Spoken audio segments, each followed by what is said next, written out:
back. Wednesday, 8 p.m. Dr. Klein Live.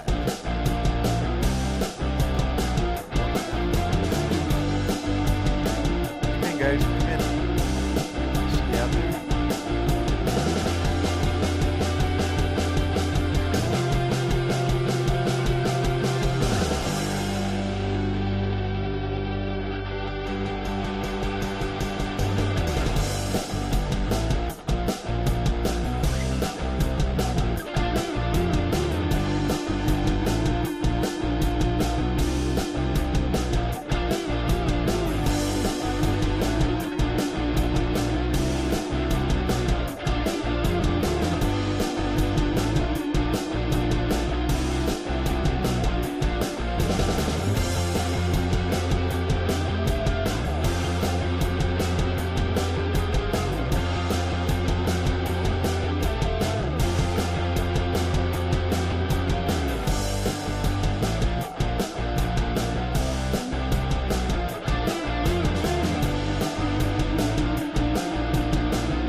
Sleep.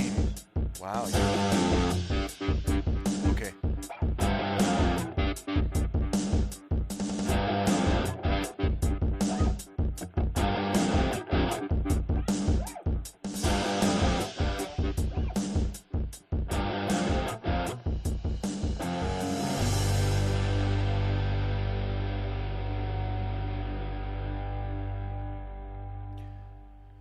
So who's out there? We got a couple people. What is today? February.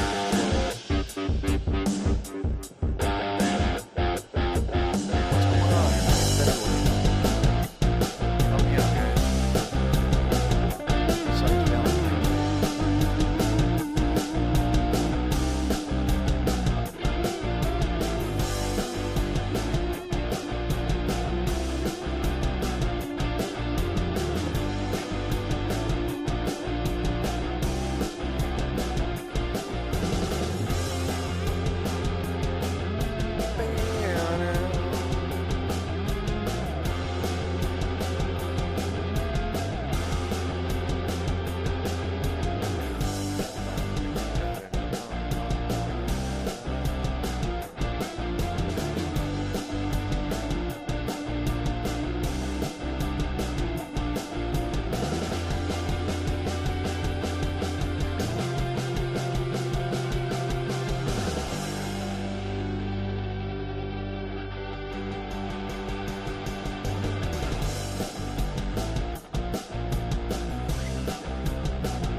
Okay, let's put that on hold for a second.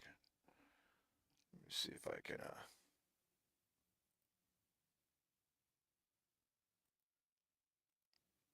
all right.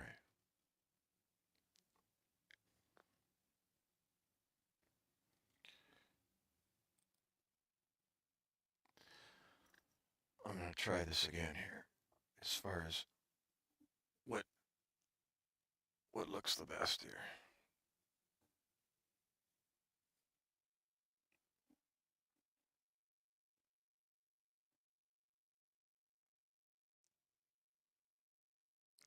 All right, trying to get the cameras all situated here. What do I gotta do? Gotta step back. This one's a little bit high. That one's okay. That one's a little high. Yeah, you're gonna take away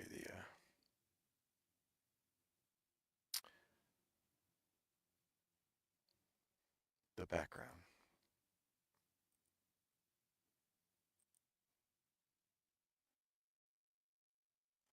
Will a blur interrupt this?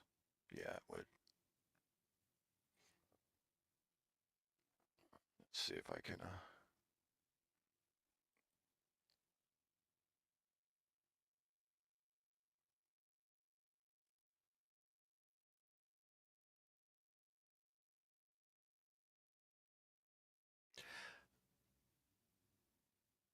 yeah, let me try something else here.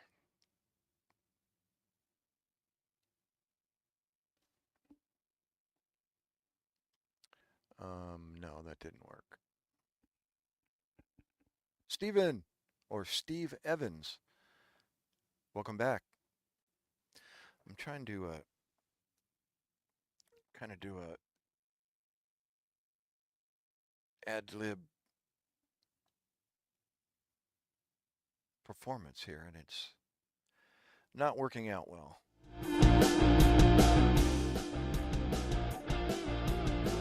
What's up, Steve? Thanks for coming back. I think you're back for a second time, right? I think I recognize your name and profile. What's going on, young man?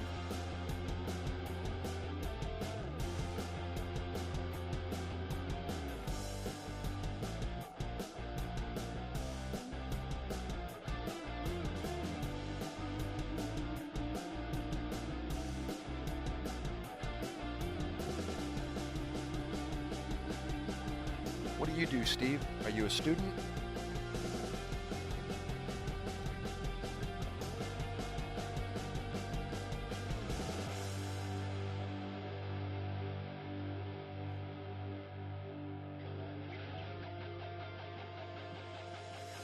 Mr.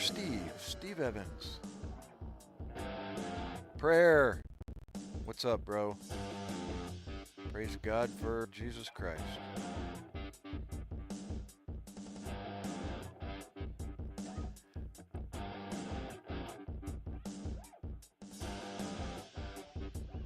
Thanks for finding me there, Prayer, and for stopping. Don't forget the like.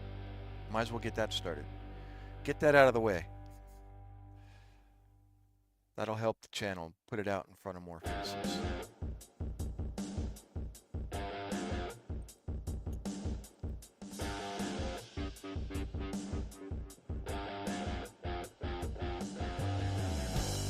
Steve, are you still there? Where'd you go, bro?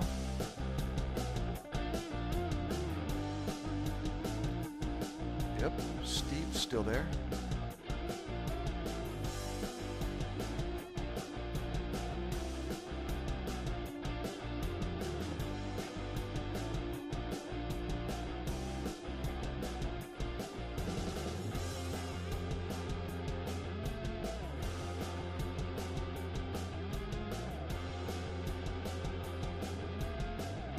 Anybody growing their YouTube channel? How about you, Steve? Are you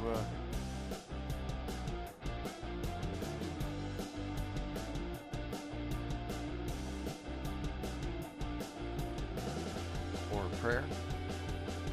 You have any content on your channel? Nope.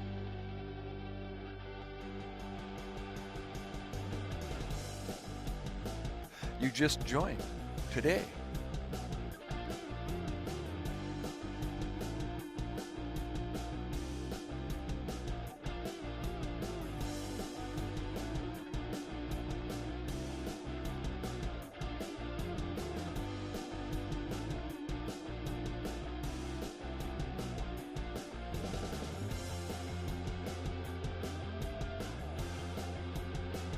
And you came on board fairly recently as well, Steve.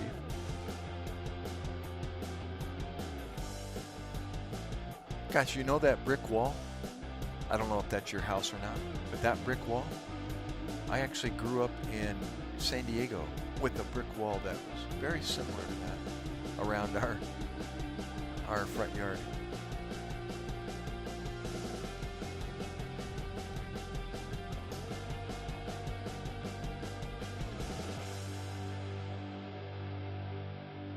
What lake is that, Steve? It's got some wind farms up above, on top of the hills. Whereabouts is that?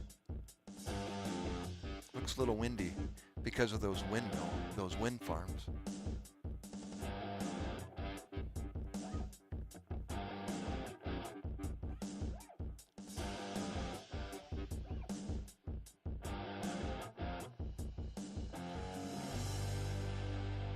Anybody still there?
So hard to keep this in the camera.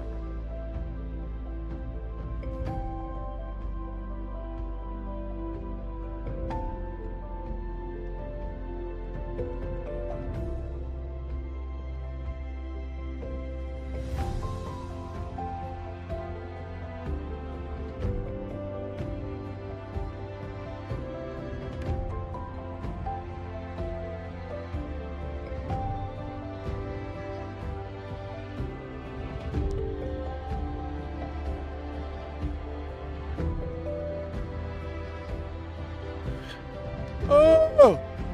Stop it.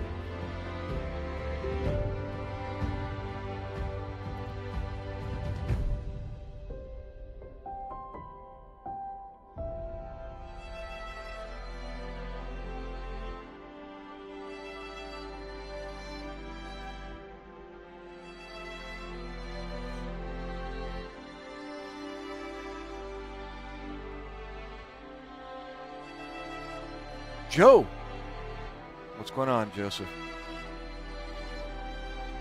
Welcome back, bro.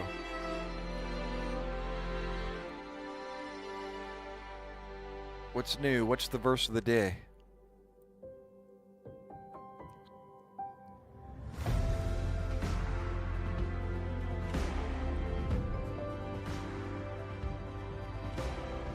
Speaking of something new,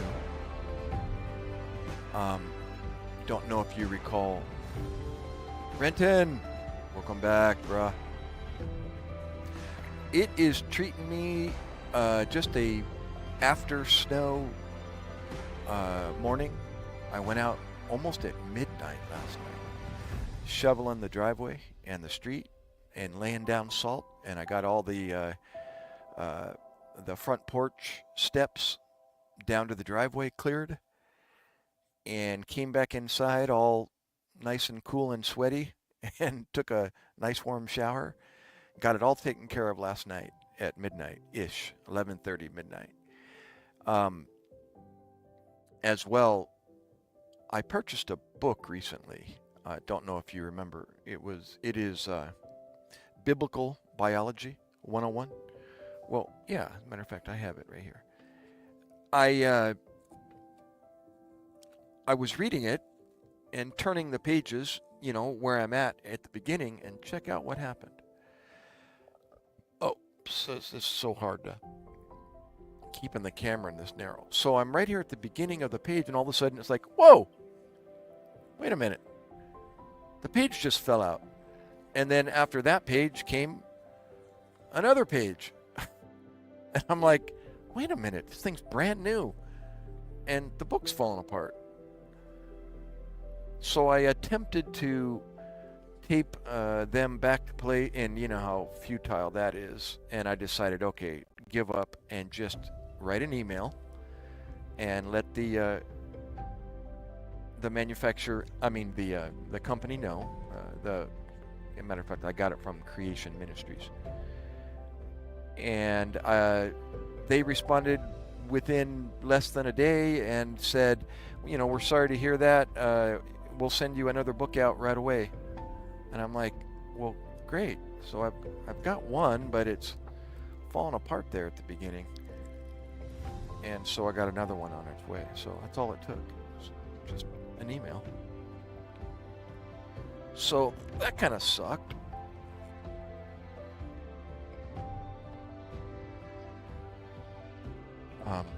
Anyhow, so yeah, that was the newest. And yeah, where are you again, Renton? You in the Midwest, or I don't remember if you told me or not.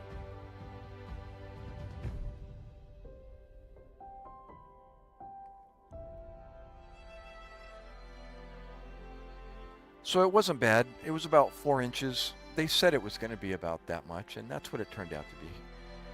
And then the temperature dropped. Not dropped. It got warm, relatively speaking. And I could tell at the end of my shoveling that the snow was starting to become glue. And I went, uh-oh, hurry up, Gary. This is going to get hard. And I got done right about that, I was almost done.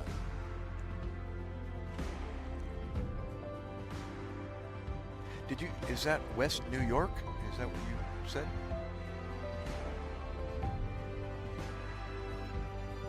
Is that what WNY is referring to? Oh, I bet.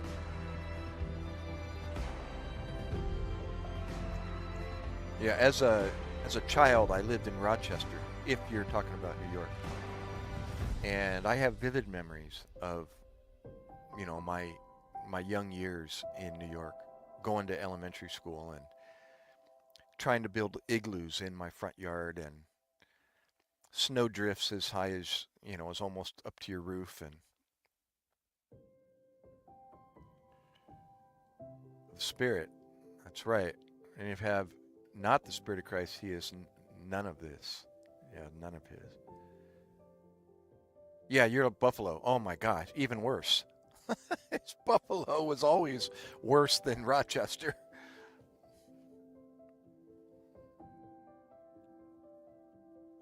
Yeah, Buffalo always made the headlines before Rochester did. It's funny how I remember that. I was only 4 until I was 7, thereabouts. But I got vivid memories. 12 feet. See what I mean? That's like I tell people,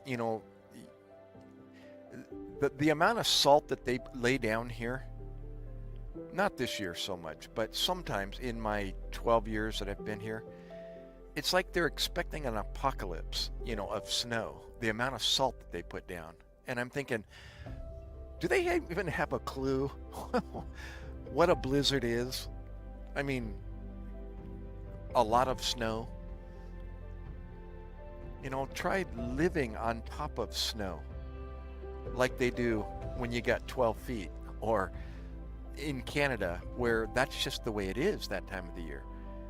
So there's no longer clearing the roads. You just live on top of the snow. You drive on top of the snowpack.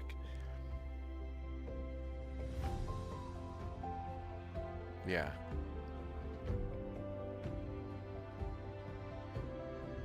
It's a different landscape up there.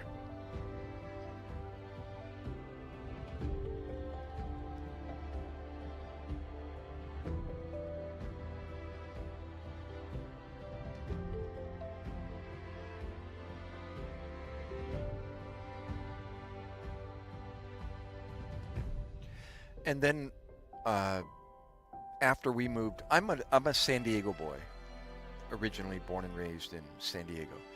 And then life events, took me back to the East Coast about every 3 years for, I think twice, the family took a drive back to Rochester to visit. And we would do a 3-week vacation. No, not at all, Joe. I'm good. Got my coffee. Got my dark coffee. Refill, as a matter of fact. And yeah, my dad would take a 3-week vacation with us 4 kids and, my mom back to Rochester, across the country. And then as I got older, eventually life events started taking me, wide and far throughout the United States. And then the last chapter is where I'm at now in South Jersey, or the Atlantic City area of New Jersey. My spouse's family resides here, her brothers and sisters. And so eventually the squeaky wheel got the grease, and we ended up here since 2012. So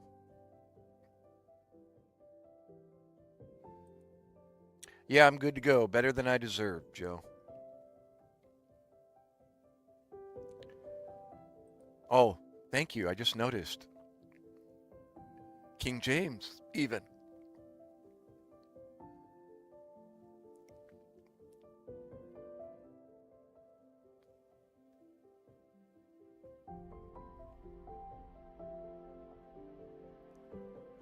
I was trying to think of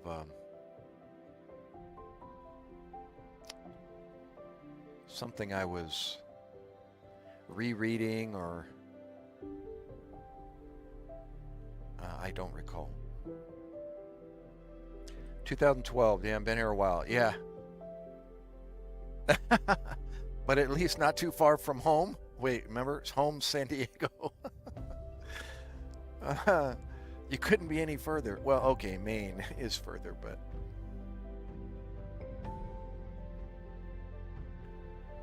speaking of, the last time I went home was in 2017 to bury my dad. And I've gone from New Jersey up to Ottawa, Canada, and then down the Transcontinental Highway down to Michigan, where I got back in the United States, and then I continued all the way down to San Diego, and I did a 3-week pilgrimage back home then. Everybody dies. Renton, as Uplifting Joe and myself know that. Here, good comment, by the way. Let me elaborate on that. Human tears are inevitable. We can't avoid them. Especially your mother and your father. I say that because, I've been to funerals, and I had a best friend die in high school, and took his life later on as an adult, and being married with his own family and children. And that hurt like heck, and tears, shed. Human tears are, you can't avoid them, so death should be expected. Although a lot of people don't look that, far, especially when they're younger, when we're younger. That doesn't, quote unquote, it doesn't happen to people that age, and Oh, how untrue that is. But um, so I have found out since that I can't avoid what is inevitably going to happen to either myself or somebody else. And the tears, it comes with it. Um, but what makes it what makes it easier to get through? It's like a twofold, like a win-win situation. What makes it easier, I've learned, is when you know that that person in that casket chose to believe a simple concept. Or they chose to believe that, I'm holding the Word of God here. They chose to believe that in the beginning, God created. Very first sentence in the Bible, or part of the very first sentence of the Bible. They chose to believe that, and everything else after it. And when somebody does that, when somebody chooses to believe before they take their last breath, that word, everything else after that sentence, in the beginning God created, everything after it, all the way down to the end in Revelation, okay, becomes true. And in between those 66 books, God promises a person that chooses to believe in the beginning God created that we're going to get another chance to live again, that this isn't all there is, that we're going to actually have another chance. Now, I shouldn't say chance, another opportunity to live again, but this time where there is no death at the end, that you're going to be able to live forever, okay, whether you choose to believe that or not. So when you know that that person in that casket at that funeral chose to believe that, amidst the tears that you're sharing, you know, those hurtful tears that you're sharing, you know, and sad tears, amidst that, you know that you're going to have another chance to spend another life with that person, but this time forever. And just knowing that, having that hope, it's like it makes the funeral much more bearable. And the message that is shared at that funeral is an opportunity, is to the people out in the audience that doesn't know, or that may not have chosen yet to believe in the beginning God created. So it's not about the person. The funeral no longer is about that person in the casket. Although the people in the audience that don't know, they're the ones that are struggling with that. They're the ones wearing black. They're the ones grieving, really. They're the ones with the wonder, or I shouldn't say the wonder, that darkness in their background, because they don't know. You know, they're wondering, gosh, man, it's going to be me one day, or they just don't know. You know, it's like that mysterious ambiance, that black kind of dread ambiance that surrounds funerals. But I've been to funerals now where the person in the casket, they chose to believe. And amidst my tears, you know, I know what they know. I knew what they choose to believe before they took their last breath. And I can praise God for it. And shout out sometimes, you know, gosh, it's like I want to share with other people, if you only knew what this person behind me in that casket had an opportunity to do before they took their last breath. You know, let me share with you what they chose before they took their last breath. And the funeral takes on a whole new ambiance. And I can get through it with, you know, it's like I'm saying amen and shouting out loud with joy, amidst those tears that you human beings share, or shed. It's just so different to be at a funeral. My dad was one. And the message, that funeral, my dad's funeral, was about my family. To me, it was for my family, because my family didn't know. They still don't know to this day. And my brother, for example, doesn't even accept that my dad chose to believe before he took his last breath. I told him the story, that I had the opportunity to share the gospel with my dad before he died. And my brother, denies it. He just won't. You can tell by what he says, then why does he do this? And why did he do that? But his funeral was so that I could share with my family and the few people that were there at his funeral my testimony with my dad in my living room in 2010 in Spring Valley, California, when I got to share the gospel with him. And it's like, gosh, and you know what?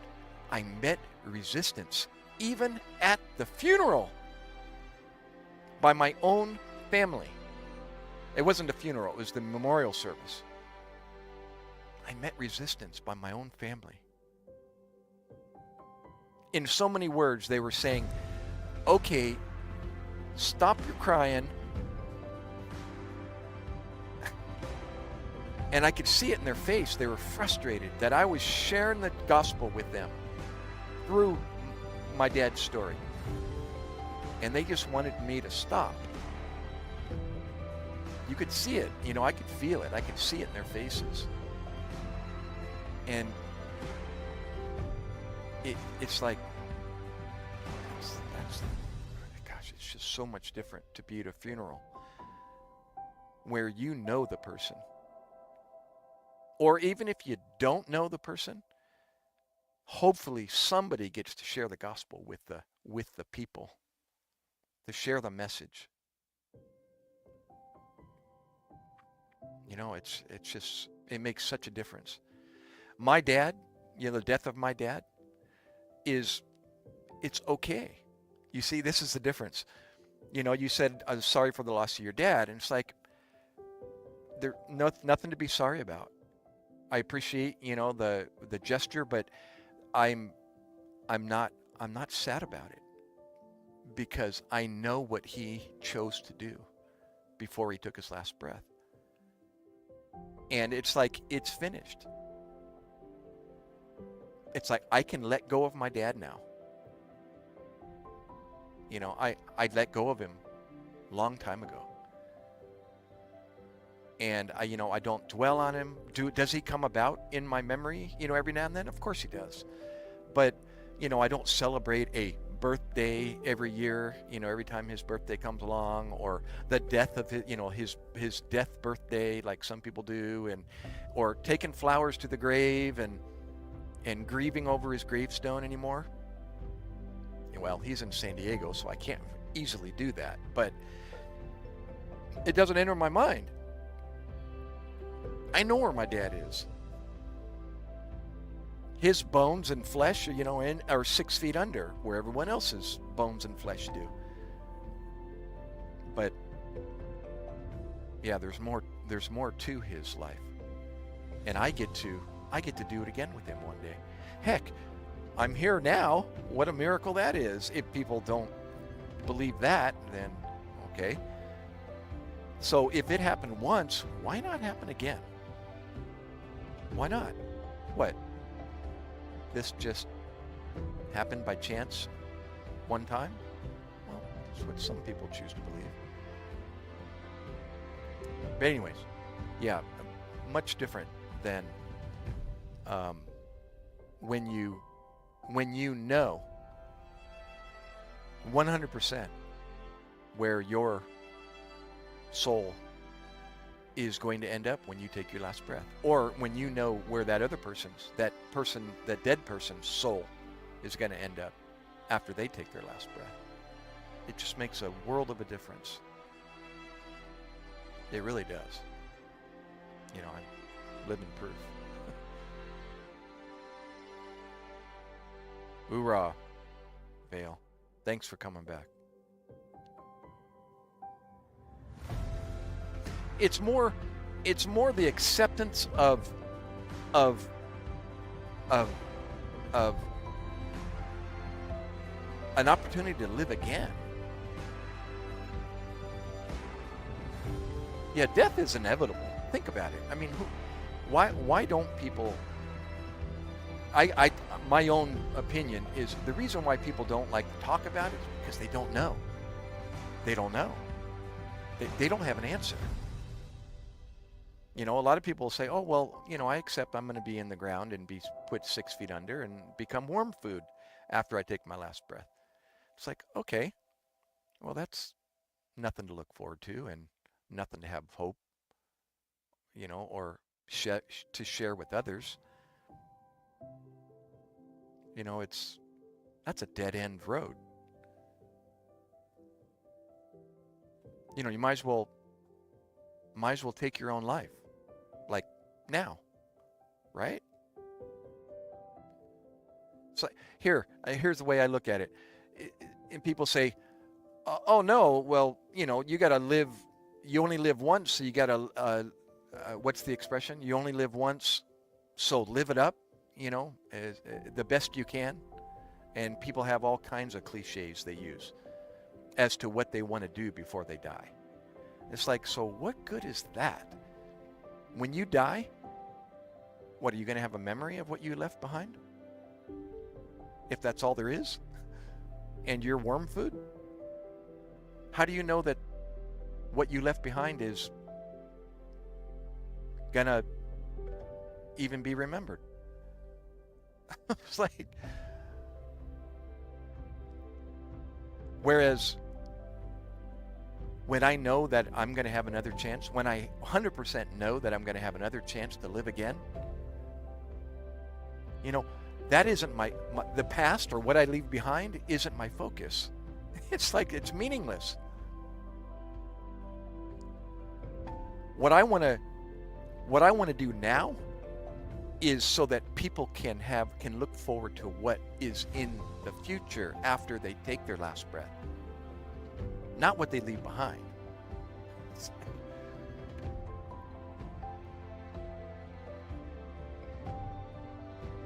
I want to give them an opportunity to know what I had the opportunity to know. And so that's what's coming out of my mouth. And most people don't want to hear it. You know, it's the way it's always been.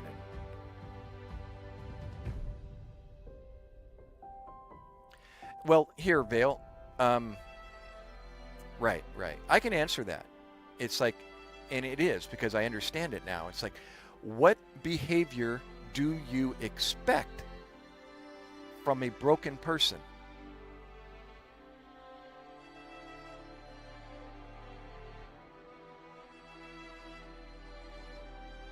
Seriously, Renton, you could probably answer that question. What behavior would you expect from a broken person? And this answers beyond the Vale's question. Why do people choose sin over what Christ promises? Is because you would expect broken behavior from a broken person. Right? It goes hand in hand. You know, you have a broken car. What performance would you expect from a broken car?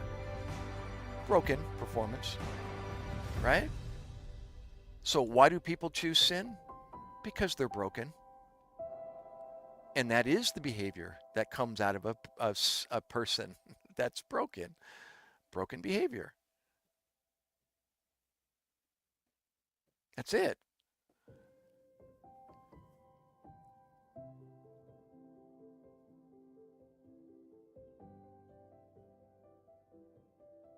Well, it's not that they don't feel strong enough. They don't know. They don't know any other way to live.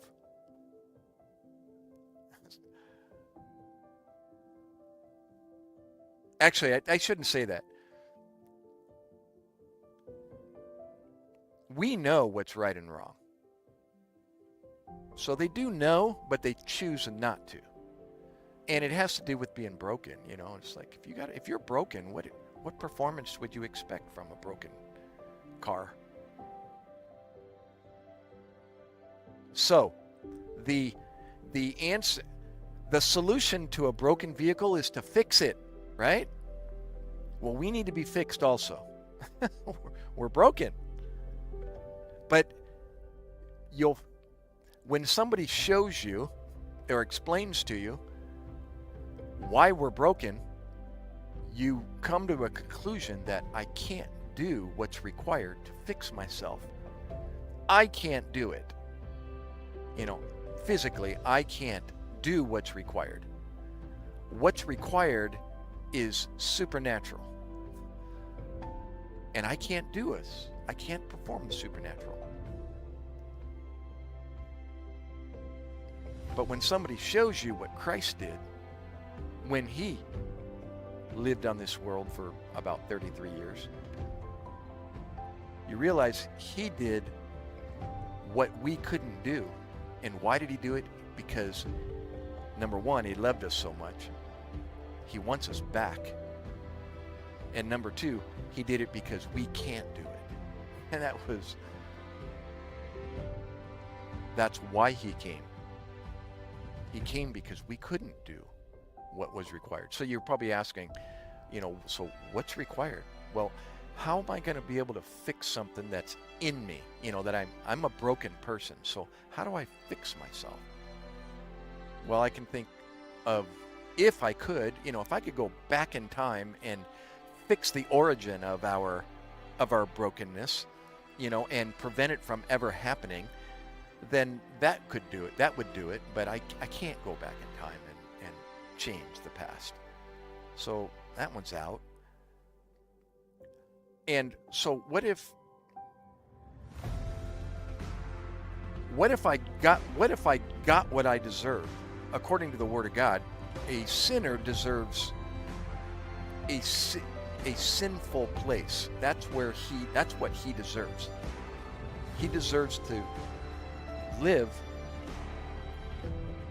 not only now, but when he takes his last breath, his soul is going to go into a place where a sinful soul belongs. That's a just place for a broken person, a broken place. As a judge, if a judge is going to give a criminal, you know, his just punishment, that's what we deserve. Right? Well, what if that judge went to that sinful place and experienced everything in it, pain, suffering, psychological and physical, and he went through it for you so you didn't have to. And he defeated the outcome of that, which is death, you know, both spiritual and physical. What if he was able to defeat that? How do you defeat death? You come back from your grave, or you rise again, right? That would be if I could do that, I could say I defeated my death. Well, it's exactly what he did. He performed the supernatural. He came back from his death. He was witnessed by 500 plus people to walk again. They all were eyewitness testimonies. You know, it's recorded in, you know, the most popular history book ever written. So he did that because we can't do that. He can't forgive and forget our sins as if they never happened, number one. And he defeated death by resurrecting from his grave. So he did what we couldn't do. He did it for us. And he said, believe in me. I did the hard part for you. believe in me, and I'll give you a chance to do this again after you take your last breath. But this time, forever. And it's all he's asking people to do is to believe. And that's what I got to share with my dad.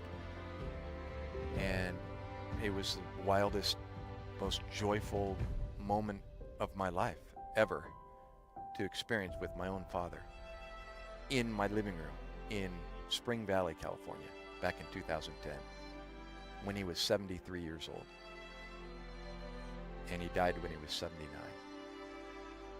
in 2017. Was it 2011? Yeah, it'd be 2011 when I shared it with him. So anyways, that's the, in a nutshell, just by reading your comment and being able to elaborate on that. Immortal, Hoyle. What's up there, Immortal? Haven't met you before. Thanks for coming in. Don't forget the like button.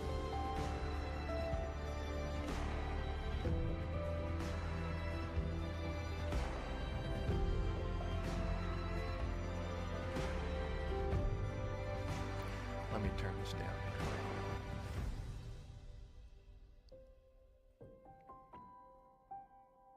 Girl in the Mirror. Welcome back.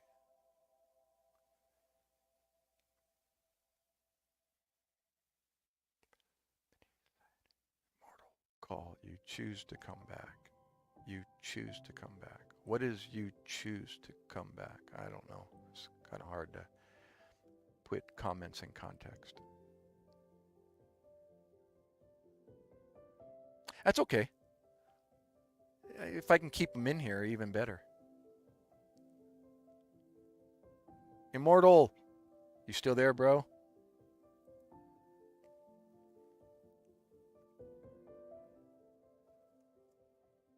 Yep, still there. That's okay. He's not a troll. He's just an unbeliever. He doesn't understand. Just like I didn't. You know, I didn't. Nobody ever, my mom and dad never shared with me, you know, the Word of God. They didn't know. How could they?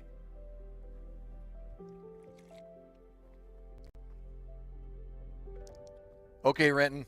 Some more shoveling. It's endless. Don't do it.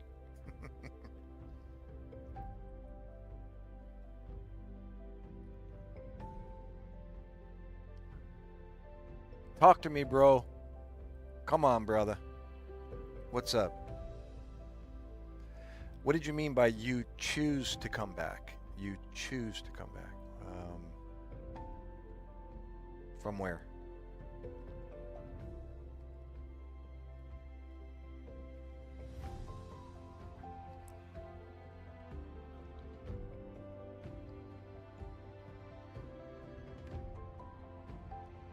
Did I miss someone else? I was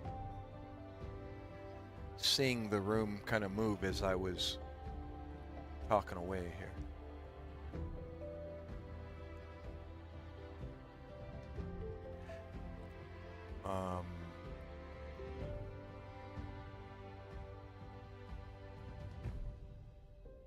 Oh, Dorothy. I'm sorry, Dorothy. Dorothy the Explorer. Are you still there? Forgive me. Miss Dorothy, are you there? Are you there? Yep, Dorothy, you're still in the room. You're in the background somewhere. And who else?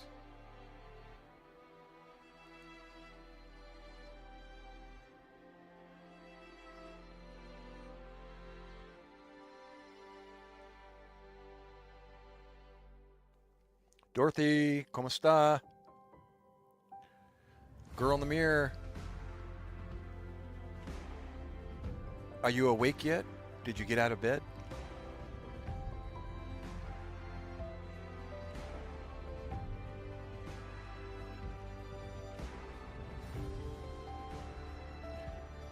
Dorothy.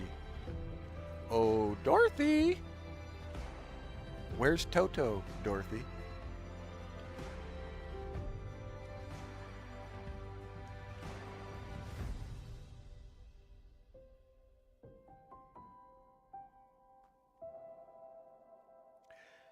Let's see. Dorothy, are you in Hong Kong? I'm looking at your channel. Wait, Middle East. No. Yummy. What's for breakfast? Same old thing? Yeah, it looks like you're in the Middle East. Or did you? Uh, yep. Let's see. Where are you from, Dorothy, originally? What part of the Philippines?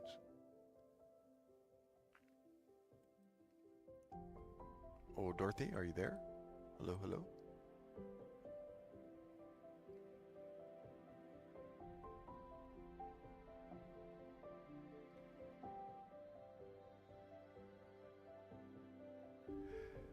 And you must be from Cebu.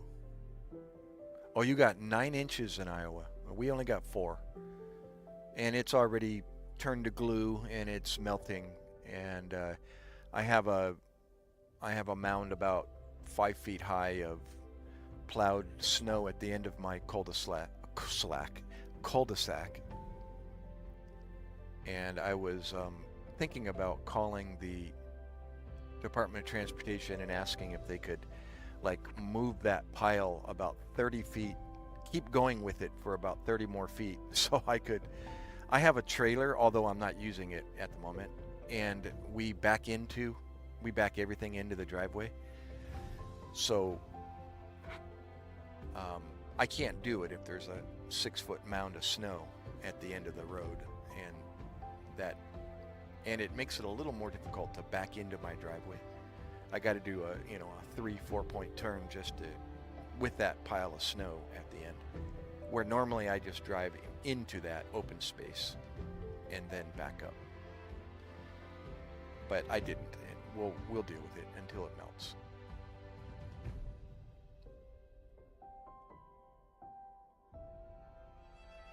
Banana bread and coffee. Ooh, that sounds yummy.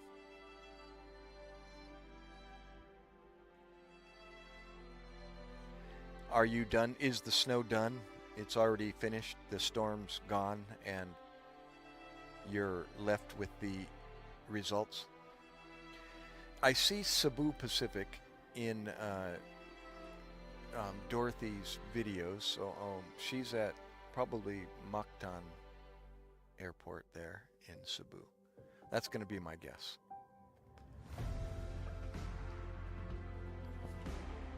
Dorothy, are you still out there? For the most part.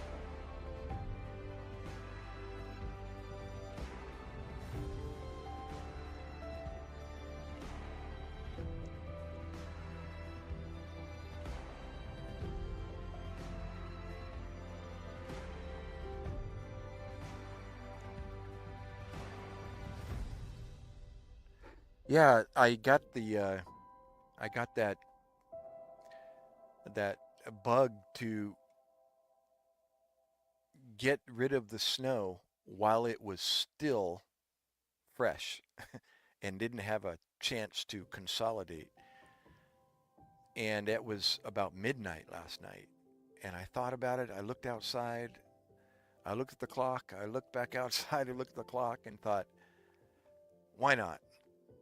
So I got all geared up and went out there, overheated within 5 minutes, ended up shedding all my jackets and realized that it was only freezing and thereabouts, and it was snowing very lightly. So I just started the process, and it was pretty easy considering it just took time, and decided to remove the driveway all the way down to the street and then out into the street to my mailbox, which is right on the corner of my front yard and my driveway.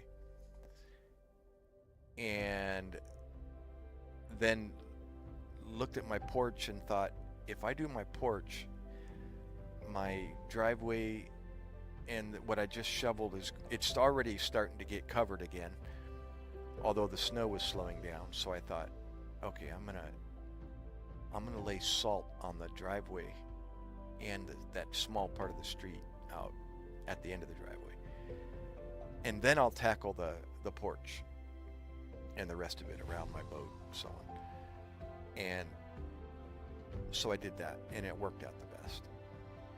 So while I was shoveling the porch, taking care of that, the driveway and the street was already melting nicely, and I then laid salt down on the steps out on the porch and out to the driveway. And then, yeah, that's it. And then the snow stopped. Oh, and the snow started becoming like glue there at the end. And I realized, okay, it must be warming up. And sure enough, I look at the temperature. It's already above freezing. It's like 34. And it just got up to 37. And yeah, and then the snow stopped. And it was around 2 o'clock in the morning, I guess, when I got done. And it didn't snow from that point on till the morning. And woke up with, and then the snowplow went out and did our street, just a short 200-yard section of road to the dead end at my house, and a big pile of snow at the end. So everything was clear, and we got a winter wonderland around us, per se. It's 11 degrees. Well, I just asked, hey, Selena, welcome back. No, don't go. No, you do what you gotta do. I asked Alexa, what's the temperature tonight? And it's gonna be 37 all night long. So it looks like unless there's another front coming through, we're done.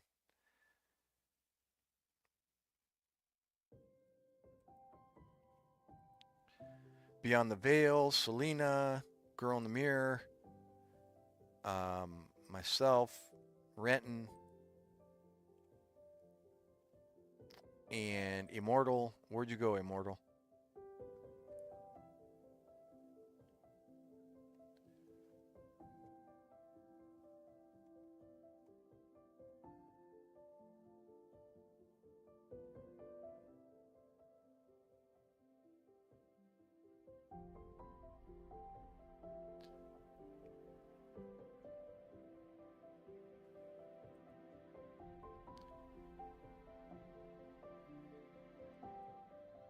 You know, and we always, here, I'm reading your other comment, Renton, about your mom. Sorry I didn't acknowledge that before. Who's to say that death is going to happen in sequence like it, quote unquote, should, where the elderly people will die first before us. At least that's the way it's supposed to work. But, it doesn't, and we know this, it doesn't always work out that way. You might die before your mom. I could be dead tomorrow, and my mom's 82. And think about that. What if?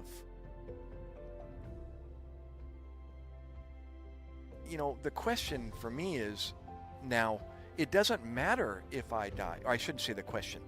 It doesn't matter if I die tomorrow. Or 20 years, 30 years from now. Well, it'd be nice if I could live 30 more years till I'm 92. But it doesn't matter. I've chosen to believe. I'm part of a win-win proposition now. Surely goodness and mercy shall follow me all the days of my life. Now, that's now, my life. That's while I'm still alive. And ye shall dwell in the house of the Lord forever. That's after I take my last breath. That's what's promised me. So I get to enjoy it when it's good, as you know, we all know, it's not always good while you're still alive. But I have the opportunity to enjoy the blessings now while I'm still alive and after I take my last breath. So I was looking at your comment. See, those comments even change. Now my comment reads, like I said, tears are part of life, and we can't avoid that. And the end part, but I'm thankful for the time I had. I now get to say, and I'm thankful that I'm going to have another opportunity with my dad. You see, that's the difference between funerals now. I don't have to say but I was thankful for the time I had with my dad. That's just the end of it. That's the end of life, and we become worm food, and that's all there is. But can you imagine that there is more? And that if you choose not to believe in a creator, that in the beginning God created, that you're going to get what you deserve? It isn't what he's given you. We made that choice to not believe. That's all he's asking us to do, is to believe. That's it. Like Uplifting Joe said, it's just like it's what with the mustard seed.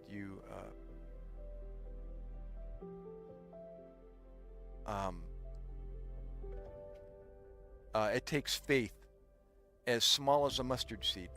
On that note here, faith is actually based on evidence. We don't look at it that way. Society doesn't use the word faith that way. They think it's like just a blind faith. Just do it. But no, I've learned. Speaking of, I've learned otherwise as well. That faith doesn't mean that. The Word of God explains it defines faith. It's based on evidence. Faith is based on evidence. So when you're putting your faith in something, you're putting your decision based on the evidence. And do you know what? That is literally the definition of believe. You have to consider the evidence presented before you. And then after you've literally, when you've studied whatever it is you're trying to believe in, when you've put in the time to study it and consider all the evidence, and once you've done your homework on the subject and you've come to a conclusion, you know what, this all makes sense. It's correct as far as I can see, as far as I can decide. Then you can say, I believe that. You have faith that that is true. Based on blind faith? No. Based on the evidence. Based on the homework you did. Yet we don't use the word believe that way in that context. I can believe that. No, you can't. It's like, if you did your homework and you concluded, then you can say you could believe. But if it's just like you should be saying, I think, or I suppose. I've already covered this before, but I'm just doing it again because it makes so much sense. It's so good. It's like I learned way after the fact what the definition of believe is. And when I did that, I realized, oh my gosh, I've been using that word out of context all my life, and I didn't know it. Yeah, so to put, your faith that there's a God, that in the beginning God created, to put your faith in that requires some homework. You know, it's really much easier than that. But if you're still not convinced, then do the homework. And you'll be pleasantly surprised. But most people, they're not going to do the homework. They choose not to. And they, you know, and we, I should say, run our mouths, you know, and get defensive, and most people get profane when defending themselves, and, you know, and they don't want to hear it. And that's exactly what they did to Christ. They didn't want to hear him. They didn't care who he was. He was a blasphemer. He was doing something that their religion said you don't do. And they put him to death because of it. And little did they know, they were lifting him up. They were glorifying him by doing so. Imagine that. That's weird. Like, wait a minute, how could they be glorifying him if they're putting him to death? Surprise, surprise. They didn't know what they were doing. Forgive them, he said, because they know not what they do. They don't understand. But he did it. He let them do it to him. It's amazing. It's like, what a concept. You want to be glorified? He said, suffer for my sake. Imagine that. God. What commercial, what society, what teacher educates you that way in school? You want to be blessed? You want to live long? Suffer for Christ's sake. I even learned what the word sake means. For his sake. It means to obtain him. Like, what?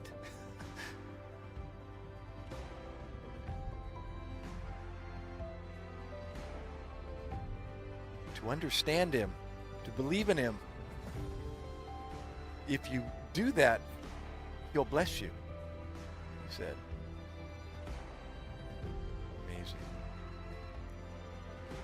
Where society teaches us, it's all about you. I, me, my. Brickley. Bro, where'd you come from? Wait, let me go back. Knees. Wait, aren't you live streaming? Are you tumble with me? Is that upset? No. I think that's what that means. I'm guessing, knees. But no, not at all. Wait, let me read.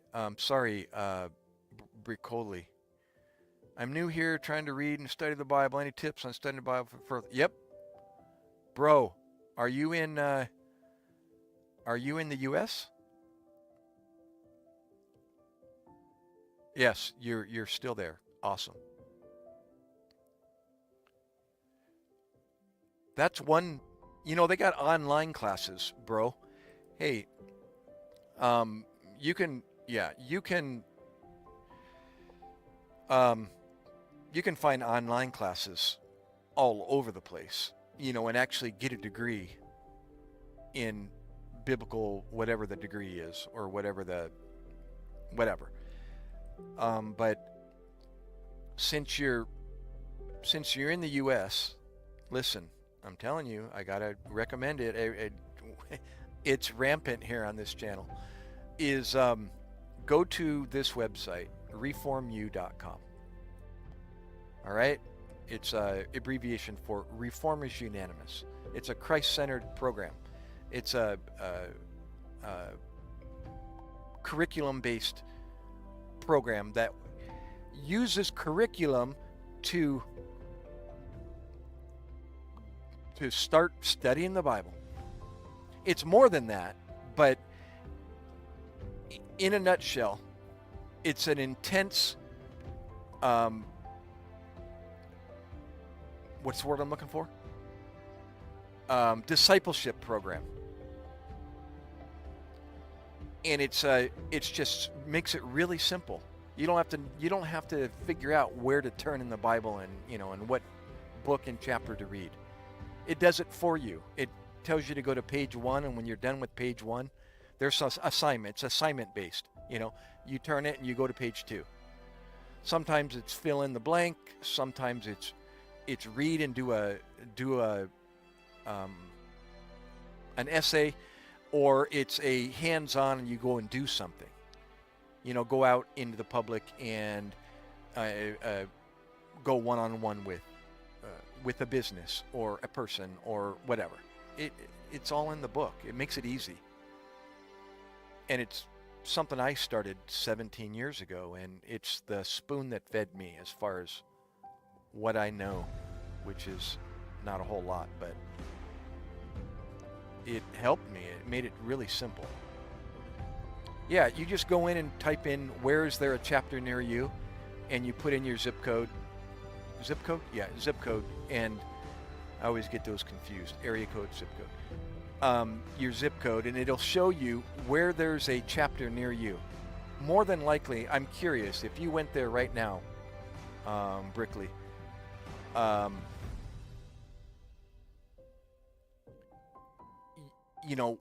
close is there one? A few people have done it, and they said, oh, there's only one, there's one 23 miles from me, or there's one, mine is 3 miles from me, and there's another one actually 45 minutes away from me, and so that one isn't as convenient than the one, it turned out to be my home church. Who would have known? A kid from San Diego coming to the East Coast. Navy, yeah, do it for me. Go to reformu.com. It'll redirect you probably to another website because it's changed the name, but it gets you there. It eventually gets you there. Matter of fact, if I typed in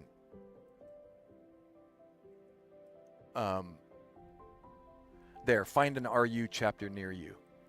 It's called, the website now is rurecovery.com. But don't be swayed by that name. I mean, the program's for sinners. Do you know any? Yeah, so that's who the program was made for sinners. What am I doing? Oh, I was going to change this camera here real quick. Did the battery run out? It did. No. Or did it? Yes, it did. Oh, wait. No, it came back on. Okay, that's a little clearer. A little different.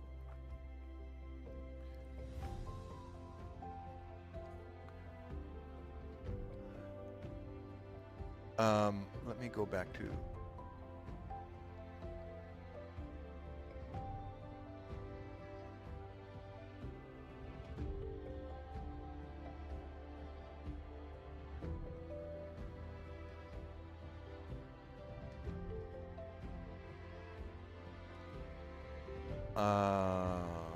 let me check something real quick. 36 minutes. Curious, if I may ask, what state are you in?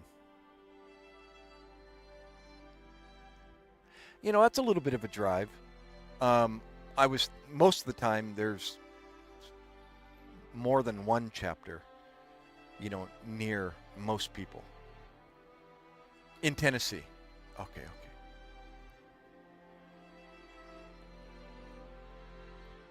Being in the South, in the Bible Belt area, it wouldn't, that is especially,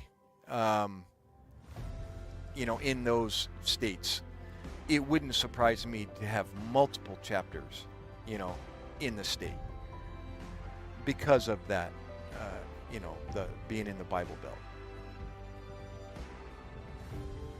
The programs are more often held at Baptist churches, only because the founder of the program back in the late 90s, early 2000s, he belonged to a Baptist church in Rockford, Illinois.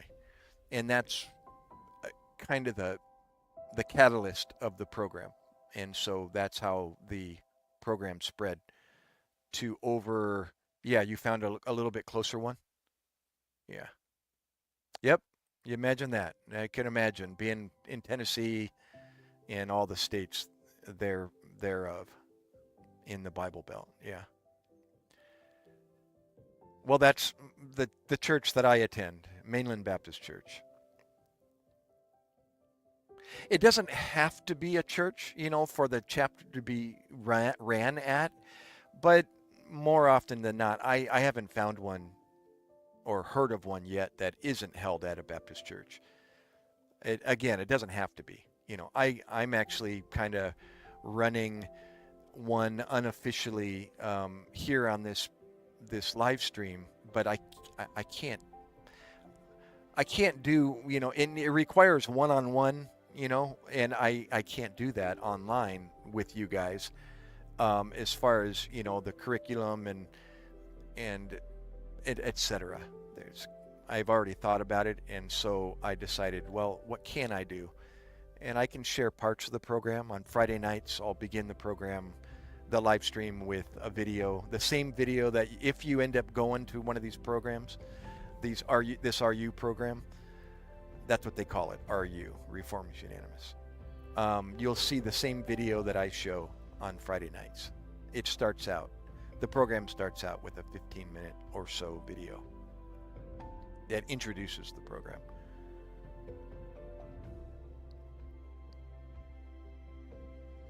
Amen. Yeah. Well, you know the drill already. But as far as like learning it like you've never learned it before, probably try Reformers Unanimous. They've got over 800 plus chapters here in the United States and other throughout the world. Now, they've got Reformers Unanimous in different countries around the world, including the Philippines, who the last article I read was 500 chapters or so in the Philippines from north to south.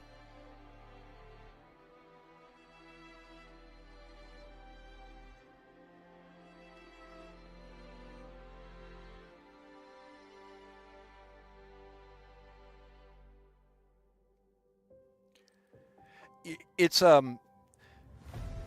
they do have what do you call it, a men's and women's home, which is more of a strict admission into the program, where you actually go there, live there, you live, eat, and sleep the program for 6 to 9 months in Rockford, Illinois. That requires a commitment, and it does cost money to do that. Don't know if insurance covers that. I don't think they do. But anyways, that is available, but most people obviously can't get to Rockford, Illinois and afford, the costs. So they branched out and created independent chapters throughout the United States. And those chapters it's up to you to work the program. And if you work the program works. And if you don't, it won't. And it's more of a your own pace. A 6 to 9 month program can take 2 years, like it did me, etc. It's and there's there's nobody. You're not living, eating, and breathing it. So, yeah, you fill in the blank.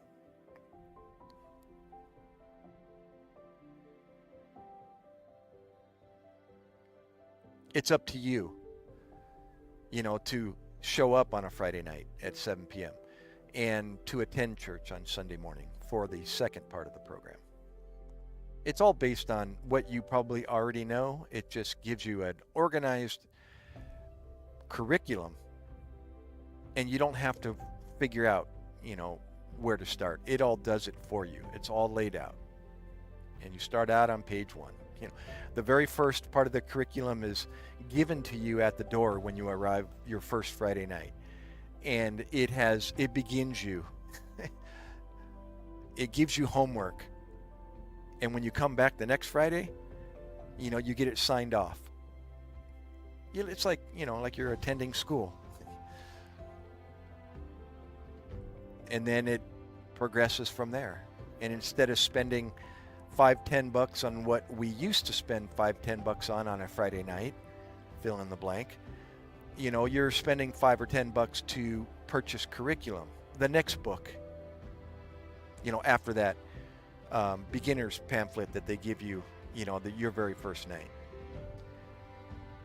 And it's not unusual for people that are coming to the program not to have money. And I've seen it so many times where somebody is finished, one curriculum or one book, and they don't have the money to, get the next one. And somebody in the program's like, don't worry about it. I got it for you. And they put out it'll happen one way or the other. So don't worry about it.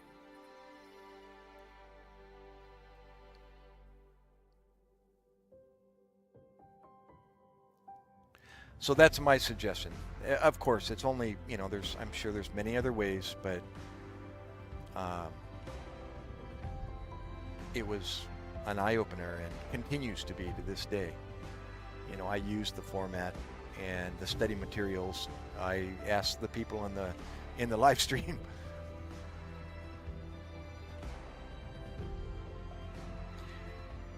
And because of the program, it's taken me to other sources. During my study, and material I'm reading, it takes me to the internet, and doing a search. And next thing you know, I go down that path and purchase that material, and I'm surrounded by, the results of the Reformers Unanimous program. Videos, reading material, etc., etc.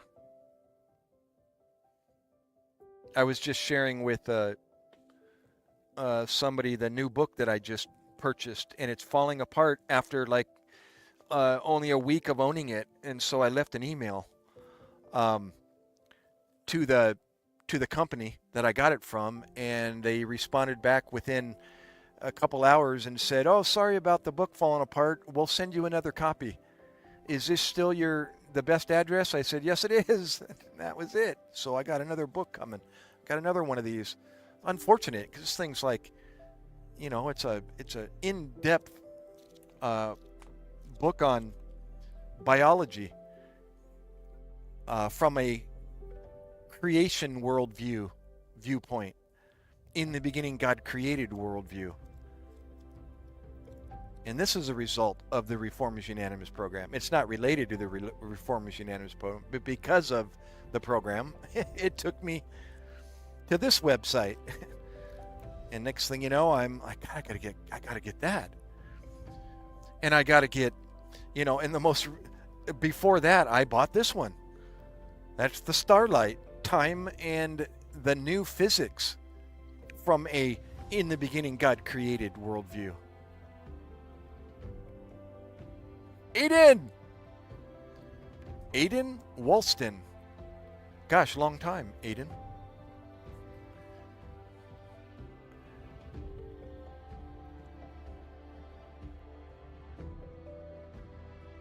What's up, young man? What's new? Oh,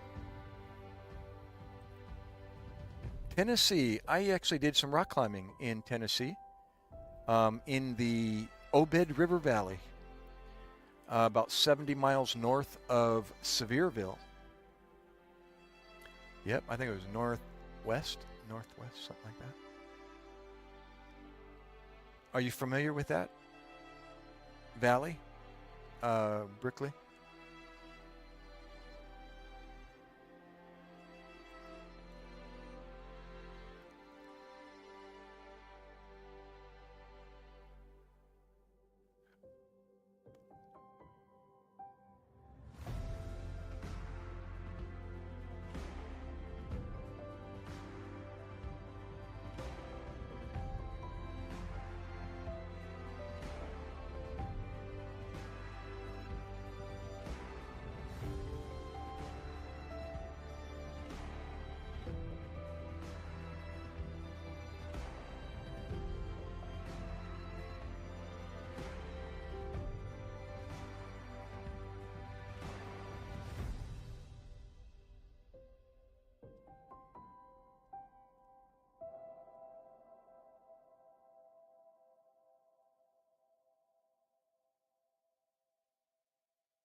Is that the new profile picture on your channel? Is that what you're using it for?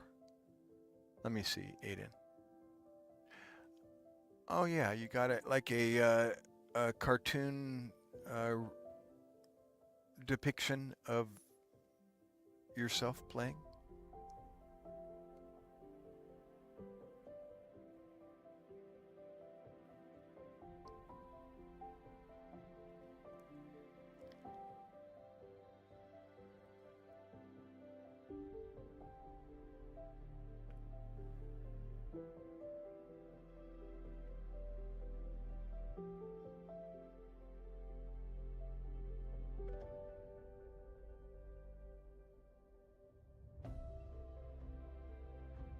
Yeah, I see that on your channel.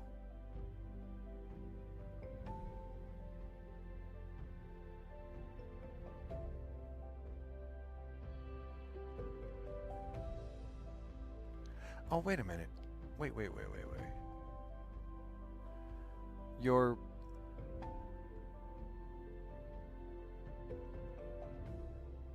Oh, cool. Wow, see how easy that was? I always tell people, it's just an email away. Just do it.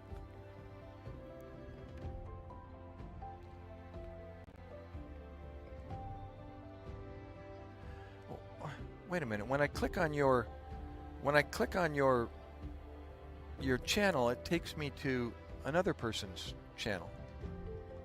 Jeff user 9307.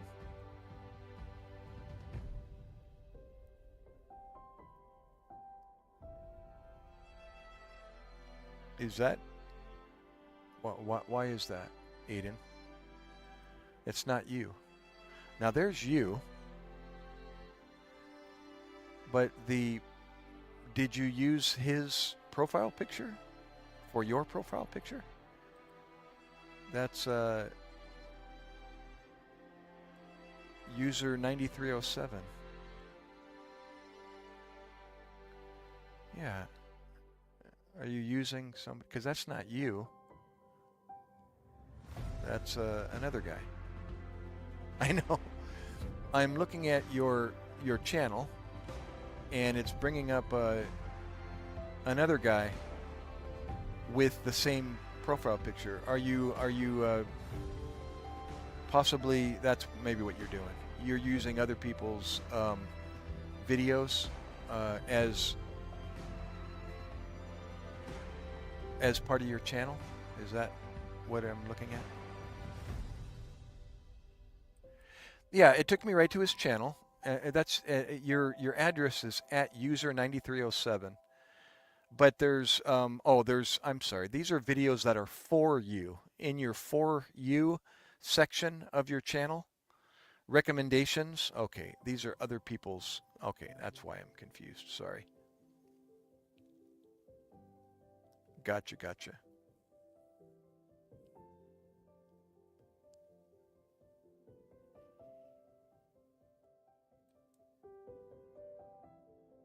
Here, let me show you. Okay, let me show you what I'm seeing here. See, I'm getting this guy's video, and that's your channel. That's 9307 at user 9307. That's your address for your channel. Okay? You see, that's your channel, and you've got For You. That's these guys right here. All right? And down here, the shorts, you've got this guy over here, you know. Okay? As well as yourself playing. All right? So it's confusing, you know, when I click on this, it's like, wait a minute, that's not you. But it's got your name associated with it. See in the bottom right, down here. That's your icon, but that's not you.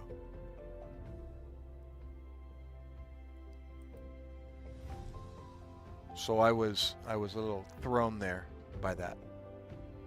And then it's got your live streams down here.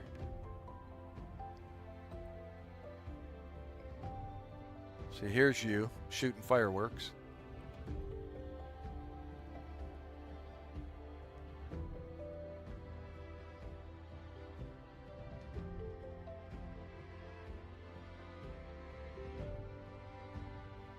Yeah, I understand.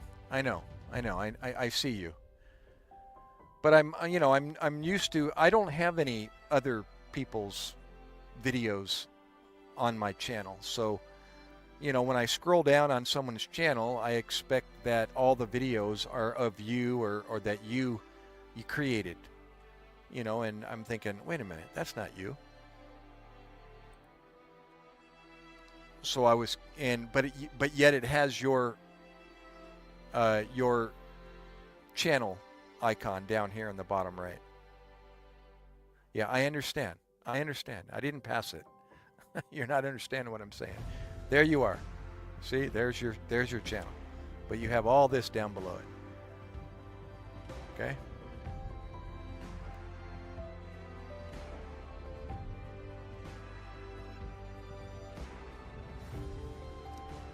Oh, I understand what you're saying. You're saying that this banner at the top reminds you of a Marlboro Red.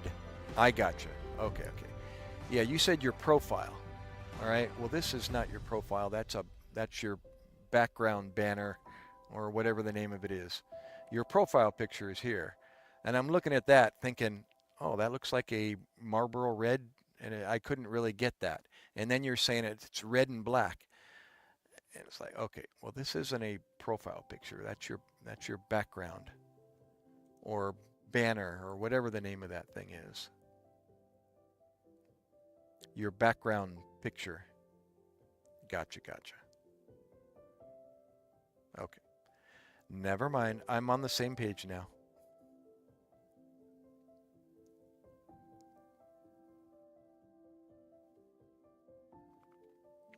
Anyhow, very good.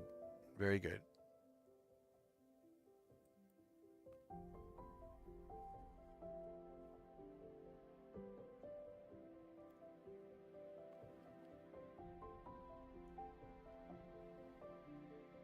Looks nice. Looks like a like an old country store banner or billboard.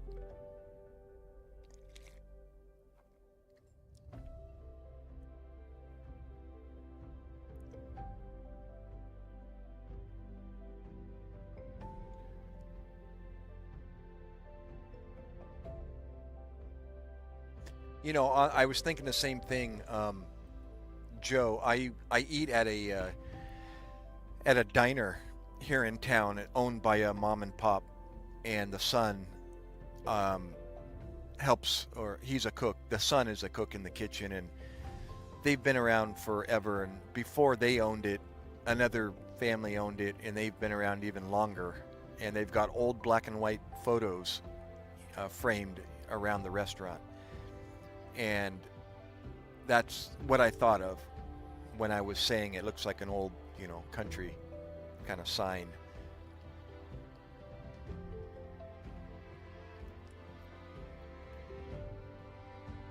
All right, Aiden.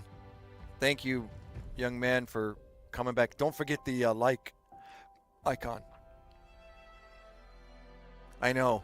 That's what I look for when I travel here in the United States, is those old mom and pop shops. They always seem to give more for the money. And sometimes the prices, are even, better than the Denny's or the brand name places.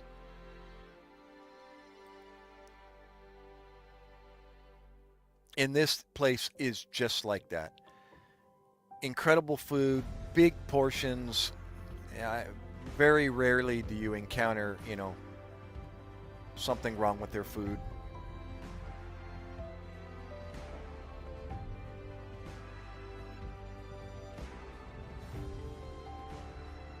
Oh, I bet. Oh, I know.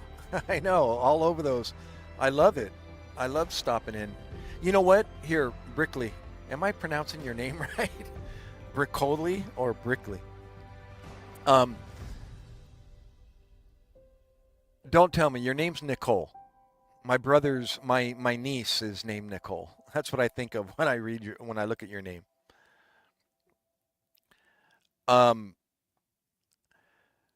In the Obed River Valley, there's a rock climbing area down in that valley there in Tennessee. At the top, before you descend down in the valley, there's an old restaurant / diner up there. And instead of camp and cooking food down in the valley, I would hop in my car and drive up top to the top of the canyon and eat at this diner instead. It's like it's only a 10-minute drive back up to the top, and why not? And go sit down and have breakfast in comfort.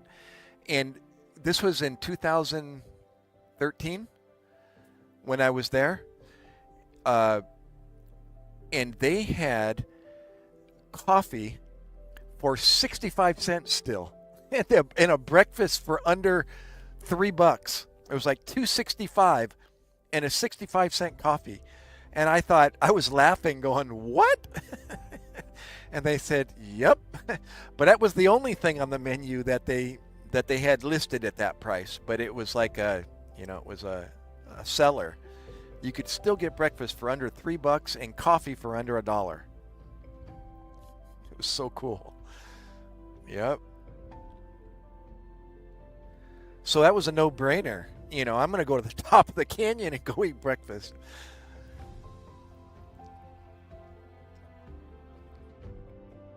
I loved it. I was in the rock climbing circles, Brickley, for many years, for 30 plus years. I started when I was 19 years old. And it officially came to an end when I was 53. I was in the best shape of my life. It kept me in the best shape of my life. And because of that, therefore, when I was moving one of our cars from San Diego back to the East Coast, where I'm at right now, I had to, it was just natural for me to look for climbing areas or opportunities to stop, and at least, do a look-see in the area to see what I'm, what I'm missing, what I'm driving past. So I don't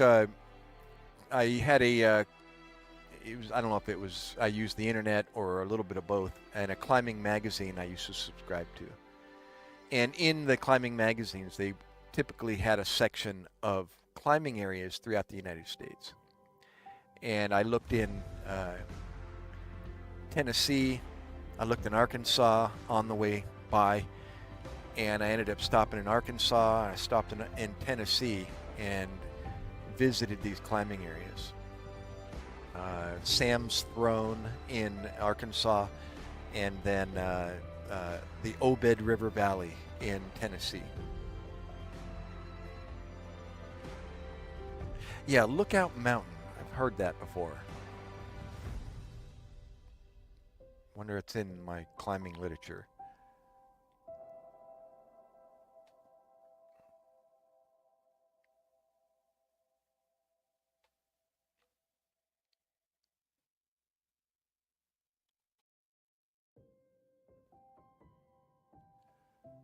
Oh, Coley. Coley.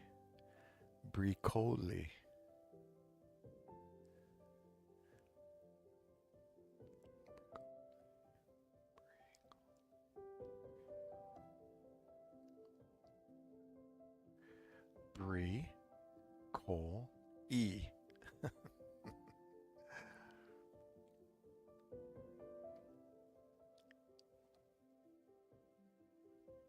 Is that your name or is that a combo of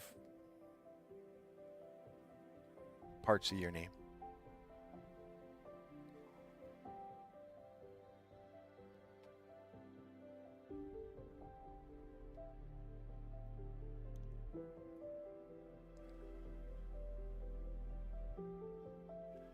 About an hour and a half.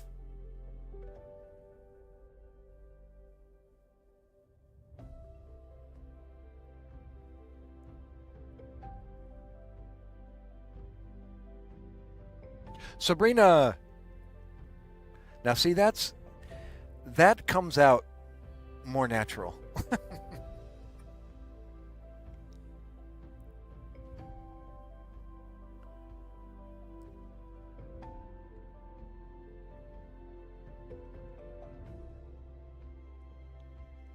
Okay, I got to ask, where's the nearest Waffle House?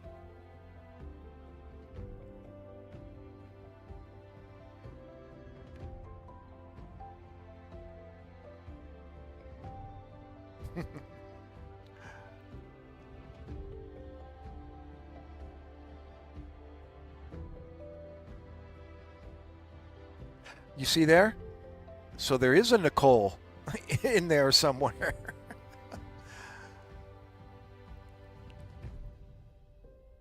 Yep. Oh, I bet. That's why I said it. Good old Waffle House. I was just down in Florida to visit my daughter and coming back up through Georgia, or at least the east part of Georgia, and, Waffle Houses are everywhere. I stopped at one.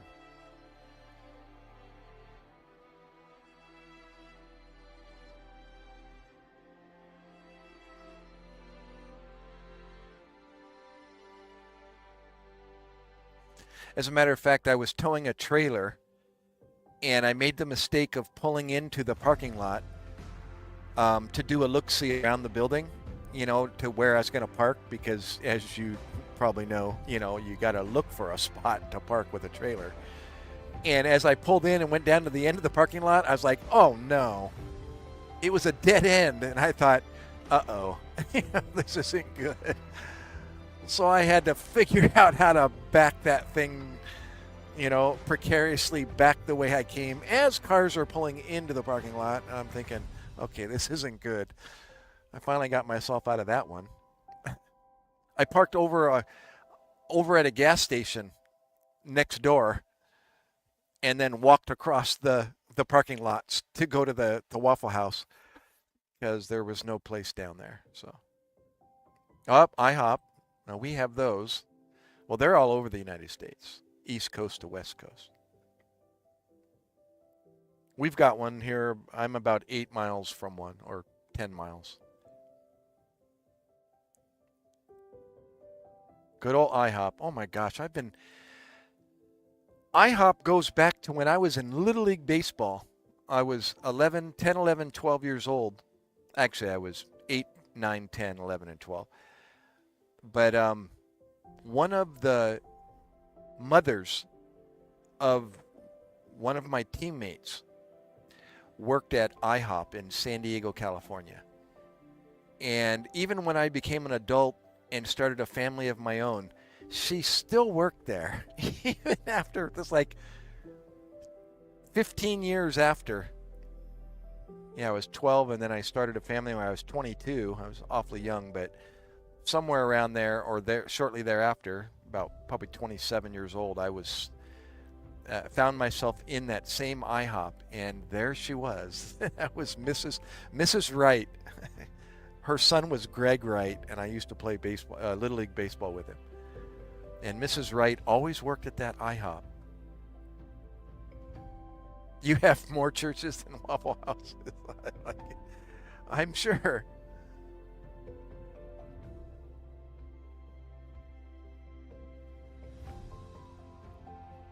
That's cool. What's this? You're close to Waffle House? Oh, Waffle Place is the IHOP. Okay, that's where you got that from. Hometown waffle shop called Country Waffles or Huckleberries, about 15 miles away. I've been out in the middle, driving across the United States.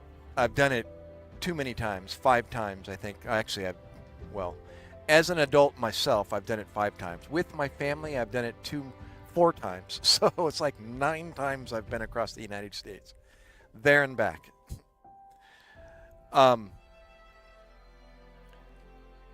I would stop in the middle of Nebraska or, nothing but cornfields for hundreds of miles, and stop at what looked like it was probably somebody's house, somebody's farmhouse, but it had a restaurant sign out in front of it. So I stop in there, and you're literally going into looks like somebody's dining room. They've converted it, into a business. And I'm thinking, oh, this is perfect. They always have the best food.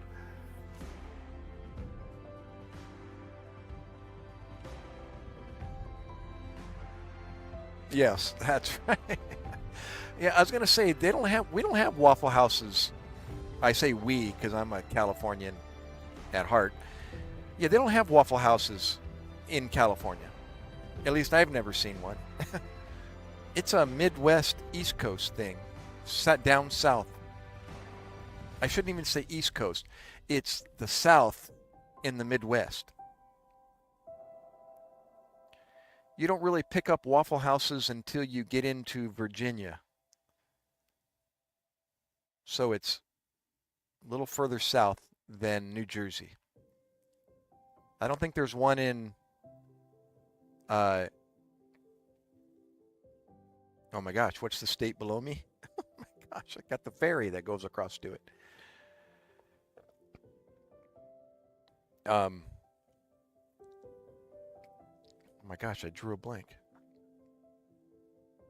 Yeah, have you even heard of a Waffle House before, Joe?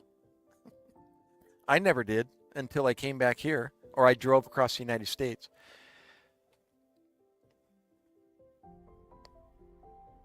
I think they start like in, is there any in Texas? Are there Waffle Houses in Texas?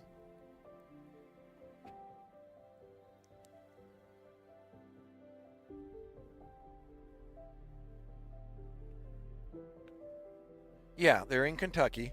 Yeah, that's when they start. I'm trying to think. I don't even know if they have them in Texas. But after Texas, they start showing up.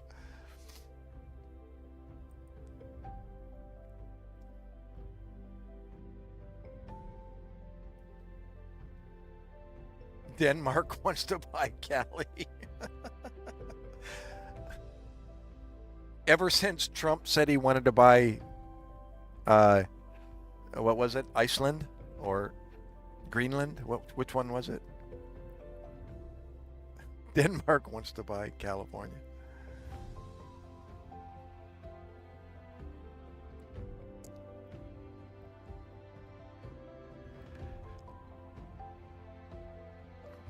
Oh yeah, Canada. I know. Well, not so much purchase, but make Canada our 51st state. Yeah, and Panama, of course. Yeah. Oh, and now the Gaza Strip.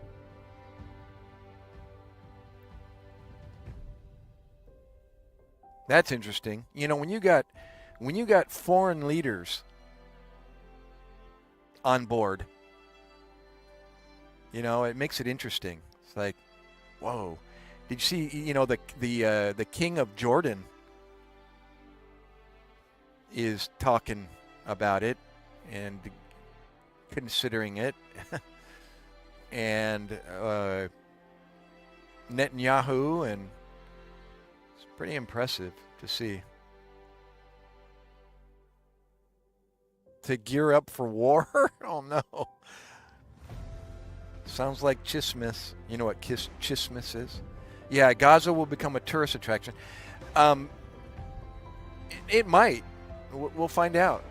It's kind of scary to think of its history and for it to, but I thought, in order for it to be a tourist attraction, they have to get rid of Hamas, and the violent extremists and terrorists. And that's what I'm thinking, gosh, how can you make sure that that is gone? All it takes is, as we know, all it takes is one wacko to walk into a crowd with a vest on, and blow themselves up. All right, so we'll see. We'll see how that goes.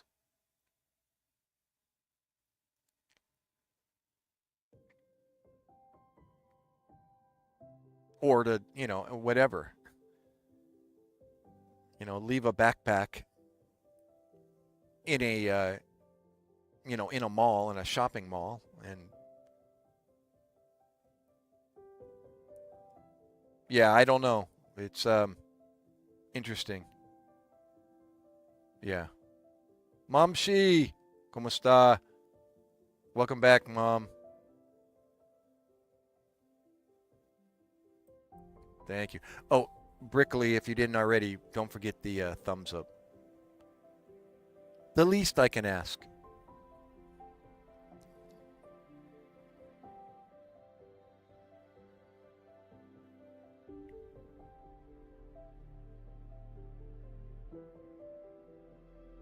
Awesome. Thank you, dear.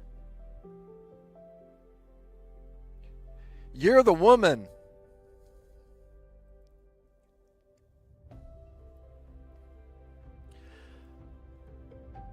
Let's see. What else is going on here? Mom, did you have breakfast already? Mom, she's in the Philippines, so it's morning over there. It's the opposite from us. It's actually 10:54 in the Philippines. When our time changes back here, it'll go back to 12-hour difference. Exactly 12 hours different from the Philippines. But because we're in the time change, the fall time change right now, it's 13-hour difference.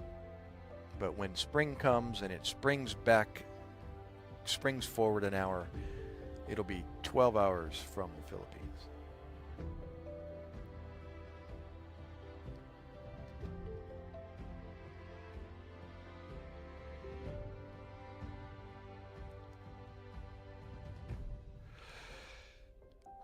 Oh!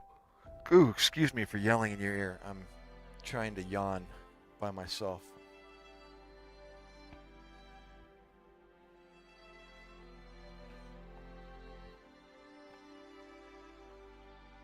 Oh. Magaling-galing. I'm practicing my little bit of Tagalog that I know with Momshi.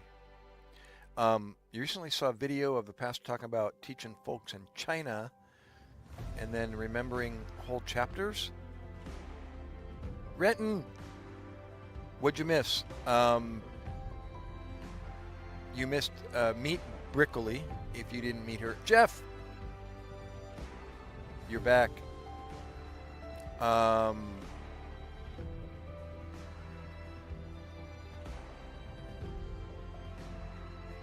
Yeah, your time, you mean, is 10:55 here in the Philippines.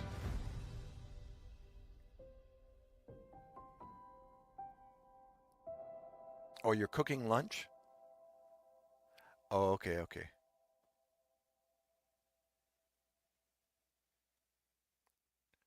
I gotcha. I had to insert the comma in your sentence in order to figure out what you were saying. I think I got it. Still cooking, Doc Mac. Still cooking my lunch, comma, or period. It's 10:55 here in Philippines.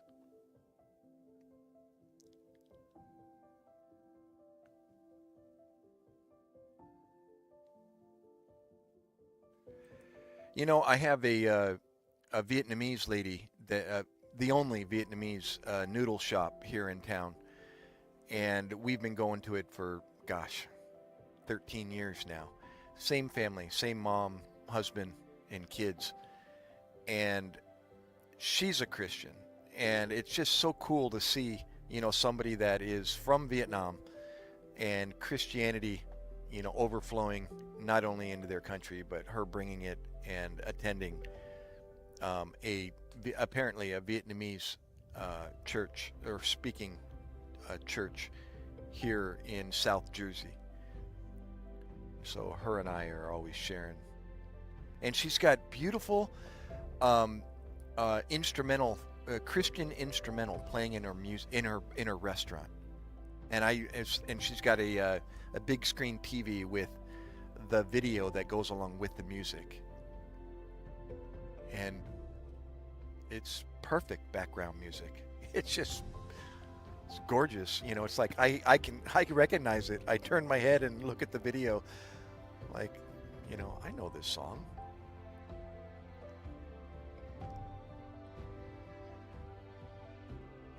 And they're singing it in Vietnamese, you know, and it's, imagine that. Good stuff.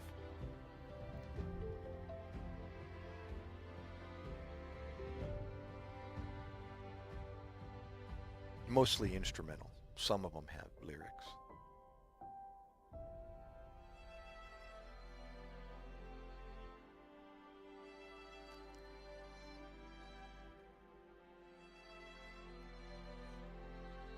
Oh, Momshi, what is for breakfast? Or what did you have for breakfast? And what are you cooking for lunch?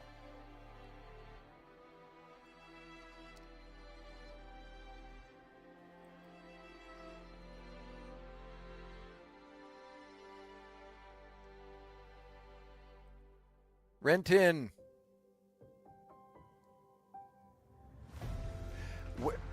Whereabouts are you again, Renton? Are you in the UK or wait, did you tell me already? I'm scrolling back like, wait, how come I'm not recalling what part of the world you're in.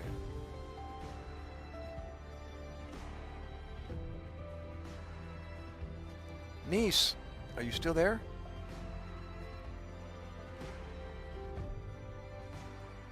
Here, I gotta figure out that word.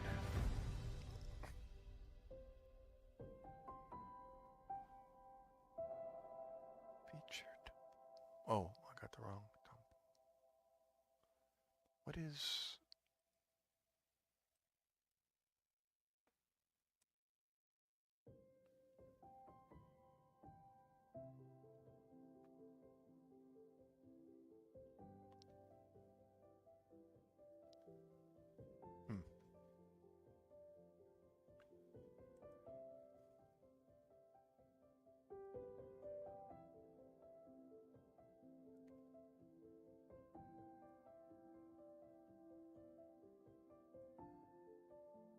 Give me 1 second here.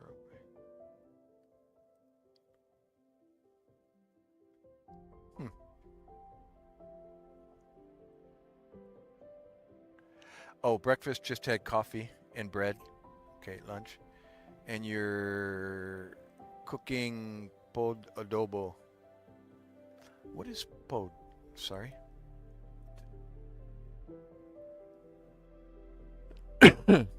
I don't know what POD is.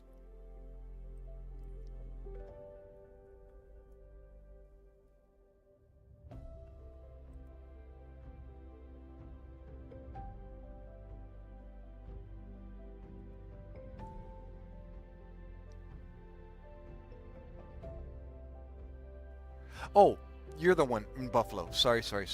All right. Gotcha. All right, I'm back on the same page now. You're the one telling me about Buffalo. West New York. Okay.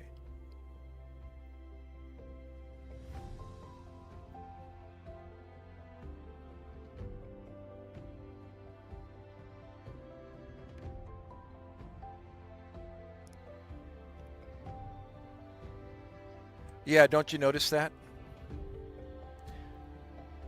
Foreigners that come from other countries, That's because they haven't been corrupted for as long in their faith, or it hasn't been, the country.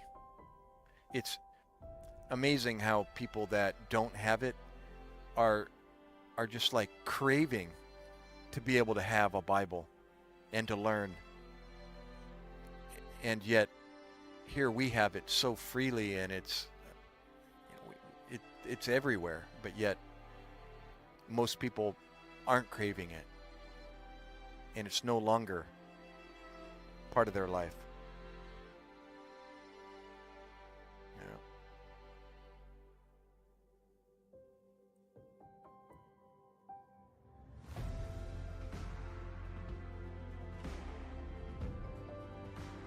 I have not, no. Yeah, it's definitely.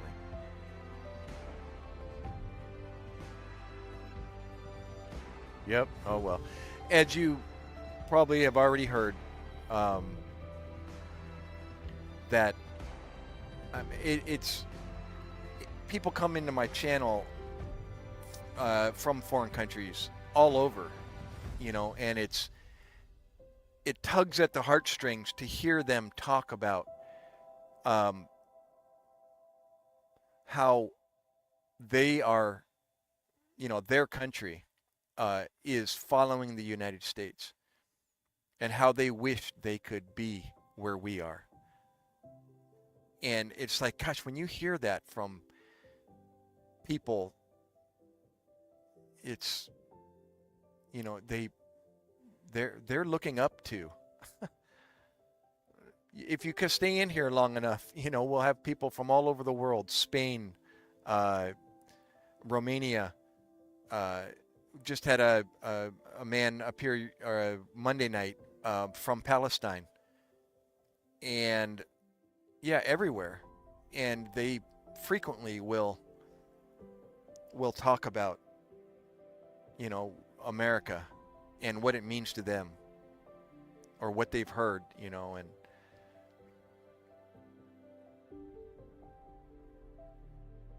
yeah, it's definitely. If only more people would know.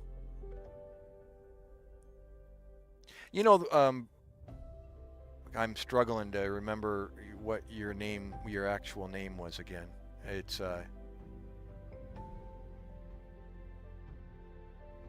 your middle name's Nicole. First name. Anyways, until you'll remind me.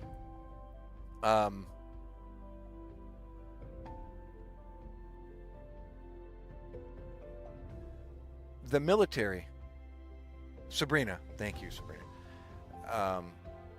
The military actually opened my eyes to who I was as an American, and what the military actually was about, and why we have it, and what we would be without it. And then it taking me to foreign lands, Iraq in particular, and speaking with, more foreigners over there, and having coffee with them every night at 8:30 p.m. 2 Iraqi interpreters and a guy from Yugoslavia and Albania, and just spending that much time with them, and just sharing details with them about your life and their life, and it's humbling to hear what their life is like, or was, and comparing it. It's almost embarrassing to be in the, I can't just openly share with them what it's like for me, because it's like, gosh, I can't even relate to what they're telling me. It's crazy.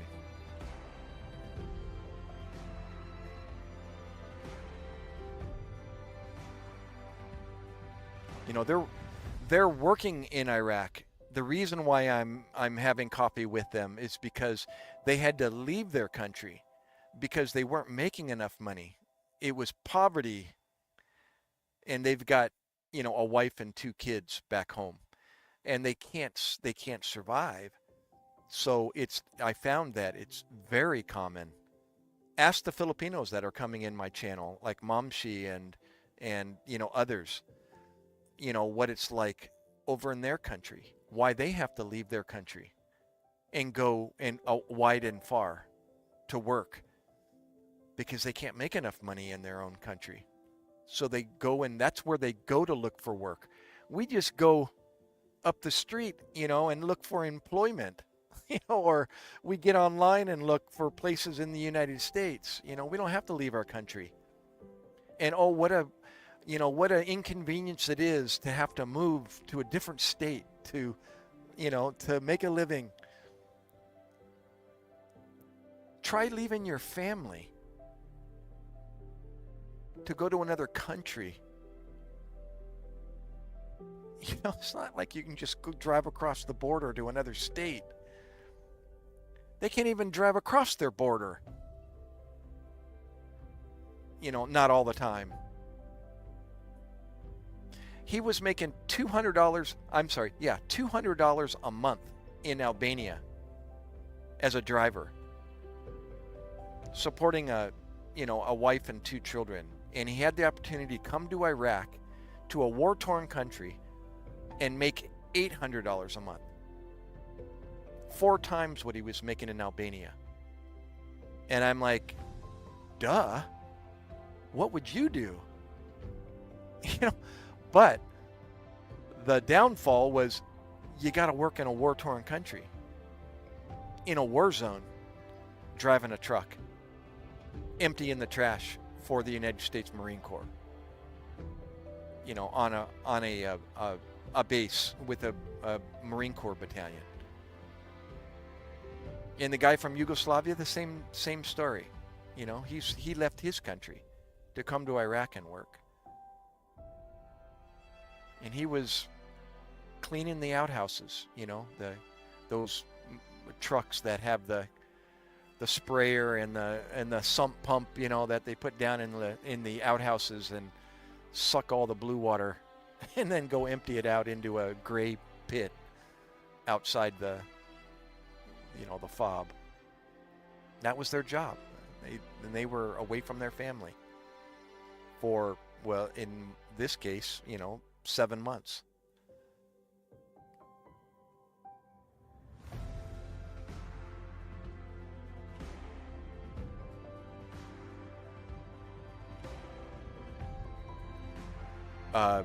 Sabrina, I'm married to a Filipina who did just that. She's a nurse. She got educated in the Philippines. The hiring agency here in the U.S. and in the Philippines liaison with each other. When she's finished with her bachelor's in science, BSN, they have a job waiting for her in the United States. Yep. I was a civilian paramedic. She was a nurse. She was already here in the United States for about 5 years when I met her.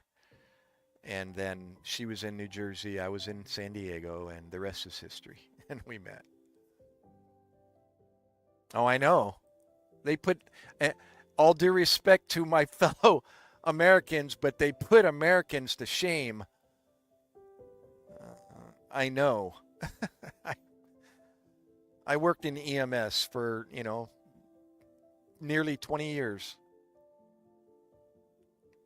And yeah, Filipinos were the foundation most of the places that I went to. Nursing homes, healthcare facilities, emergency rooms, hospitals.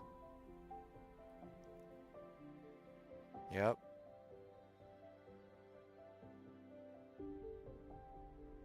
They are.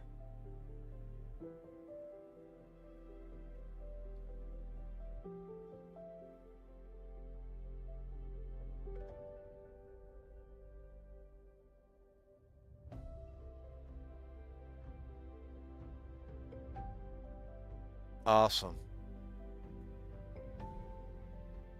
Well, I know, you see, I tell people there's one of three things that brought you here: the Word of God, emergency medicine, or pre-hospital emergency medicine, and or the military.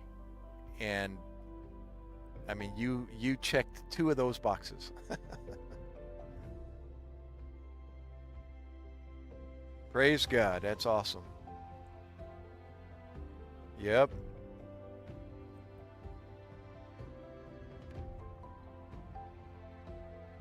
You know, my wife had surgery, back surgery, last year, and while we were in the hospital, she had her fellow Filipino nurses taking care of her, not only bedside but in physical therapy.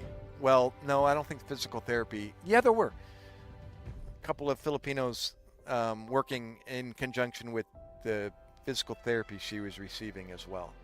Before she had to, you know the drill. Before she could go home, she had to get up and walk with her walker, here and there, to the door and back or whatever, with assistance. And then eventually they let her home, and then they provided health care, PT here at the house for a short while. And her sister's physical therapist in Maryland. So she drove 4 hours over to New Jersey and showed up and took over the house for my wife and got her all squared away. This is how you got to do things, and don't do this, and and fixing our bathrooms and taking out the carpets, so the trip hazards, and she left her mark before she went back home to Maryland.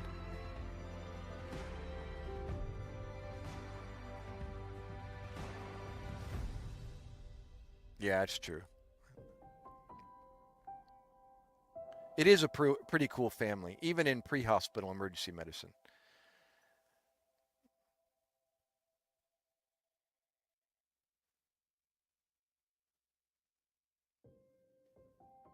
Awesome. Yeah, hospice.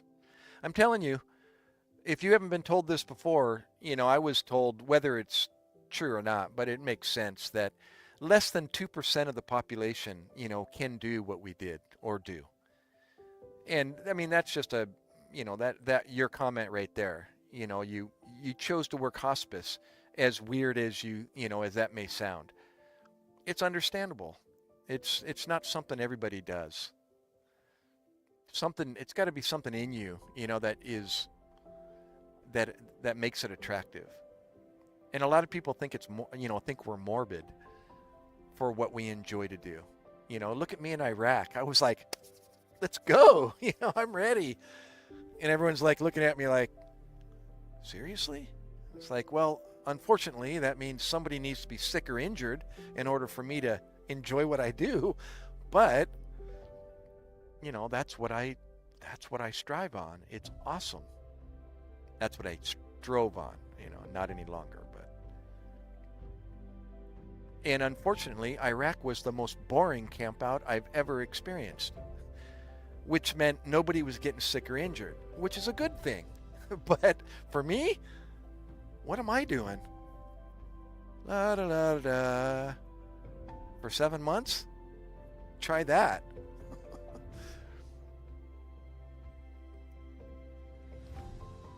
I'm telling you. And I don't know if you've had the opportunity to share the gospel with somebody that's, on their deathbed. I wish I knew when I was in Iraq. I didn't know. Didn't know what I was doing. And I had the opportunity. I mean, the harvest was great in Iraq. And everybody needed to hear the truth over in Iraq in the event that they didn't come home. And I didn't know. So unfortunately, I wasn't able to, that would have been, think about that. That would have kept me busy. I could have held Bible studies, to keep me busy, sharing the gospel with people. Man, that would have been the bomb.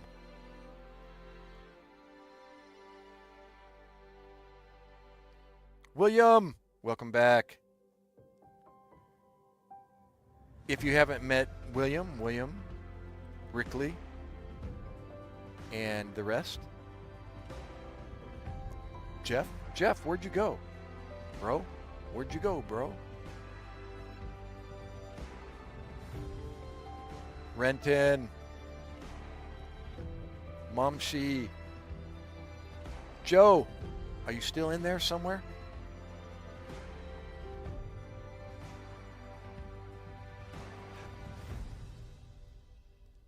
Oh, I just read your comment about the Cracker Barrel. I missed that one.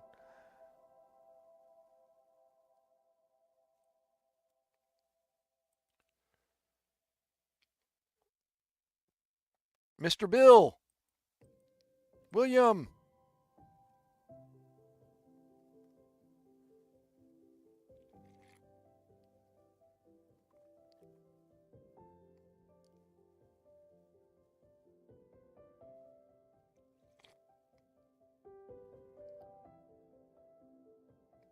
Awesome.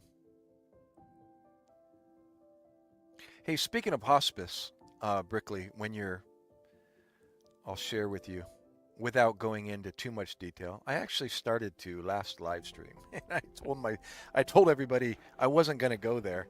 Don't get me started because it's endless. But I will share, in a nutshell, a little about this chapter of my life.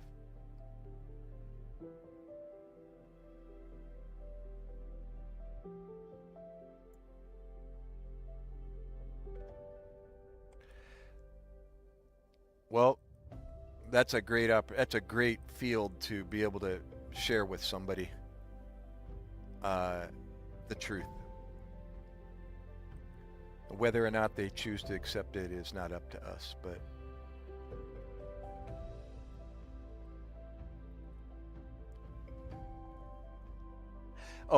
so in 1998,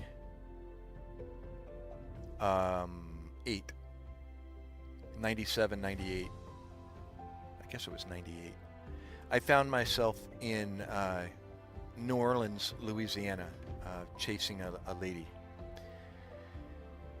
And she was dying, apparently, of Burkitt's lymphoma, a non-Hodgkin's lymphoma. And I was going there to watch her die. I was going to go spend the last part of her life with her and her son, Evan. She had an 8-year-old.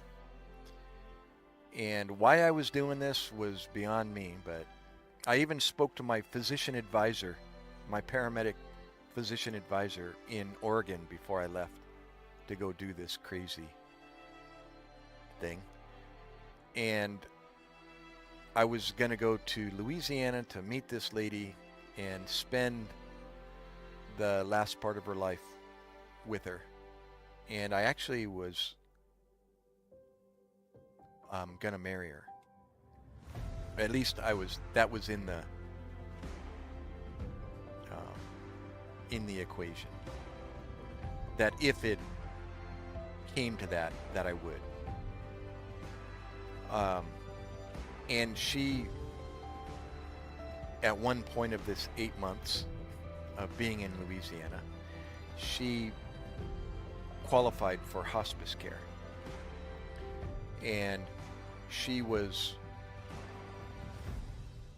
don't quote me on the doses, but she was on a morphine subderm patch, and she was taking an oral, I'm trying to remember what it was,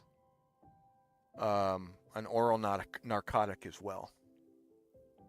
She was on this patch back here in her right scapula area, and was taking an oral narcotic as well. And they even came to the house and began the process you're probably more familiar with, and would monitor her and visit whatever, however often that was, I forget. And well, to make a long story, to kind of sum up the story was, yeah, I can't even. It involves more explanation, but I'm going to tell you, all of it was bogus. It's the only way I could put it.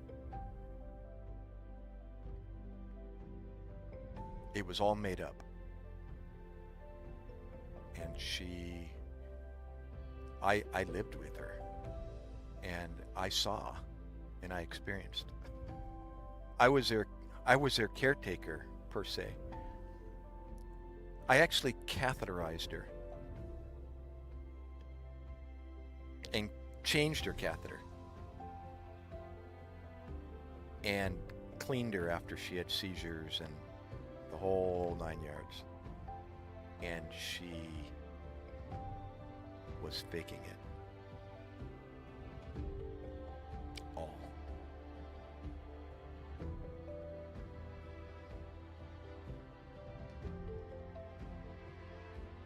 I've got 25 chapters,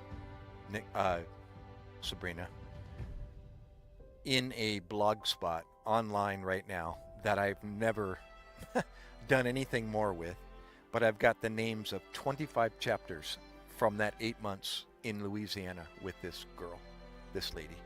I even got a name to the book that if I ever, or somebody else ever writes it. And it was one of the most bizarre, psychologically draining 8 months of my life. I never thought I would be a victim of somebody like that. But I survived, and I ran. As one older gentleman, dad, said to me at dinner before I finally escaped from Louisiana, was run. His suggestion: run, Forrest, run. That's literally what he told me. And I said, Roger that. And that was the catalyst for me to finally say, Gary, get the HELL out of New Jersey, Louisiana, and get back to California. Get back to San Diego. And then I finally got back. I finally left after 8 months. I worked as a paramedic in St. Bernard Parish, Louisiana. She would have seizures out in the parking lot of a Denny's, right there in the middle of the parking lot. And I'd have this crowd of people just going ballistic, calling 911, and I'm trying to tell everybody, please just let her. Who the F are you? Bullshit, and they're calling, and next thing you know, I got an ambulance showing up, and I'm like trying to explain to them, I'm a paramedic, please. Showing them my license. She does this. This is normal. This just happens to have one in the middle of the parking lot.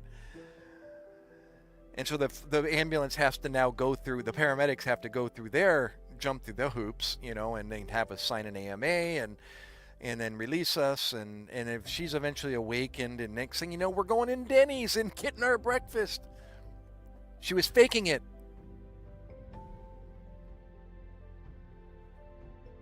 Unreal. It was bizarre.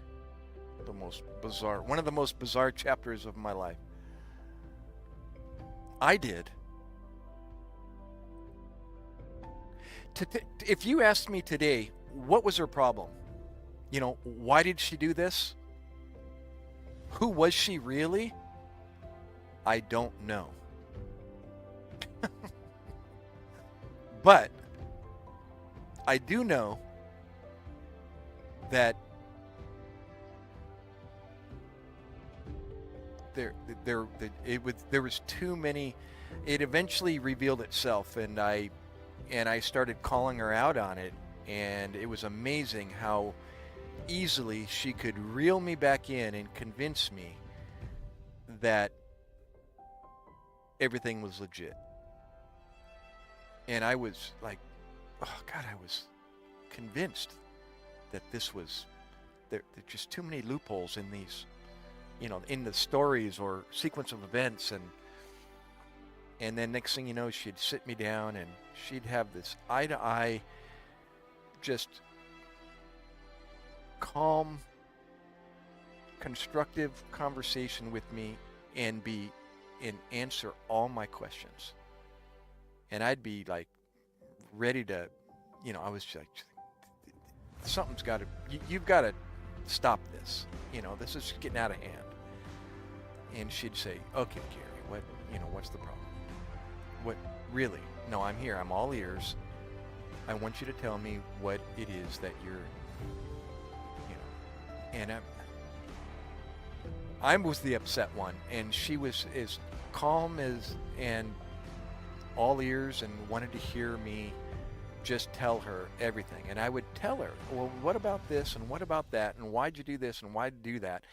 And she always had an answer. And it always seemed to come back to, well, okay, I could, all right, well, but,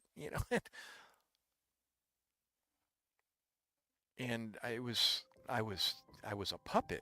I was like, it was crazy. It's like a battered woman syndrome. You hear about that? Well, I wasn't battered, but psychologically I was. And I must have been like on that side of the roles must have been switched. And she was able to do it. And it was convincing. And what she said, and it always seemed to be like, oh, gosh, as much as I don't want to believe it, man, that sounds okay. Like, okay, that might just be crazy. She would hurt herself to get narcotics. I saw x-rays of her broken tailbone, upturned, bent up into her. She literally dropped herself from a standing position. I didn't see it, but the only conclusion that she literally just would fall from a standing position, like move her legs out from underneath her and fall on her spine. And I ended up going down to the doctors, and she was admitted, and the doctor would show me the x-rays, show her that her coccyx was broken, up into her. And what? She claims she fell off of a swinging porch swing, that the chain's broken, dropped down under her butt. So that sounds legit, right? No. She did it to herself so she could get narcotics. She used to write prescriptions. She would go into pharmacies. I would go into the pharmacies with her. They would address her as Dr. Sullivan.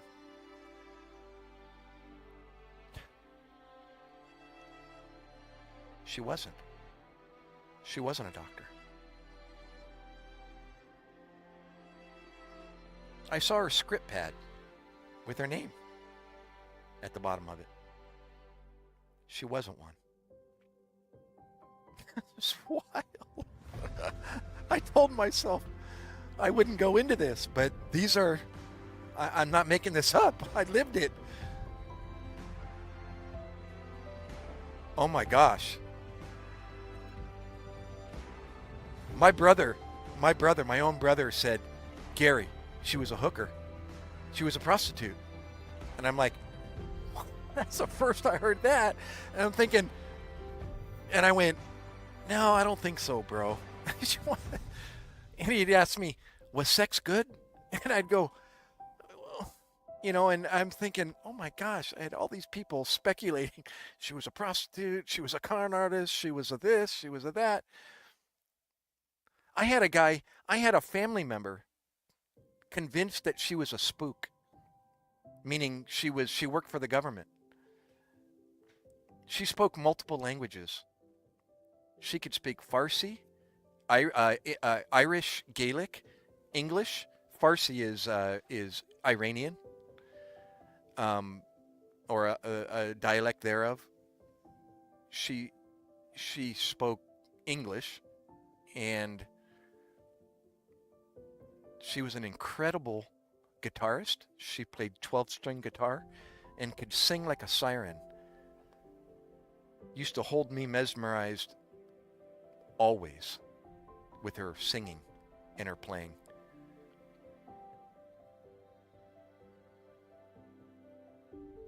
Oh yeah. But the thing is though, here on that note though, it's like, so why me? I didn't have any money. I barely made enough to live. I was on unemployment when I arrived in Louisiana. That ran out in 6 months. And I was struggling to get a job before that thing ran out. So I didn't have any money. I really didn't. She got a military check every month as a dependent spouse. But she didn't have a husband. And apparently her husband was deceased. And she lived with her mom and dad. This gets weirder as I go further and further. She was an Irish girl. Looked Irish, fair skin, freckles, reddish brown. She's getting older. She was in her 40s. I was still in my 30s at the time. And her last name was O'Sullivan, shortened to Sullivan. Her mother and father, her dad was Luigi de Benedetto. What? Like, how much more Italian can you get? I sat down with her mother and father, and actually told them we were looking to get married. Luigi de Benedetto. Mom and dad? Huh? What?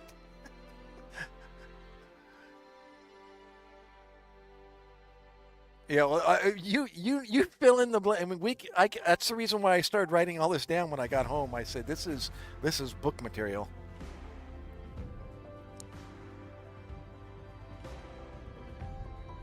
Sorry, Kuberon. She was, here, I'm going to keep going. I got started. I can't stop. Do you know what she was before she was deemed a liability? Because of her health problem, because of her illness. She was a cardiothoracic trauma surgeon.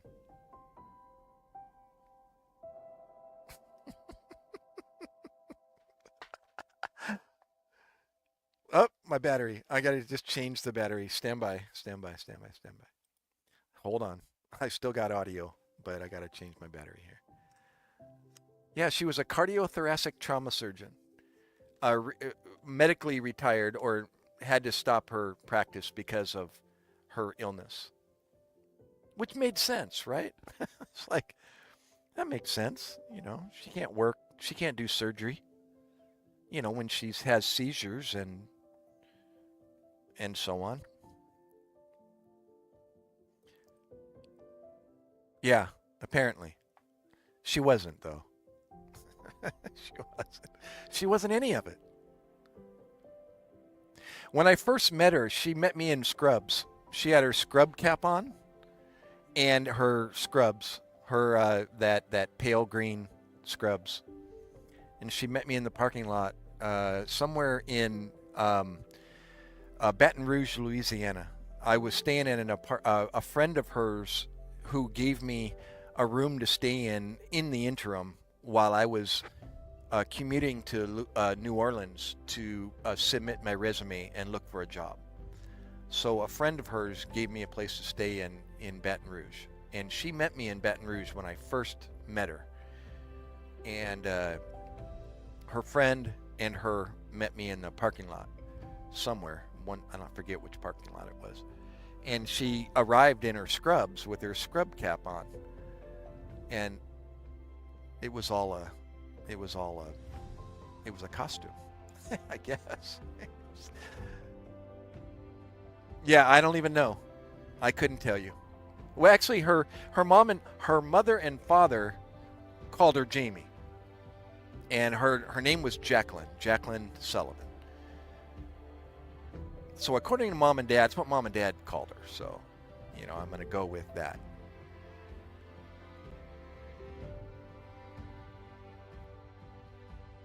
I know. How does she even get to that point? That's what I was there to figure out. Seriously, I wanted to figure all this out. Being the paramedic I was, it's like I just wanted to do an assessment, and try to figure out, okay, why is she doing, what's really her problem, and why is she doing this? How did she get there? What does she want? She ain't getting rich through me. She knew that. It was crazy. I mean, I haven't even scratched the surface yet of this story. Oh, I'm going to tell you something. She said to me, this was wild. Do you remember I'm sure you do. Remember oh yeah, you know what? She knew my job and then some. We used to sit and talk about medicine, and she would educate me about surgical techniques, and she would, like, I would tell her about my job for that day, and she'd talk to me about it. So she spoke she talked the talk.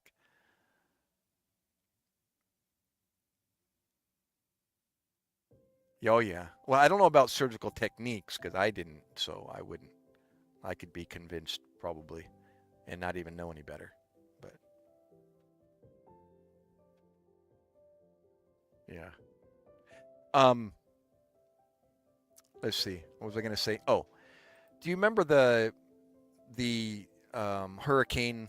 Was it Katrina or before Katrina? Maybe it was Katrina that wiped out New Orleans. Remember? And it turned it into a floodplain, underwater. Everybody was underwater. Well, that happened after I was there. I was there in 97, 98. And I used to walk on the Delta that was along the Mississippi River.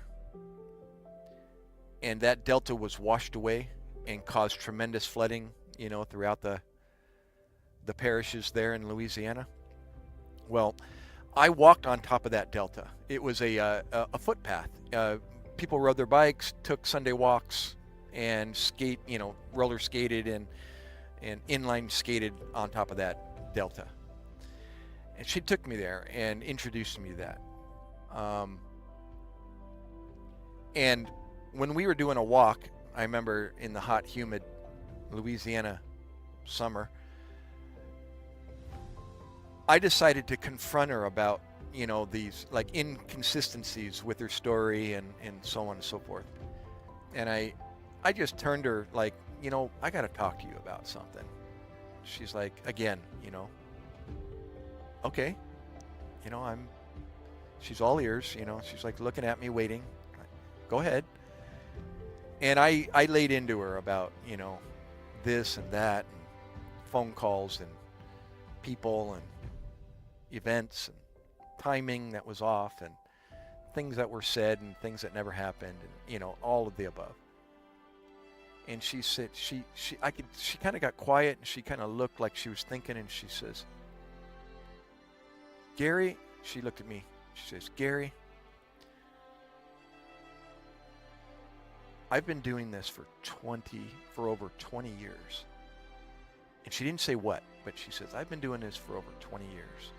She said, I'm good Where's the camera? I'm looking at this one. There it is. She says, I'm good. I'm very good. And sometimes it's scary. And like tears starting to run down her cheek. And I'm like, what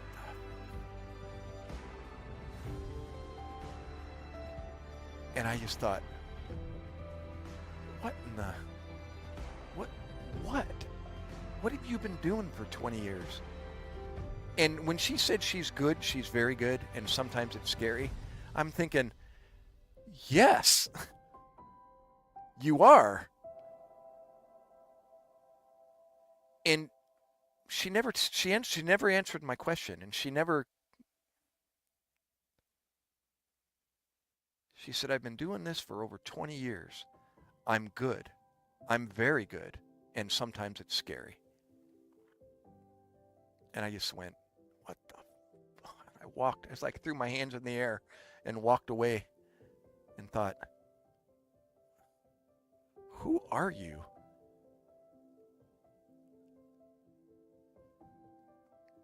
Bizarre. I don't know. She was super intelligent. That was the scary part.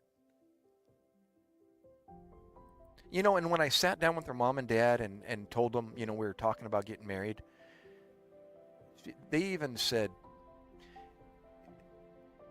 I don't know if she's told you this, but, and I could tell Dad was kind of struggling with what to say next, and he says, well, Jamie has problems. And I'm shaking my head like, yeah, I kind of figured that out. And I hope you know this. And I thought, yes, I think I do.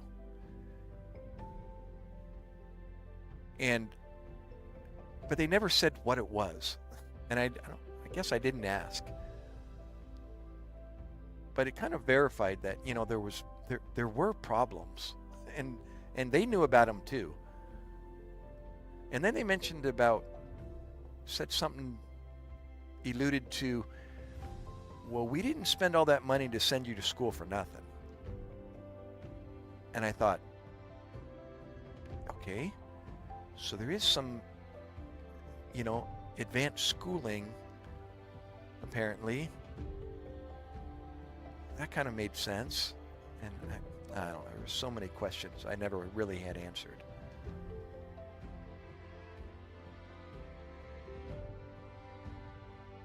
It's crazy. I don't know. You're a woman. Maybe you know more than what you can share something that, you know, maybe obviously I missed. And I hung around I tried 3 times. Actually, 3rd time, I finally succeeded to get away from her. Oh, and then here, I'm going to sum up the 8 months. So I arrived back at my mom's house in San Diego County. She was living in a suburb of San Diego County. And the north part of San Diego County. And I didn't have anywhere to go. You know, I didn't have a job anymore. I left that job. I literally put in my resignation letter. Told them I had to leave.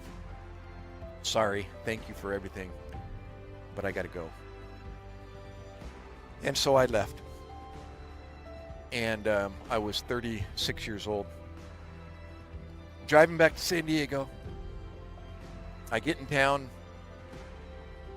My mom's got a room for me at her house. So I'm hanging out at her house, and I get a phone call one day. Hoorah. What part of California? Sabrina. Oh, I'm done. Yeah, as far as closure, it's just a story to tell now. That's bizarre. This was how long ago? What, almost 16 years ago? Yeah, I guess. I get back to San Diego and starting to try to, I'm getting literally big hints from my mom that I need to like get the heck, I need to do something. with, I'm a paramedic. I'm a licensed paramedic, and I'm just dwelling in her home and not doing anything. I was psychologically whooped, and thank God for my mom finally getting me out of her house and to submit my resumes, and I eventually found work. But while I was waiting, I get a phone call one day and didn't recognize the number. Actually, I recognized the area code, and it was Louisiana. And I thought, ruh-roh, you know, this isn't a number I recognize, but I know that area code. Is it area code? Yeah. And it's Louisiana. And I'm thinking, do I answer it? Do I answer it? It's not her number. I know the area code. Hello? Hold on. So I answer it, and it's a man, and he's like, he says my first and last name, and I said, yes, it is. And he says, hi, this is attorney so-and-so in Harahan. That's the area she used to live in, the city, suburb of New Orleans, or a parish, whatever they call them there. Actually, it was Metairie. Metairie was where he was from. It's another, right next to Harahan, and by Lake Pontchartrain. You're probably familiar with Lake Pontchartrain. It connects, or is that Mississippi? Oh, that's the Mississippi. Sorry. There's a causeway that goes from Lake Pontchartrain into Mississippi, and it's the Lake Pontchartrain Causeway. It connects Mississippi with Louisiana. Anyways, so he's in Metairie, and he's an attorney, and he's from such and such. He says the name of the attorneys. You know how they have multiple names. And I'm like, okay. Yeah. He says, yeah, I'm representing a Miss Jacqueline Sullivan. And I just went, ruh-roh. And your name came up as a reference. And so I'm calling to get some information regarding her case and she's starting to give me details. And I thought, what? And I'm thinking, holy moly, she still hasn't let go of me. I mean, she's using my name now for, what was she being represented? He was representing her in thank God it wasn't directed towards me, but I was like a name that might have some information for the attorney in this case that he was representing her in. And after hearing and listening to him and then coming, finally giving me an opportunity to answer, I said, can I share something with you? And Crystal, hang on, you're coming right in the middle of a conversation. And I said, I had to think about it, and I thought, okay, I'm gonna spill the beans with this attorney.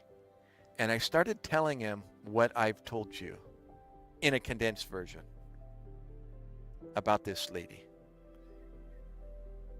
And after I was done, it was like there was this long pause. I'm like, are you still there? He's like, I'm still here. I'm just trying to take in what you just told me. And I said, I'm like, yes, you heard exactly right.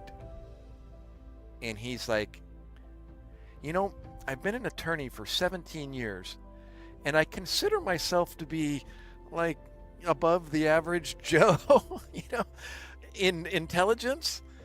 And you're telling me that I'm having the wool pulled over my eyes. And I said, yes, sir. That's exactly what I'm telling you. And he was like, I don't know what to say. And I said,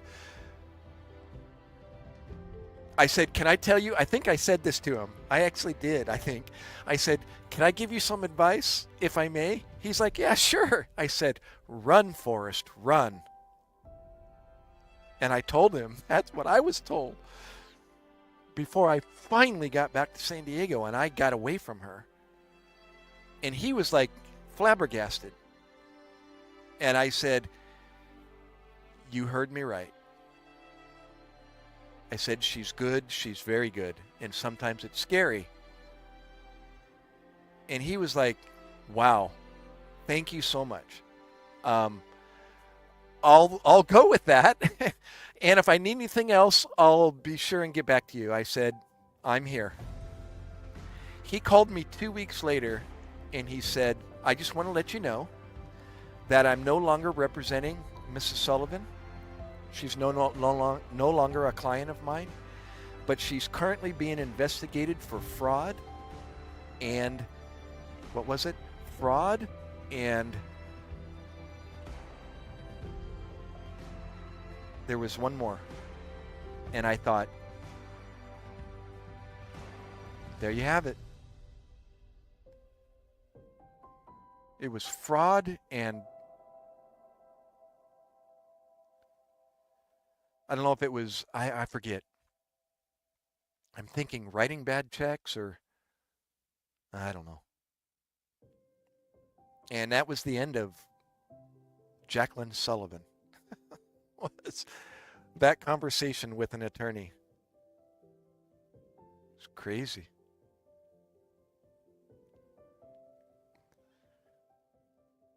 She was trying to, what was it? The attorney even mentioned a name that I was familiar with. It was apparently her prior husband that she had told me that had died, and she was the recipient of. He was a retired officer in the Navy, and that's why she received a what do you call it? Dependent check, a military. I used to look at that check. It was pink. It was military. She even had an ID card of an officer, and we used to get on base there at NAS New Orleans, and they would salute the car I was driving, and bring me on the base, which is, if you're enlisted, you're not saluted, but if you're an officer, a retired officer, they salute the symbol on your windshield, which signifies that you're a dependent of an officer. And so it's like, the stories kind of fit when she would and I saw the paycheck she would receive every month, and it was a dependent paycheck for the military, and her sticker on her car was legit because we get on base, with a salute, and otherwise they want to see your ID, and yet this attorney was mentioning this person's name that was apparently her prior husband, but the attorney was talking about him as if he was still alive, and I'm like, no. I said, Garrett? His name was Garrett. Major Garrett? I said, as far as I know, he's deceased. It's like, wait a minute. What is she telling you? Like, oh my gosh, she had him in the web. I'm like, oh my Lord. And they required me. Well, it's like saluting the president. You're not saluting the person, you're saluting their rank. They're not saluting you in your car, they're saluting what's on the sticker, which signifies you as being either an officer or the dependent of one. So anyhow, and then he called me like 2 weeks later and told me that she was currently being investigated for fraud and something else. And wow. Crazy. No, I don't know. I don't even know who he was. Don't ask. He was a retired Navy SEAL. I didn't even go into that chapter yet. Tom Clancy novel. Something right out of a Tom Clancy novel. I didn't even mention the SEALs yet. I'm serious. Here, look, look, look, look. I'm going to go to my blog spot right now and I'll show you all the names of the chapters. Let's see here. Hold on. There it is. Hold on. All right. Have you ever seen the movie A Beautiful Mind? Or was he dead? I know. Have you seen the movie A Beautiful Mind with Russell Crowe? I just mentioned this last live stream. He played the schizophrenic, a true story about a schizophrenic that lived in, where was it? Boston, Massachusetts. And it was called A Beautiful Mind. Well, the name of the book that if I ever wrote it, is Her Beautiful Mind. Yeah, oh my gosh. If you haven't seen that movie, go to Amazon and find it and pay $5 or whatever it costs to watch that. You have to see that movie. It won so many awards and it's incredible. A true story, based on a true story. And once you see that movie, think about what I told you about this woman. And then, yeah, the name of the, there it is, Her Beautiful Mind. Oh my gosh. I went on to talk about, I started writing fiction. Oh my gosh, look at this. How much did I write? I talk about the Gulf War raging in Kuwait. United States air campaign was creating havoc for Saddam Hussein. I made all this up based on this real person. But I started mentioning, here's some of the names that I was dealt with. Lieutenant J.G. Michael Garrett. That was the name. A Navy SEAL who was given the assignment to assist in location destruction of Iraqi munitions bunkers in Mohammadiyat, Iraq. I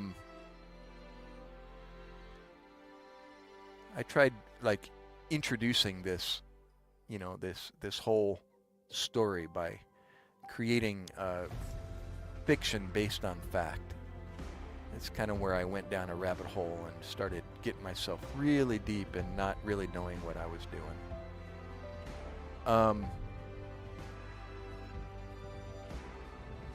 And then I go into what led me to meet this woman.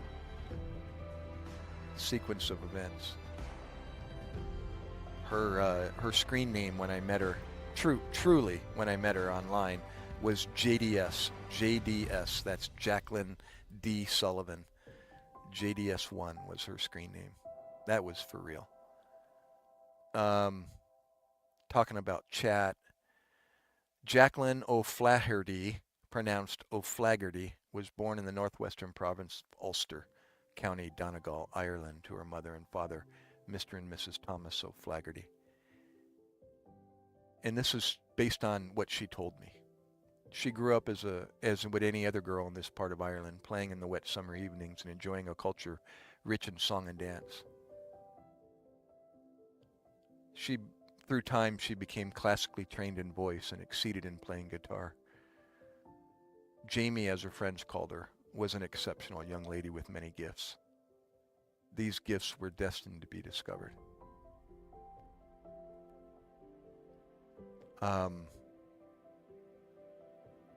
Her mother, Ann Miley,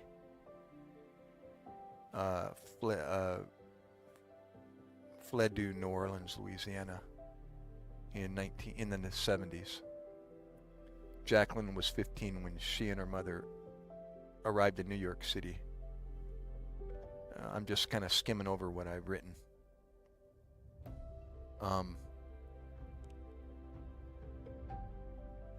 Anne and her daughter soon reunited with old friends who provided temporary living arrangements for them.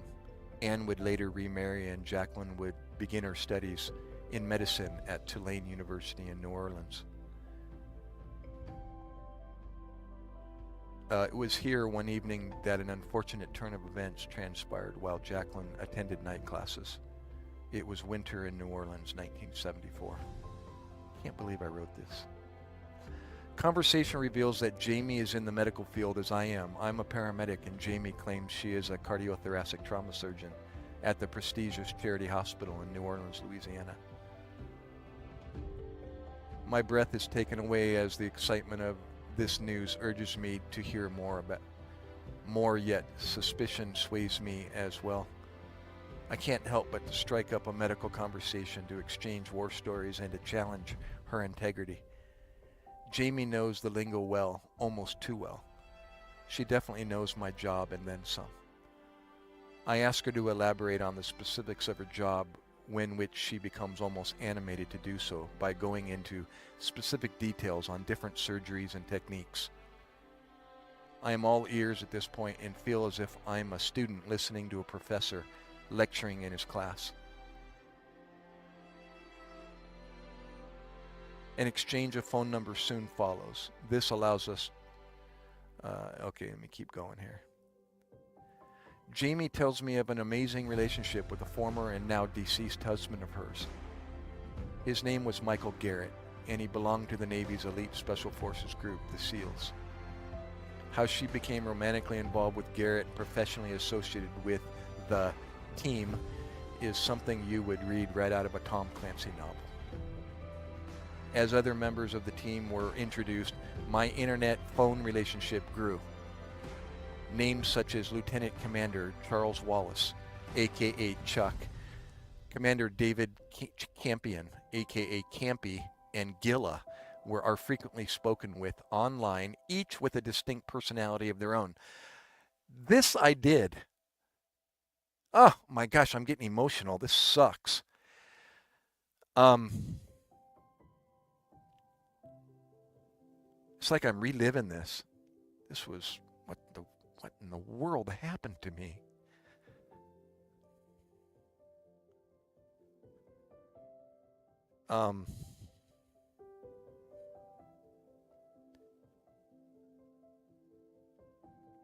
Campy appears to have adopted the responsibility of protecting Jamie since Garrett was killed. Gilla, I'm told, by Jamie, was Garrett's best friend and is of Asian descent, more specifically Samoan, as was Garrett.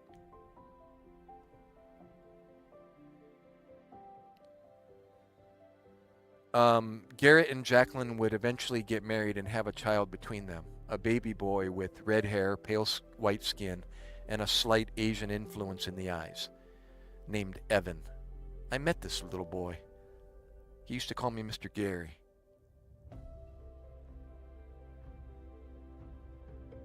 Evan would grow up primarily under Jamie's mother's and father's care, for Jacqueline and Garrett were often predisposed with their military duties.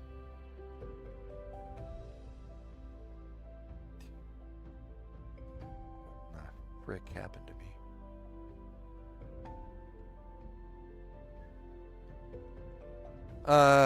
And then I go off into some fiction here, and I'm trying to tell a story to kind of lead up to some other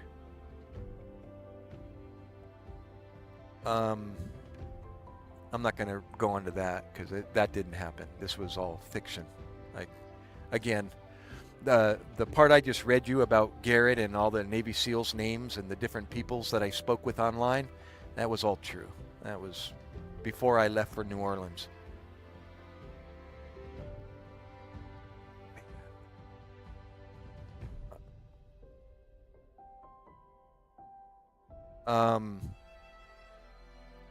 Let me just read the names of the chapters. Let's see here. I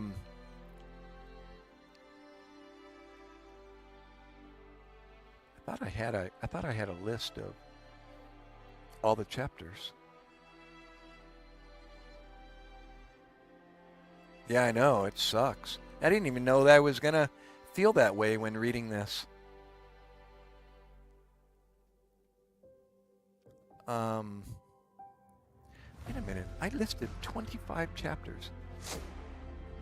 And when I'm reading this story, it's a draft. And I don't see anything else. I only see what... Oh, no, no, no, no, no, no, no, no, no, no, no, no, no, no, no. I just published it. The heck? Can't publish that. That's going to end up on my my blog spot now. Let me see if I can revert to draft. Okay, there. Unpublishing post. No, don't do that.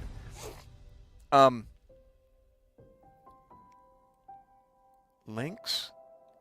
I could swear I had all the chapters' names, but this doesn't list them. I had them all like unfinished, all the names, with just a blank space after them.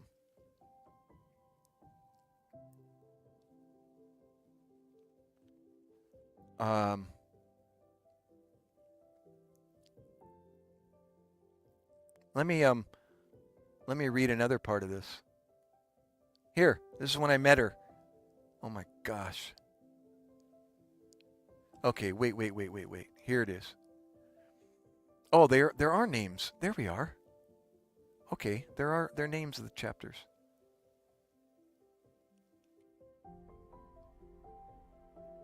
No. They're just dates.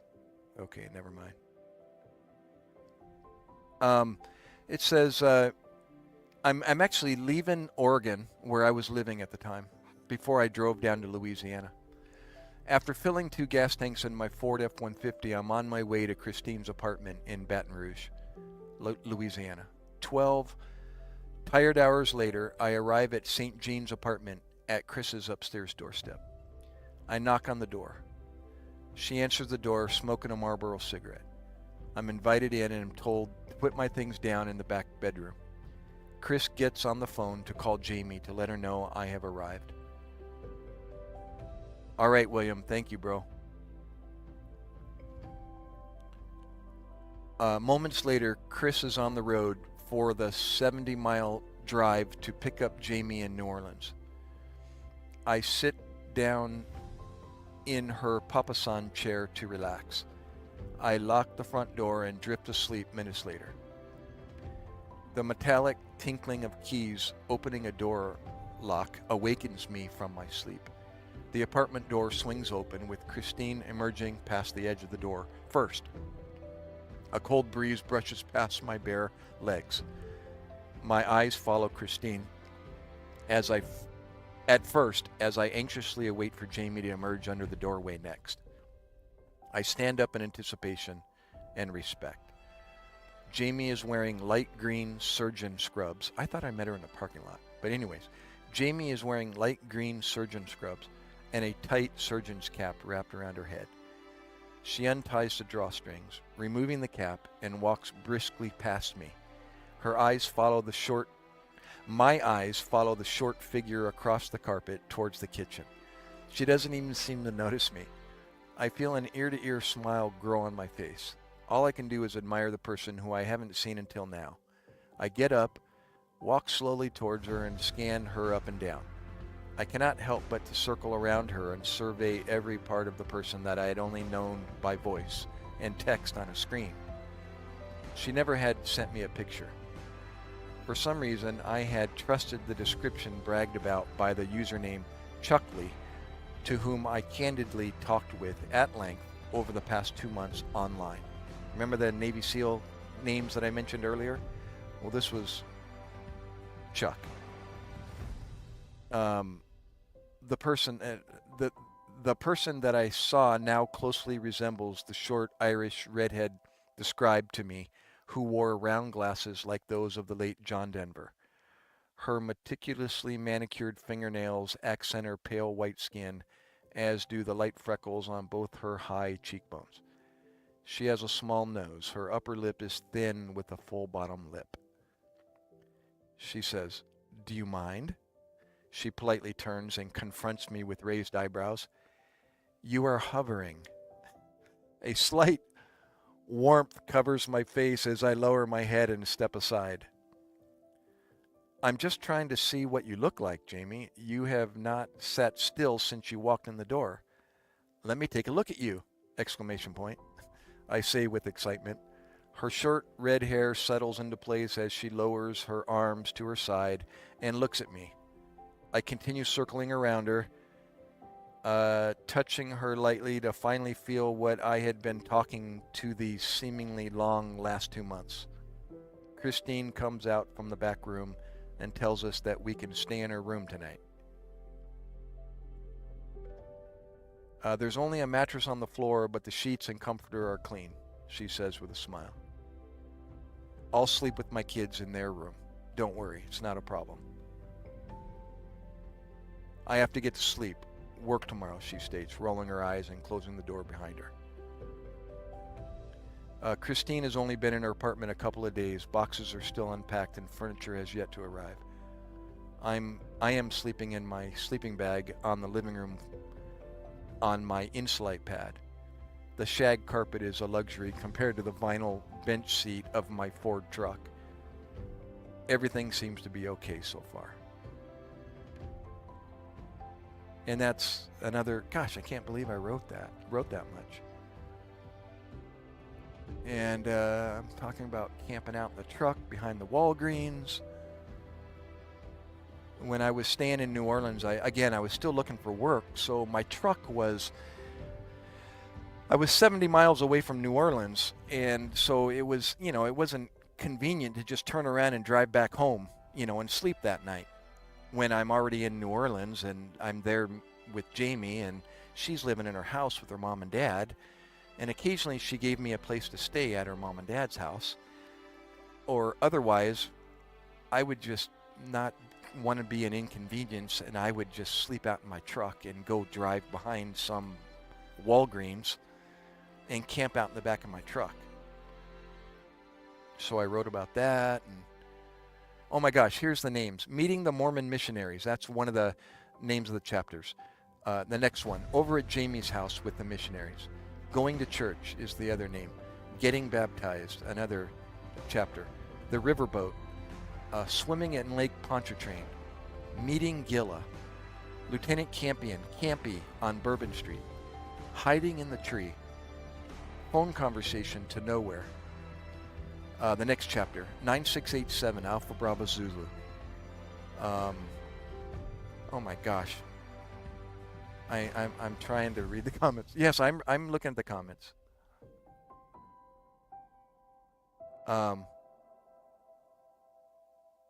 Listen to you as I sleep. Stillborn at 36 weeks. They were both born 12 hours apart. We both didn't know about what happened to each of us. The start of an audiobook.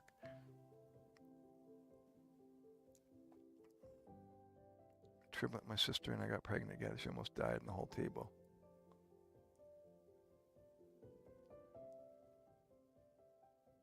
Yeah, sorry. About not catching everybody's comment. I got to read this one. This is okay. The name of it is 9687 Alpha Bravo Zulu, ABZ. Okay? Here's how it goes. This happened. This is play by play. Jamie's pager starts to beep.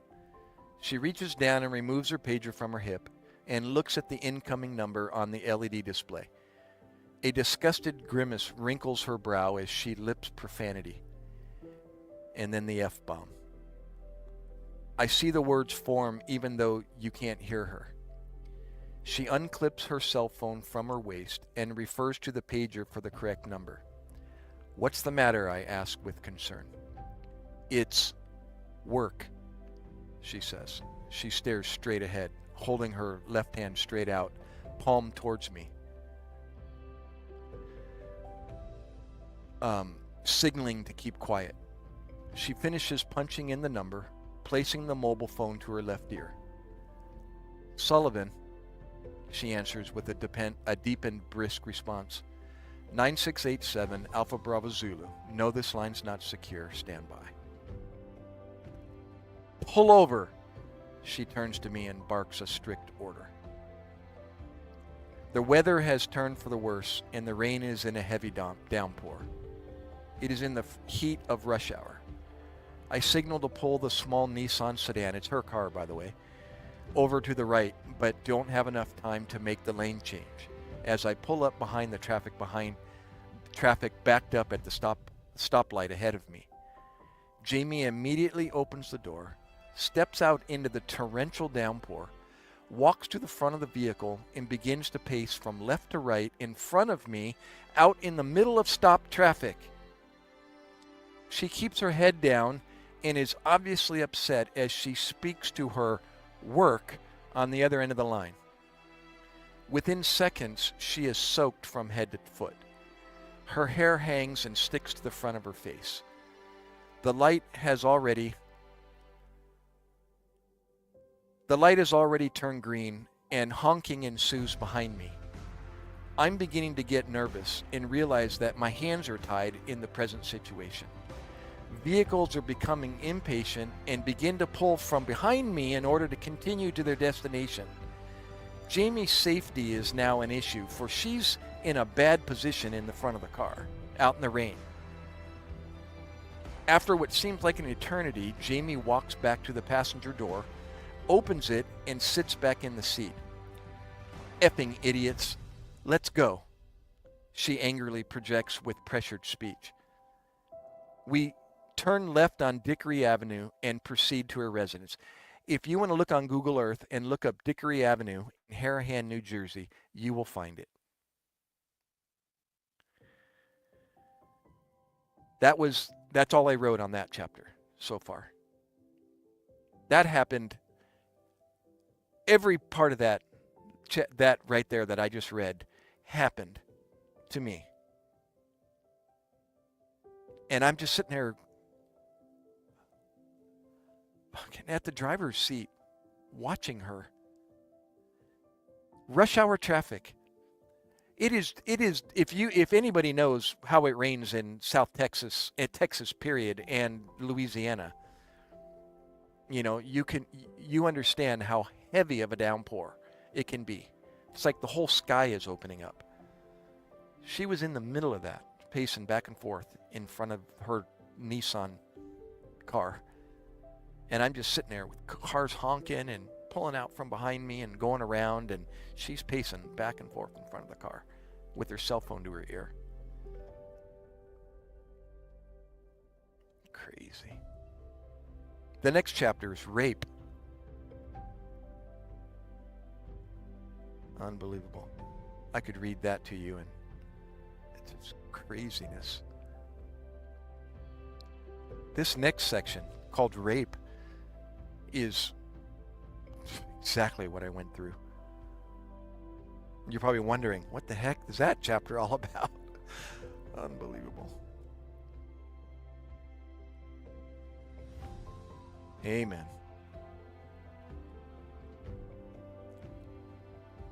You want to hear that chapter? Or short? Oh my gosh. Oh, here's the other. Oh my gosh, here's all the titles. I didn't realize it.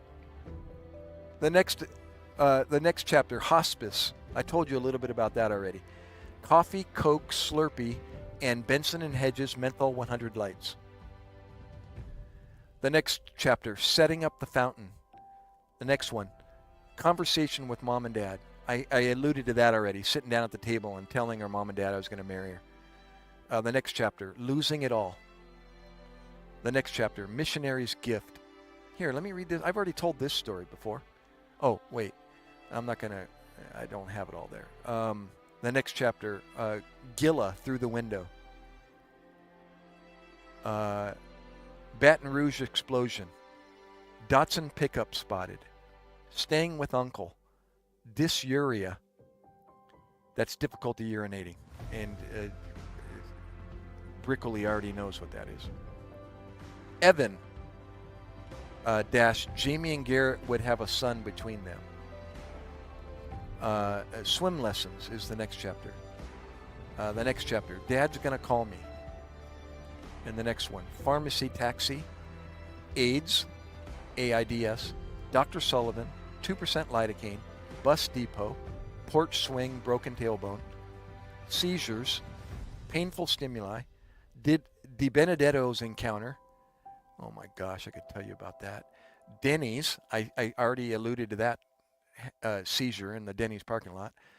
Puppy and Police Department, the 8-hour walk, Grand Isle Coon Hand, oh my gosh, AMED Ambulance, St. Bernard Parish, Gator Tour, and Flowers for Brother.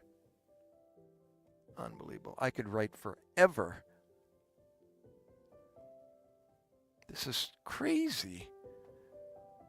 Okay, let me read it. This is craziness. This happened to me. Okay.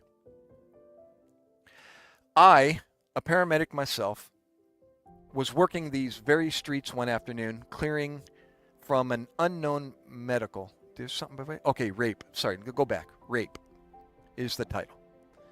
The projects of St. Bernard Parish, where I used to work, where I got a job, resemble those of downtown New Orleans in that rows of multi-storied red brick buildings line the streets for blocks on end with the impoverished people that fill them walking the streets or hanging out the windows at every level. Drugs, alcohol, sex, and violence run rampant in these neighborhoods.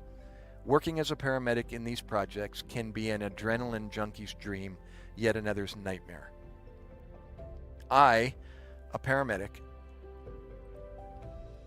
myself, was working these very streets one afternoon, clearing from an unknown medical, when I received a message on my pager to call the communications center, the CC, as soon as possible.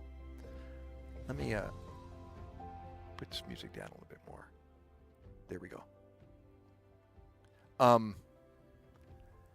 I hate receiving messages like these, for you can't help but to wonder if you're still going to have your job or if they just want you to pick them up something to drink at the local convenience store. Upon making contact with the communications center, I am given an emergency message containing instructions to call Jamie at a given number which I don't recognize as her personal cell phone number. After hanging up, a tinge of urgency finds its way to my gut as I begin to dial the number provided to me. Dr. Valencia's office, this is Ruby. May I help you? A female voice greets me promptly. After only 2 rings, a female voice greets me promptly after only 2 rings. After identifying myself to Ruby, I ask her if I may speak to Jamie. Dr. Valencia will be right with you in a moment. Can you hold, please? Ruby appears to stall with an obvious change in the inflection of her voice. After a short wait, a man identifying himself as Dr. Valencia introduces himself. Hi, is this Mr. MacKay? He questions as if reading from notes he has written.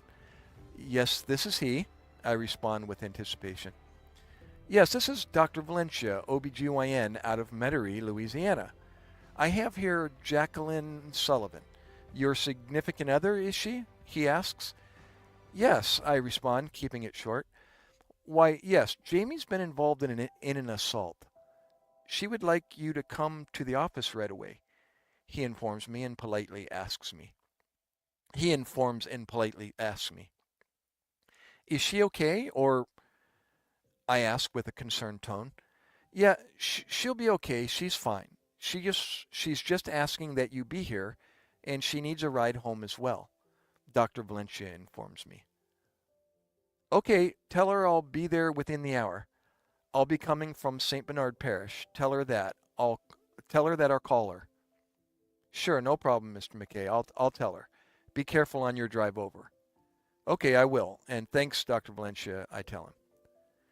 I hang up the phone, still confused, trying to figure out what to do next. I'm in the middle of a 12-hour shift, and it isn't that easy to just drop what I'm doing and go home. Emergency medicine is provided 24 hours a day, 7 days a week, and a lapse in service would mean compromise in patient care, which is unacceptable in this business. My partner, I'm sure, notices a change in my affect, but by just watching me in conversation on the phone, and is now standing, looking at me as if waiting for a response now that I've hung up. Something has happened at home and I need to call out. I call the supervisor I'll call the supervisor and let you know. I inform my partner. Okay, she replies. After contacting the shift supervisor, he informs me that he will need to find a replacement before I can. You know what? Where's my camera? Is this my camera? Yeah, that's my camera. Let me drag this over here so I can read it in front of me. You can still see me, right? I'm kind of, let me see here. I'm covering up my camera. I'm assuming you can still see me. Okay.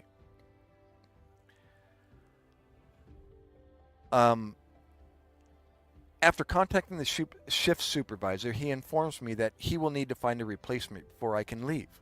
My stomach is now in knots, and I have that horrible feeling inside that something has gone horribly wrong. Having to leave prematurely doesn't sit well with me either, being that I'm a new employee and still on probation. While clearing from a domestic dispute and returning to our station, I get contacted via my portable radio to contact the supervisor. I make the call on my cell phone and am informed that my relief is on their way and I'm clear to leave upon their arrival. I pull into the parking lot of the medical complex after finding the address located on the side of the building. Walking through the glass double doors, I find Dr. Valencia's title on the list of names mounted on the wall. I choose to walk up the steps to the second floor. Pushing through the office door, I glance at the dark wood decor and wall-mounted lighting before walking up to the glass window that separates the business office from the waiting room. A lady in flowered scrubs greets me with a familiar voice that I recognize as Ruby. "Hi, may I help you?" she asks with raised eyebrows. "Hi, yes, I'm here to pick up Jamie Sullivan," I state, quizzically looking behind me at the empty waiting room. "Ah, yes, Jamie was picked up by 2 other gentlemen about 10 minutes ago." "Huh?" "She said she'd call you," Ruby informs me. "Oh, I didn't, no, nobody has called me." Okay, no problem. I'm sure she's at home. I'll give her a call. Thank you." It's like, what? So the next part is knife in the corner.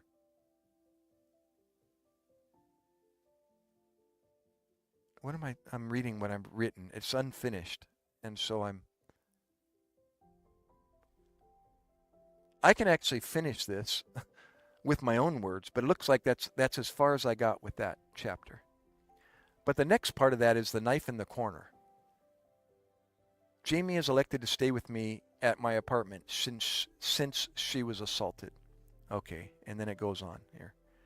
Okay, I'm going to tell you what I remember because I didn't write anymore. Okay, let me go back. Let me put this back over here. So I go home and I'm living in Algiers in this apartment. I've got roommates, like 2 guys. They actually work for the ambulance company that I'm working for. Anyways, my mind's.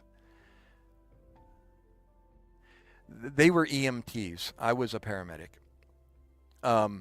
For those that don't know, I am an EMT. I was an EMT also, but I was an EMTP, an EMT at the paramedic level. There's different levels of EMT. There's basic, intermediate, and then advanced. In Louisiana, they had EMT intermediates, as well as basic level, as well as paramedics. They had all 3, and my partner was typically an intermediate. They could start IVs, but as far as pushing medications, they couldn't do that, and they couldn't do advanced level skills, and that was what I did. I did all of the above. I did what they did as well as what the advanced level does. So anyhow, I go back to my apartment. My roommates are basic EMTs, and as far as I know, they're not home. They're at work. as was I before I got this phone call to go pick up Jamie at the medical office. And when I get there, she's not there. And Ruby's telling me that two guys came and picked her up. And I'm thinking, what? You know, I might have even asked her to describe, well, so who were they? And I think she said, one big, tall guy, kind of heavy set. And I went, oh, okay. Well, that's my roommate. He was a young guy from Grand Isle, Louisiana. Stood like 6'3". He was a big old dude, probably 250, 300 pounds. And so it fit the description that he was one of the guys that picked her up. So I go back to my apartment, and it's like, there's no cars in the parking spaces.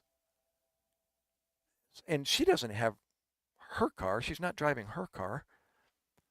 Or at least her car's not there. She does have a car, but her car's not there. Everything's empty. And I'm thinking, is there somebody home? Wait, you know, I got to go in and find out. And I go into the apartment. The apartment's locked. The door's locked. So I put my key in and I open it up and I go in, and there's nobody home. It's like all the lights are out. And I'm like, hello? Hello? No response. Jamie? Hello? So I go through the living room and I go into the back bedroom where my bedroom is, and the door's closed, and I open it up and there's bed's empty. And I look over in the corner and I see the closet door kind of partially open.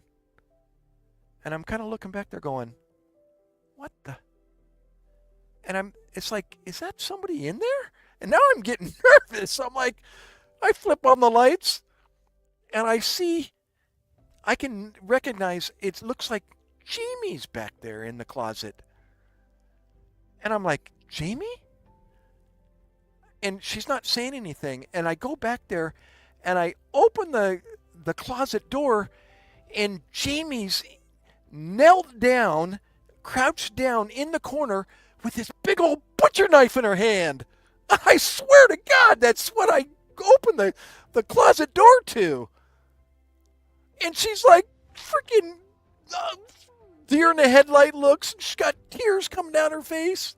And I was like, what in the? And I'm like, what are you doing? And I was able to, she gave it up. I reached over and I got it from her, and I went out. I was like, what in the world is going on?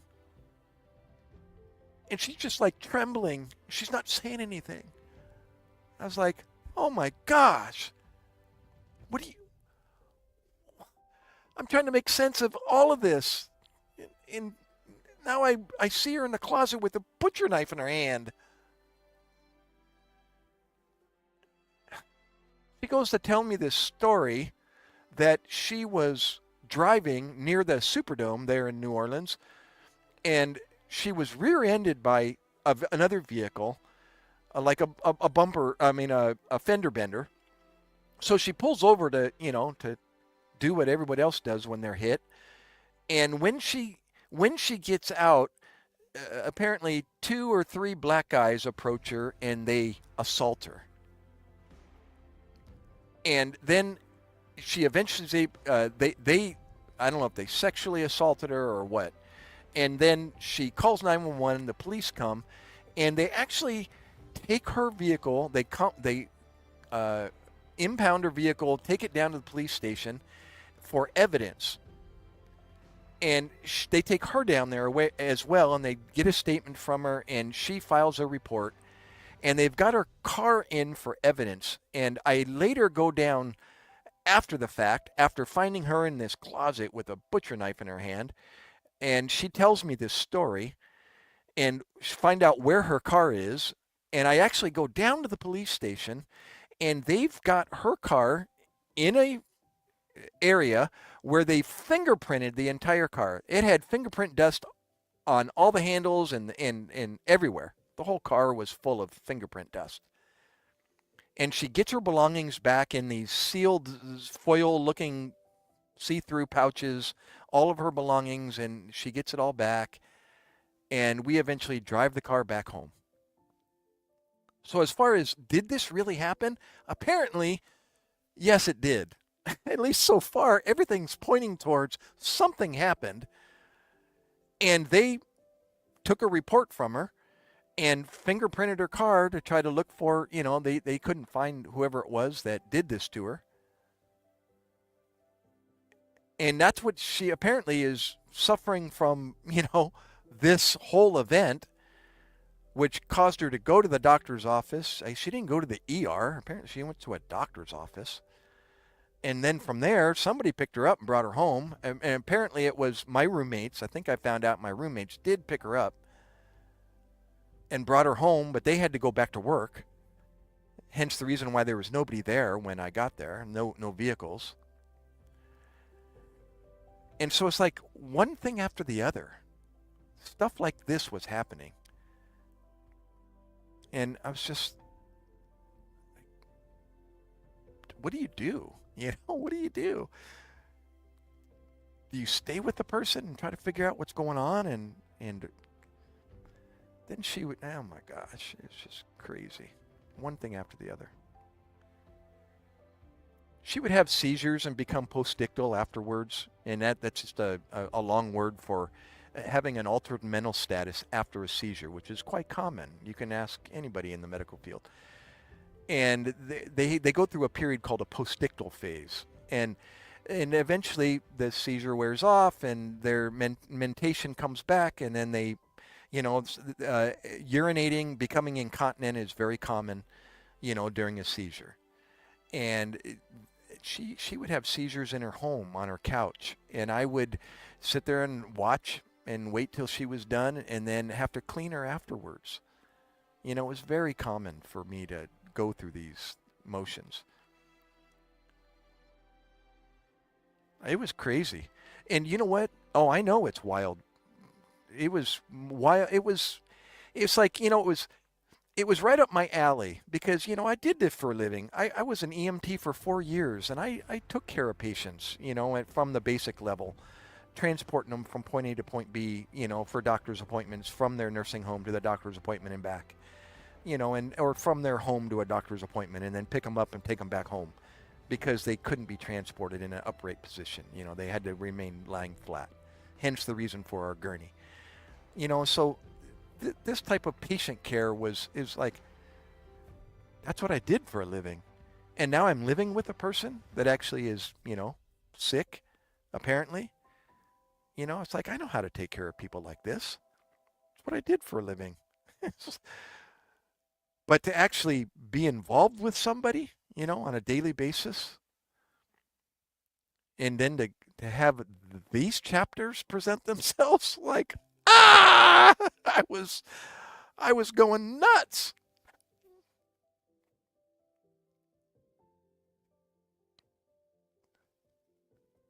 Listen, she faked them. She peed on herself. It was all a put on. I'm laughing about it. But that's the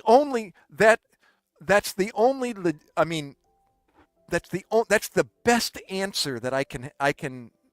That is, it's like, if it walks like a duck, talks like a duck, it is a duck. That's the only, really the only answer that makes sense.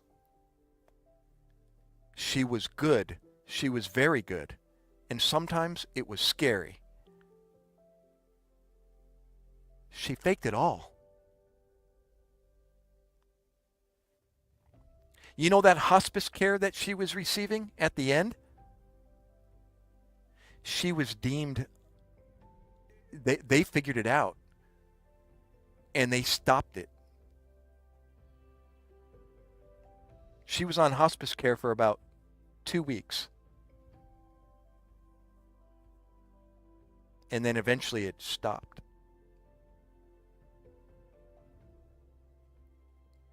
Yep. I didn't know them, but I had fellow paramedics respond to my apartment after she was apparently experiencing chest pain. It was new, and it scared her, and it concerned me. I was like, well, we talked about it. And I'm like, gosh, man, am I really going to call paramedics for this? And we decided, well, I think that would be best. Let the paramedics come and make a decision. And they came in, and I could just tell by their body language that they were calling it bullshit. And I was like, I just kind of sat back and let them do what they needed to do, and they eventually had her sign out, against an AMA, against medical advice. She was seeking narcotics. Yeah, it's crazy.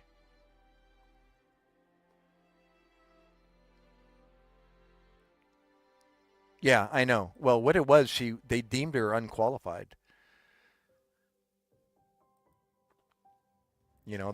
They something somebody figured it out.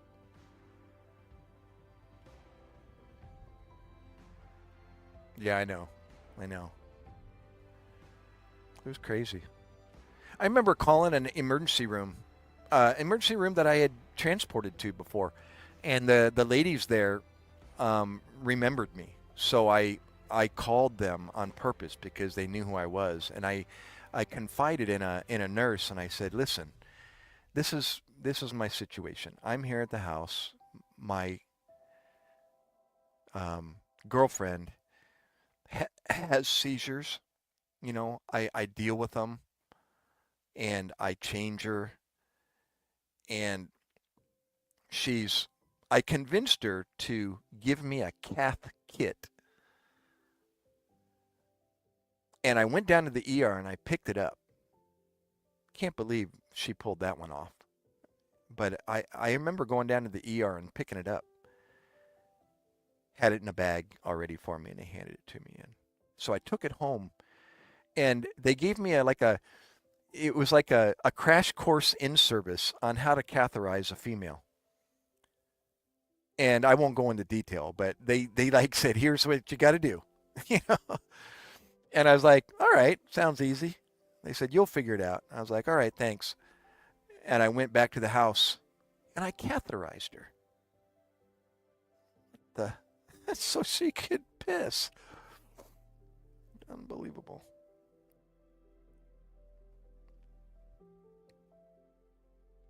Oh, I know. She took it like a trooper. I've been catheterized. I've been scoped while I was awake. And I chose to be awake. That was quite an experience. I actually watched on a television screen while they were inside my bladder. That was pretty cool. But because it was being done to me, I don't think I'll do that again. That was a little bit too much. That was like heavy breathing, hyperventilating for a little bit too long. Yes. Khalid. Oh my gosh. I'm serious. I decided, you know what? I don't want to be snockered for, I just don't want to be sedated and have to be picked up, and I got to call somebody to come pick me up, or wait until I'm not drugged anymore. I said, is it doable? And the doc said, well, we've had people that do it without. It's up to you. And I think he said, well, why don't we catheterize you with the soft cath, the standard catheter, and you can tell me by then if that's okay. If you get through that all right, then because we'll do that first to dilate you, and then from there we'll use the scope after that. After they put lidocaine gel and all the above to try to numb you. So much for lidocaine gel. Yeah, it works, but not really. But anyways, and I decided, okay, I can handle that. like I can do this. I don't think I'll do that again. That was a little bit too invasive. Oh, I know. That's why I wanted to watch it on the television. I got to watch it. He turned the television, He's like, see there's the stricture that we're, you know. And then further along, well, now we're in your bladder. And he showed me as he's looking around. As I'm like, you know, trying to put up with the. And I remember the nurse is holding my hand and I'm squeezing the heck out of her hand going, whoa, this is a little bit hairy here. Oh my gosh. Anyways, do I prefer Xbox or PlayStation? Never played a PlayStation, and I have an Xbox, so that's quite the question. I know, I'm the same. I love it. That's why we can be real morbid. You know, when I get on scene, I want to see the details. Like, whoa, that's inside a person's chest? Open that up. I want to see. They're literally spreading the rib cage and massaging the heart with their hand. I got to watch that once. That person didn't do well, but it's like wild to me. Whoa! Have you dissected a sheep eyeball yet? Or a cow heart? Oh, it was wild. I love that stuff.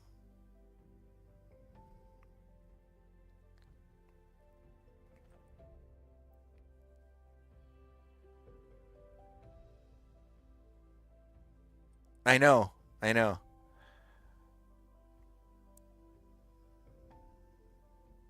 That's why, you know, it makes sense that, you know, the majority of the population, you know, don't do well with this kind of stuff, and I see why.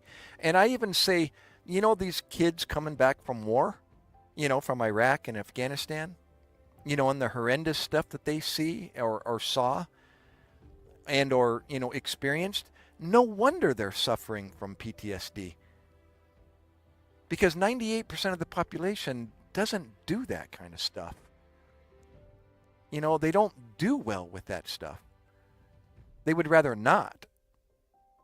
And can you imagine, like, your very first time seeing the inside of a human chest?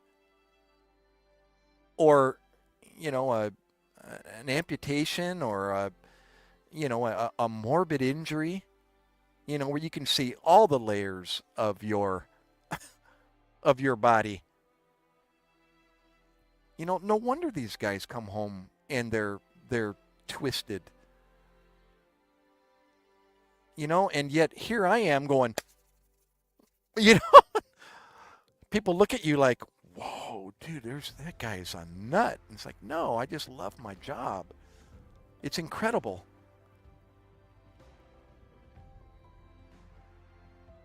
Yeah, there you go. Good old AMP class. It's awesome. Well, that's why I asked. You'll do a sheep eyeball because it's the closest thing to a human eyeball, and a cow heart because it's the closest thing to a human heart. You know, wait till you get to, well, you probably never will unless you get into EMS. You know, you intubate cats because their vocal cords are similar to the pediatric vocal cord. So we intubated cats. And we intubated cadavers, you know, for practice during my flight paramedic training. We literally had frozen cadavers, human bodies, frozen. They try to thaw them out before they let us practice on them. It's like god awful stuff.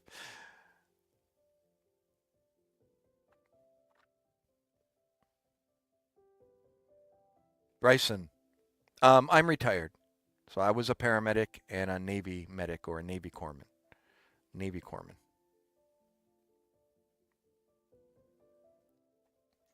Actually, that doesn't signify the corpsman, but the two chevrons are second class petty officer.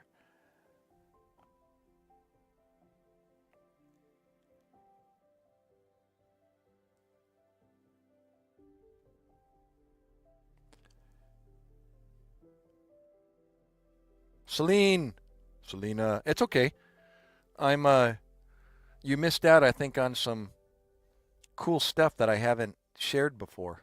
I shared. I actually started reading from a book that I attempted to write. Maybe I should. Maybe I should continue writing about this stuff and just stick with the facts. Um, what I find is, in order to make a chapter, a chapter's worth of information, I don't have enough to fill up a chapter. So maybe I can combine two chapters to make one. That might be because some of these things are in sequence. One thing led to another. So maybe I could do it that way. Interesting.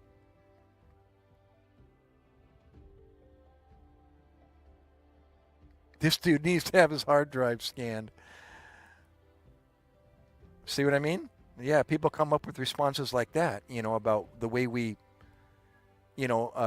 look at and think of things that are just morbid to other people.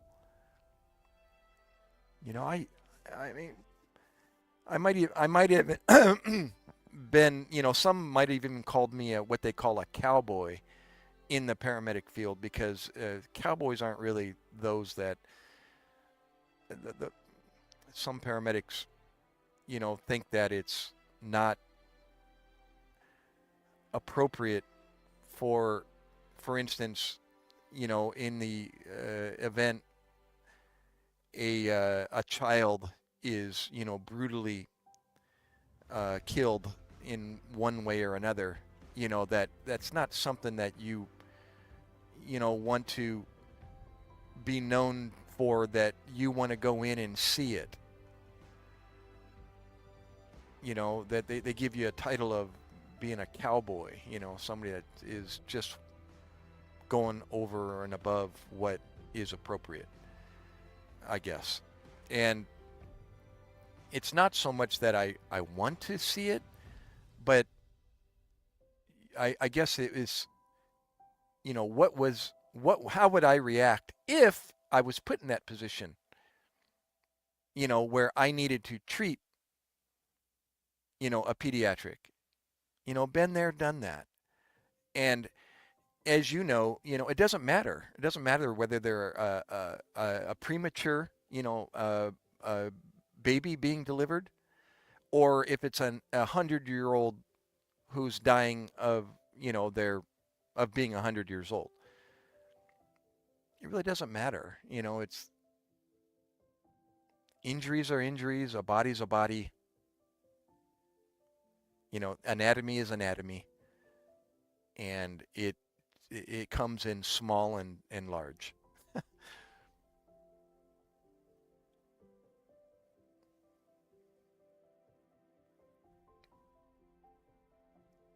Enough is enough, though. That's why if I ever, why I am not jumping up and down to volunteer myself to go to a disaster. Like a cave-in after an earthquake. Where they got it's a mass casualty mess. I'd rather stay home. No thanks. Not interested in going to something like that. That's just chaos, and it's a lot of chaos, and it's overwhelming chaos, and it's like, how much of that, how many days can I go and do that over and over and over again? It's like I wouldn't be raising my hand to volunteer to go to something like that. Nope. Not for me.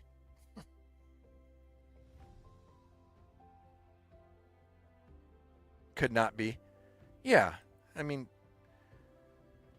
I've dealt with people like you, Selena. There's little tricks I have up my sleeve in order to get that needle in your arm.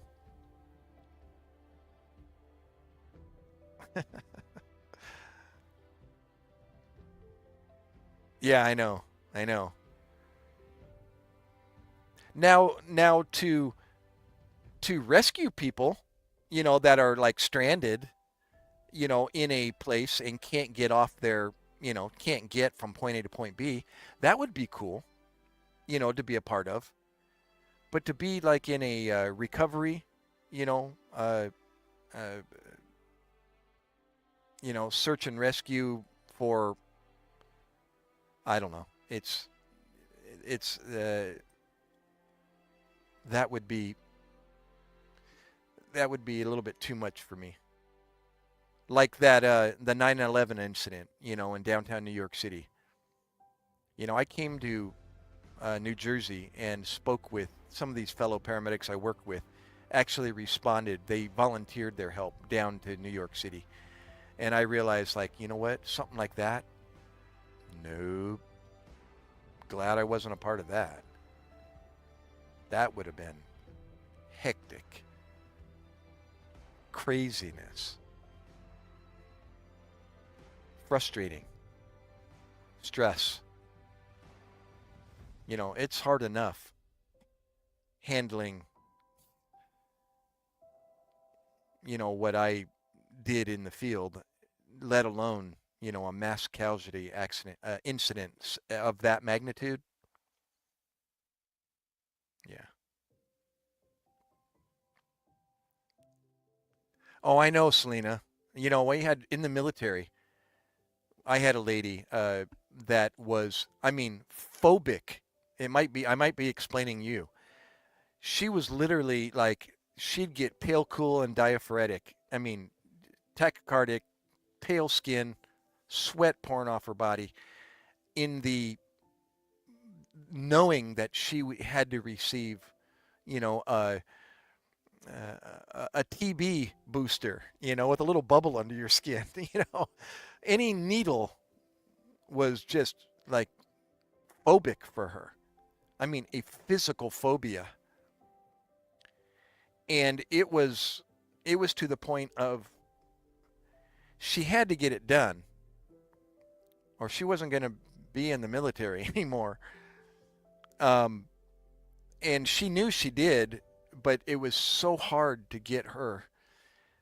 And I mean, to the point of she was running and doing everything she could to keep from.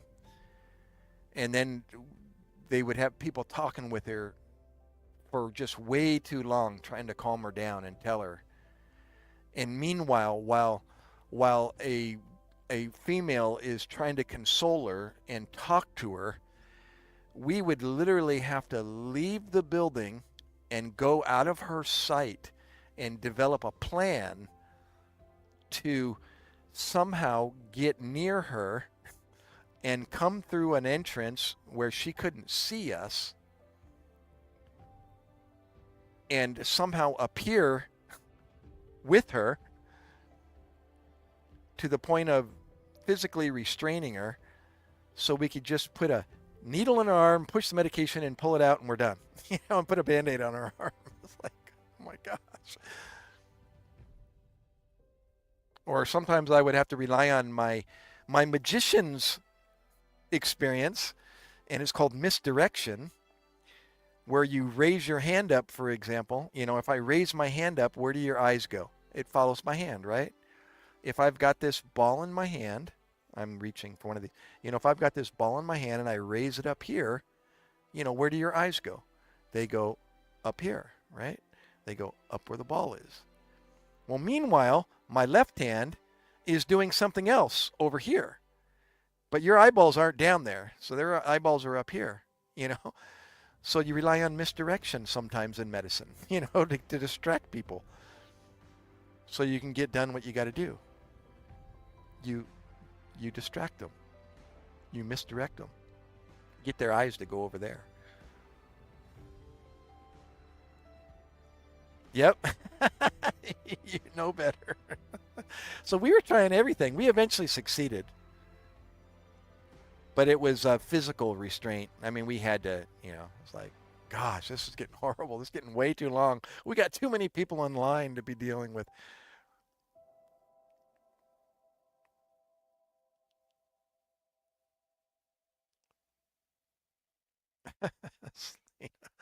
As a child, if I needed shots for dental work, they'd prescribe, they'd sedate you. What'd they do that? Oh, in the mouth? They'd give you oral beforehand? Yep, yeah. They would snow you. That's what we call snowing somebody. Give them a cocktail and snow them before a procedure. Yep. They gassed you. They tricked me, gassed me while the doctor talked to me, and he said we already did it. Good night.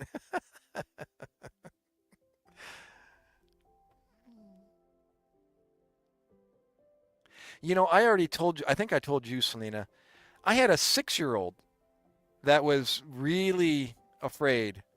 I mean, really afraid. But I was able to gain his confidence, and I showed him around my ambulance, in the back of the ambulance while he was on the gurney. And it's like, listen, here's my ambulance. Here's where I work. I said, I got to show you. You're gonna think this is cool. And I started out the whole, attempt by showing him my ambulance, and I'm giving him stuff, and I'm having him opening things so he can see everything.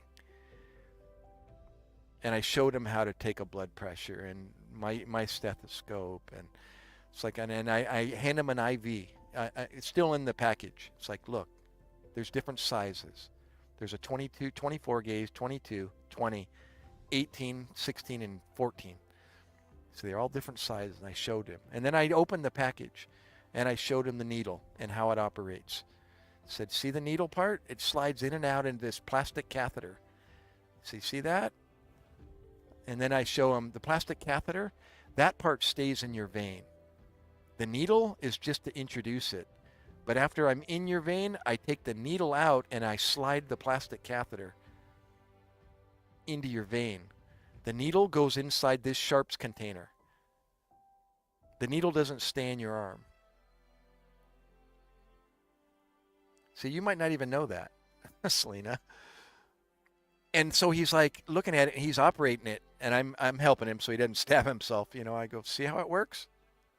The needle goes in and out of that plastic catheter. So he's holding it, and he's all doing it, and he's all, oh, cool. And then after I give him the big tour, I tell him, well, in order to make you better, they've got to put medicine inside of your bloodstream.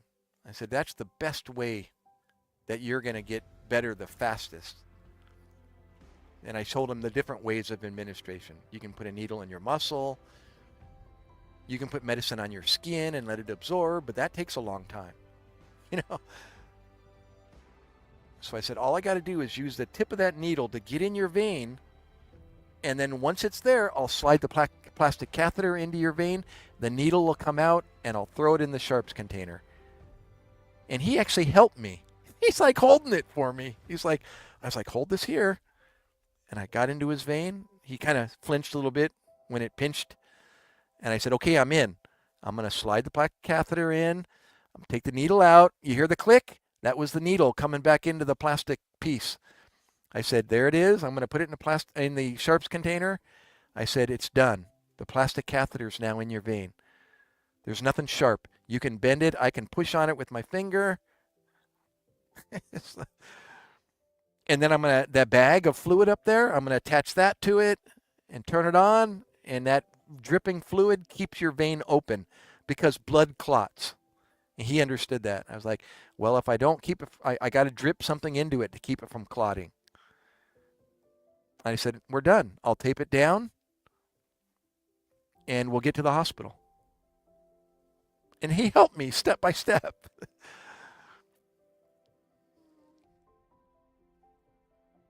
Oh, your mom said good luck.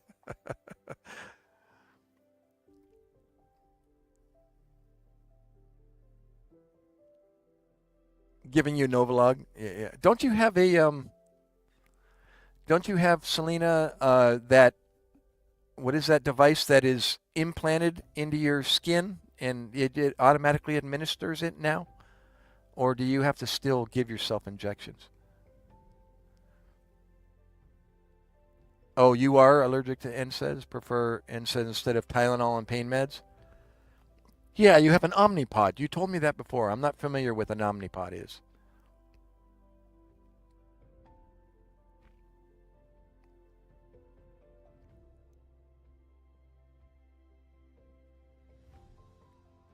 When I was going through when I was providing care, I remember it coming out, and I remember seeing it in some patients, but it wasn't the norm.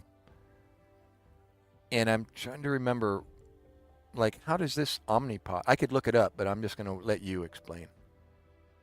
Yeah, the big gauges for big jobs, life-saving care. Well, in the neck, putting a big IV in the neck is the best because that's a giant. See that? See how giant that is? That's a cigar. Look at that. Tell me, that's twice as. That's 3 times the size of a 14 gauge. Look at, see right there? That's your EJ. Just put a stethoscope around somebody's neck. Watch a doctor. Next time you see a doctor, look at his EJs.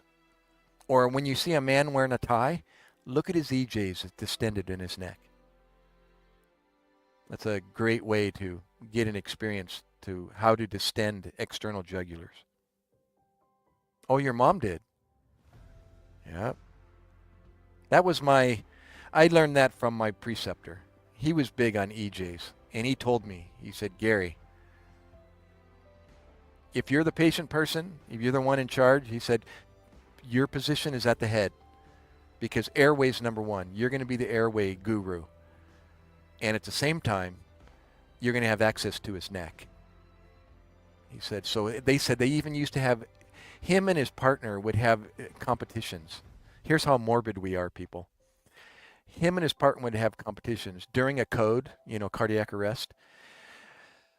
The partner's usually down at the extremities, and he's doing the putting the monitor on, doing the defibrillator, and starting IVs through the peripheral in the arms. Well, the guy at the head is intubating and or starting EJs in his neck, and they would have races and say, "I bet you I can intubate and start an EJ before you can." Start an IV and defibrillate, or to start an IV and put them on the monitor. And they're like racing, trying to intubate, get the 14 gauge out, start an EJ, and they're trying to see who can get done first. Oh my gosh. I bet. I tried to start an IV in a man's scalp. Poor guy. I felt for him. He was cringing like crazy. And I wasn't successful. I felt really bad. It's like he had some really distended veins in his bald head, and I was like trying to put a little 24 gauge in that. It's really, really tough up there in the scalp. I know. Well, they should have put one in your neck. I'm surprised. That's what I would have been doing. Lay you down flat, put a stethoscope around your neck. Guarantee you I'll see an EJ in your neck. I found most people were shy to go for the neck. It's like they weren't taught that. Or they couldn't do that. It's like, why not? It's an IV. It's a peripheral IV. It's a vein. You're not doing a central line.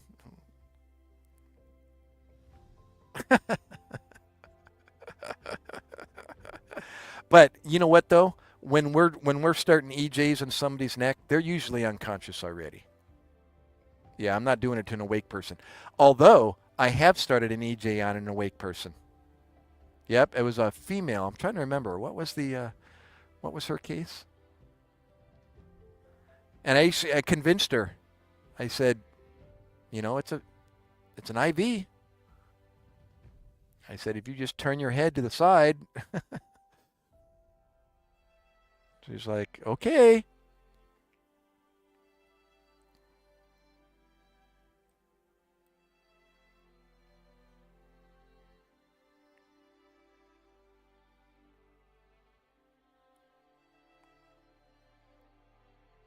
And you have a lot of skin there. It's thick skin. So it's not like you're, accessing the top of the hand or the arm, where the vein is right underneath the skin. There's a lot of skin there. So you got to go through some thick sub-Q fat there before you hit gold. But you just pull it. You pull the skin back with your fingers. Make it really tight. Try to use your 2 fingers. Pull it. Put the needle in between your... Yes, I know. The hands hurt. Yeah, I'd rather have it done right there in the fat of my arm or in the crook of my arm. Yeah.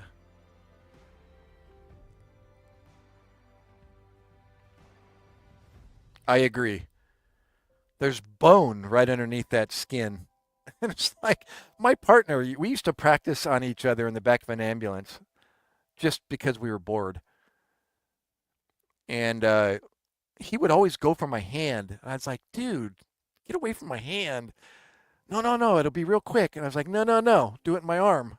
It's like, stay away from my hands. There's too much bone there. It's right there.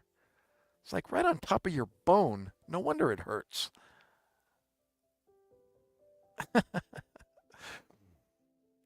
Oh, by the way, Selena, meet Bricoli, meet Sabrina.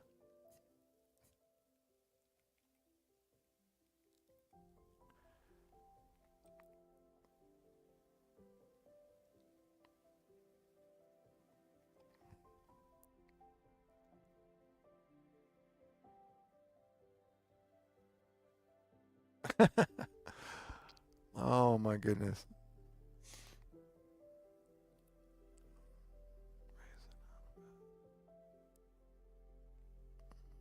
Bryson, are you still there, bro?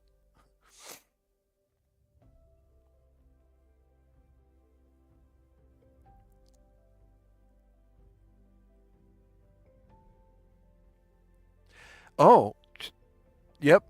Zithromycin, that's not uncommon. IV in his head. Ugh. You see, man, that hurts. Yeah, especially a 6 month old. Well, they're screaming anyways, but even so. You know, my experience in the hospital, going through paramedic school, we had to rotate through the different departments, pediatrics, uh, cardiology. I mean, what do they call the IV? I mean the monitor, the EKG, telemetry. We had to rotate through telemetry and then OBGYN and respiratory and all the different departments, including pediatrics. And we had an opportunity to, if they had cases, to intubate a pediatric and start IVs. And so, as you just mentioned, you know, pediatrics can be difficult to start IVs.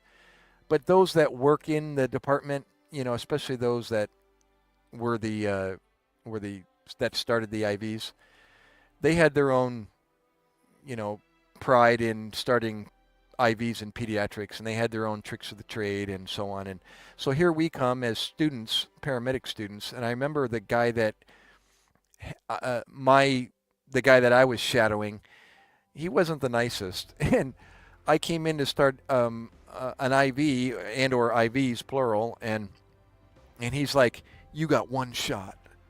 And I was like, "Gee, thanks." It's like, "You got one shot," and I missed. And he steps in and he starts it right away, and I'm like, "Oh my gosh, who's this guy?"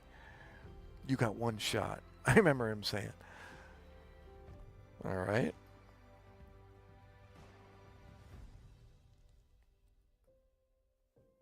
I haven't. Ooh, now you're talking. You see? My son went into SVT. At 12 weeks, his heart rate went to 260. You saying at 12 weeks, his heart rate, the 12-week age?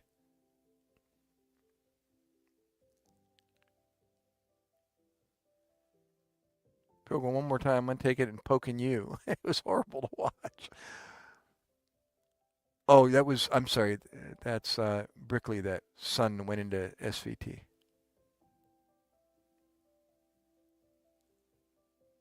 How did they? Just curious. Did they treat it with pharmacology, or did they? What did they do? I'll tell you some experiences with SVT that are pretty cool to talk about. I've never talked about SVT, but those are some of the those are types of calls that you can make a difference, and they're really enjoyable to watch. You can intervene, and you actually get to practice what you were taught, and it's it can be advanced, or it can be solved with some basic maneuvers. But I'm curious as to how they fixed your... Oh, he got himself out of it. Yeah, see what I mean? I was just saying, sometimes, it's solved on its own, or sometimes you can do some basic stuff, and it's pretty interesting. You can just have people hold their breath and bear down. You tell girls or women that have had children, I say, pretend like you're giving birth. Bear down like you're trying to, you're pushing something out.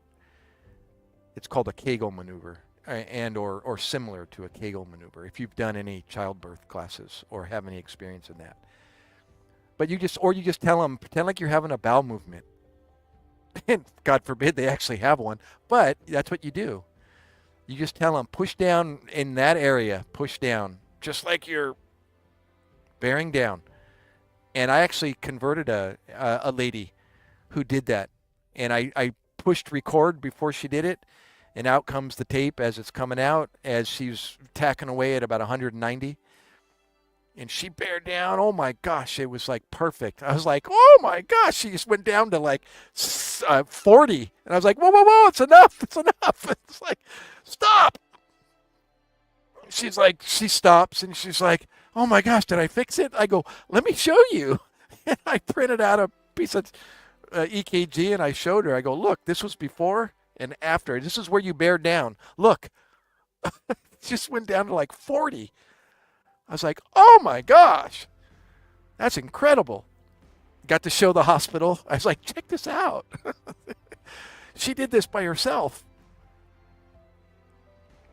Of course, you start an IV before you do this. In the event they don't convert, you get prepared in the event, you need to intervene. That's the reason why we start IVs, just so we have access. Because as you just said earlier, when people get dehydrated, their vessels become flat because they're not full of fluid. That's for those people that don't know. So, but the same thing with a fast heart rate.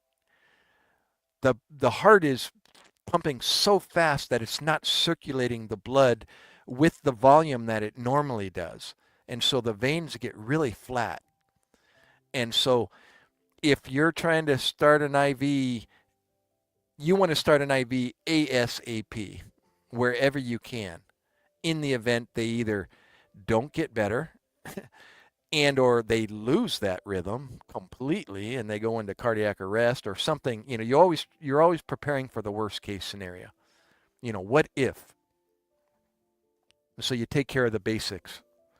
IV O2 monitor. And once all that's done, then you proceed. Okay, now what can I do? And if the answer is nothing else, then you transport.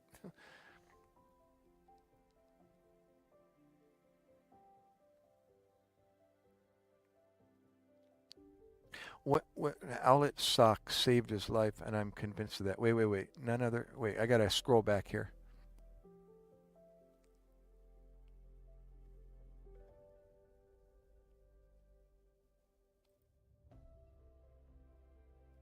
I always felt like a lab rat. I love it. Oh, wait, my language came in. Where'd you come from? Hey, I remember that 4-5 ACP at the end. Welcome back. Don't forget to like, everyone, if you haven't already. My son, they poked the son to death when that happened. Oh, that's right. They had to call security because your husband said, if you poke him one more time. When we had our twins, they have to remind students watch, and all of a sudden, like 9 people around just watching. Yep. You become like a lab rat.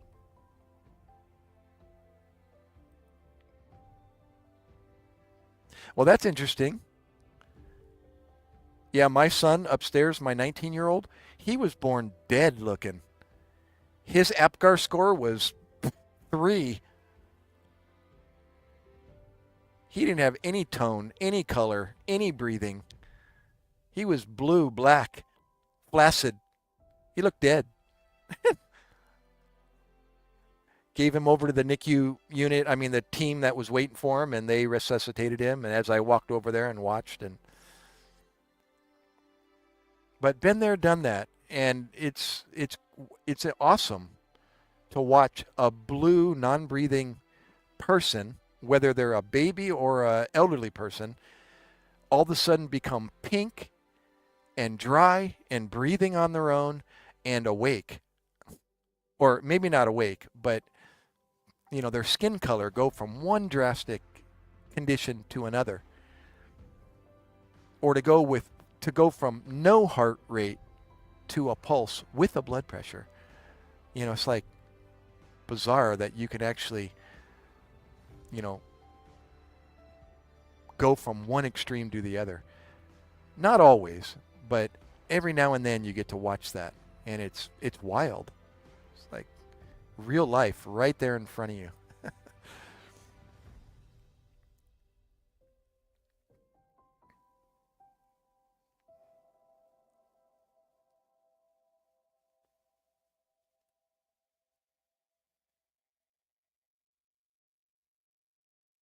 Wow, see, interesting stuff.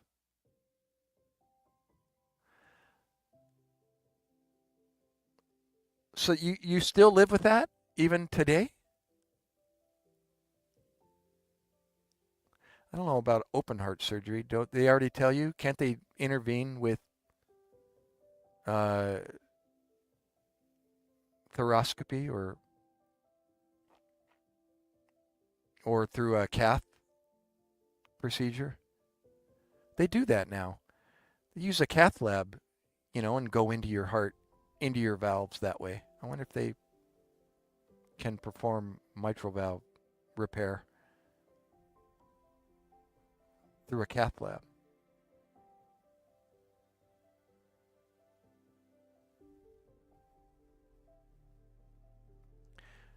Doc, her oldest son's leg had no pulse. Yeah, circulation. Right. It was stuck up under your rib or something. Ah, I'll be dang. Imagine that. That makes sense. Oh my gosh, no kidding. I bet. Oh, I see. If you needed replaced, then they'd have to do. Okay. Interesting stuff, man. I'm telling you, medicine is just it's wild. I got to witness. We took a patient to the cath lab who was having an MI and a myocardial infarction. Sorry, and got to watch them intervene through his groin and inject nitroglycerin IV through his groin, and they would light up the cath screen, and you'd see all the incredible branches of the vessels of his heart light up, and then they would point out the narrowing where his stricture was, the reason why he was having those symptoms. And then while they injected, like shortly after they injected the nitroglycerin, to watch that narrowing all of a sudden just go and open up. I was like, oh my gosh, I got to watch what I give, orally in people's mouths, but they did it IV, and to see it on camera, it's just like, oh my gosh, that is beautiful. And to watch the guy go from a facial grimace and diaphoretic to and physically respond to it, and all of a sudden see his skins dry up, and it's like, oh my gosh, that feels so much better now. And that you're looking at the doc, and he's got a big smile on his face, like, that stuff works. It's like, whoa. So more than likely, he was saying, but we're more than likely going to put a stent in there, if that doesn't hold, if that continues to happen. So he's having a spasm in his arterial wall, in that vessel. But it was just wild to see the actual, physical result of what you give out in the field. But we didn't give it IV, we gave it orally. But it was still wild to see that.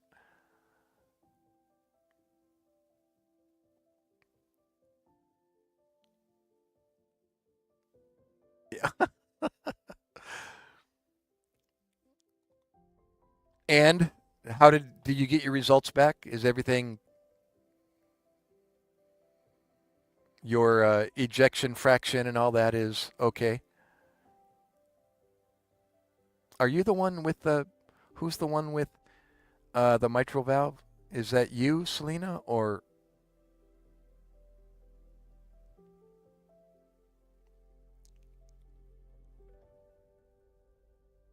you? You're the one with the Zach. I was talking about you. Oh, it's you. Okay, okay. Hey, Selena, you know Zach already. Um, why do I struggle remembering your name? Uh, oh my gosh. Uh, starts with a P. No. Oh my gosh, why did I forget?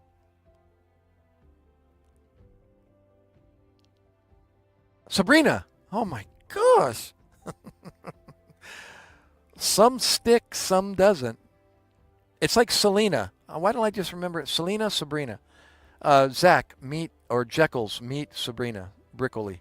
Briccoli. Bricoli. Like broccoli. Y'all, we got a southern gal in the house. Y'all.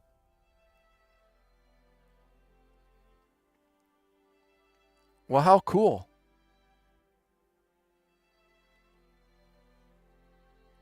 Oh, I'm looking here at my unfinished book here.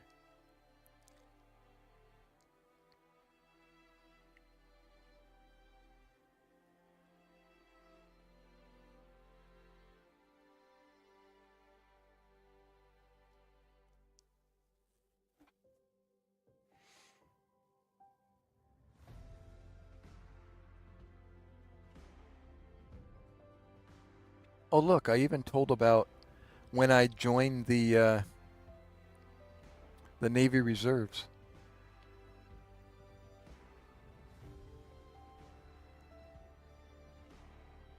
That was June 1999 after I got back.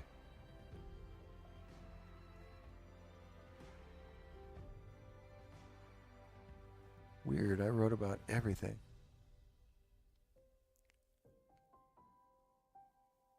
Wash, wash. Gotta go wash my clothes. You and my mom would get along well.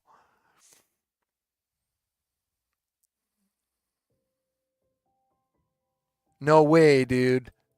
You're working with my church and reform is unanimous, you mean? To start it at my church. I'm sorry, are you working with them to get one started at your church? Ah. Oh, way too cool, dude. That's okay. Yeah, they work with you. Send you out everything that you'll need, get everybody started, teach you all the ins and outs, and telling you the Word of God, amazing program that will it changes anybody's life, everybody's life. It doesn't matter if you're. I mean, everybody's struggling with something.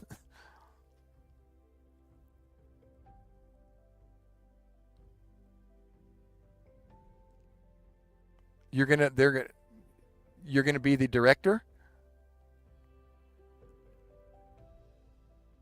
bro. That is too cool.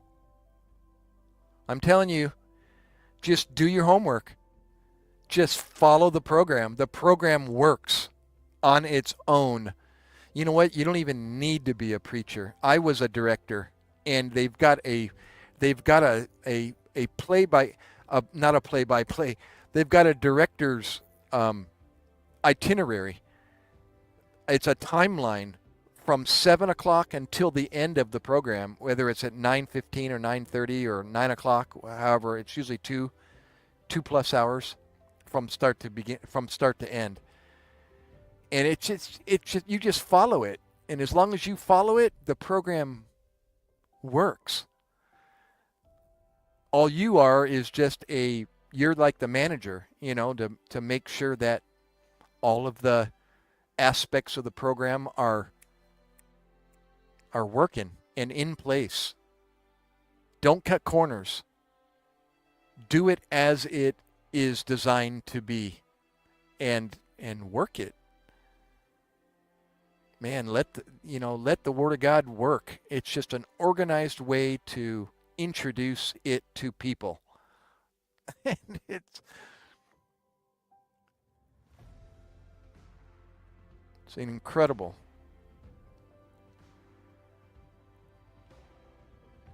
Doc said, bro. I say, dude.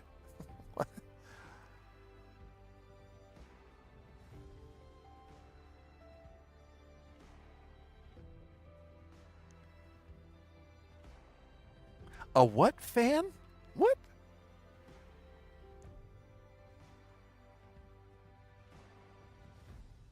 Am I being naive or what? Balls? What? Ducky. What? What the heck? What is this? What is a vol? What?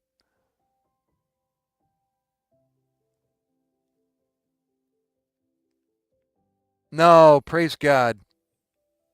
Volunteers. Oh, who the heck? Oh, it's a college football team? I had no idea. Sorry. Oh my gosh. Yeah, we got a Tennessean in the house.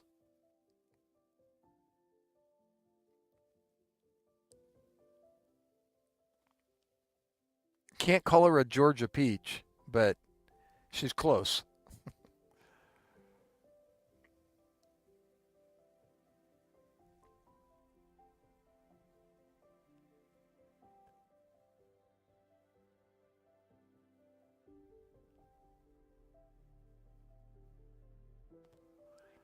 Wow, you guys just hit it off.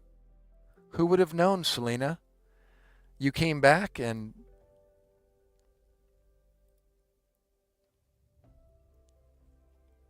that's cool. 11 people. Come in. Fill the room, guys, gals. Don't be shy.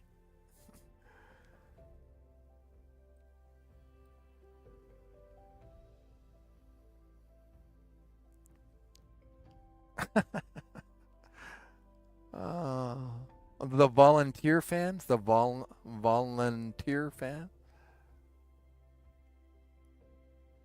Yeah. Got it. I know. Spell check. Filled it in for you.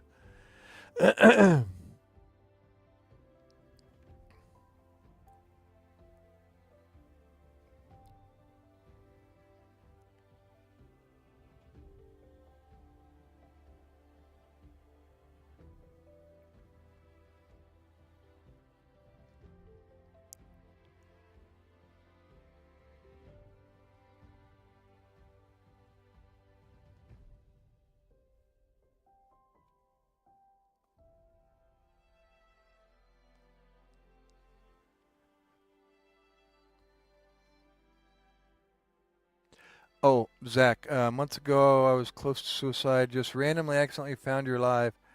Doc, not only did you make me understand who I am as a man, but what I meant for.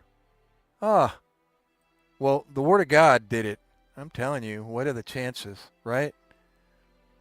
What a testimony. You know what? That itself, along with your Reformers Unanimous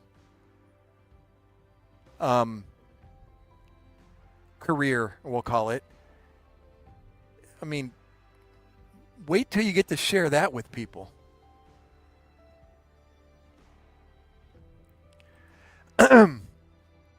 Some advice, if I could say, is be on your knees and pray a lot.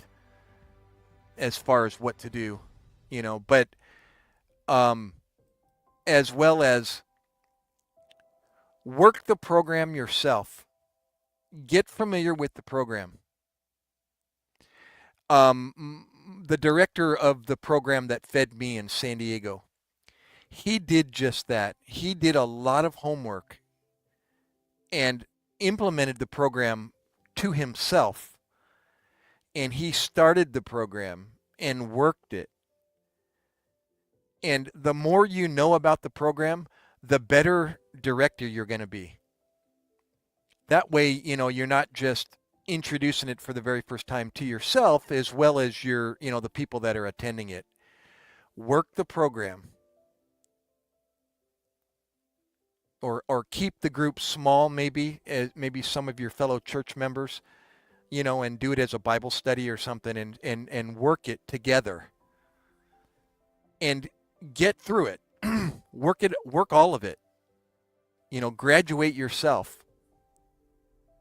And then once you've done it and you've seen every aspect of it, then you can put it out there and do your come one, come all, and just let the program explode. You'll have your peaks and valleys in attendance. I mean, that's just normal, but work it yourself. And that way you understand, it's like you'll get so on fire about the Word of God through this program. It's just, it's unbelievable. It really is.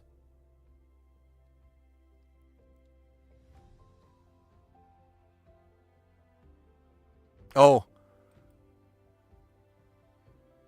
wait until you see when I work Doc's last nerve. No, you won't.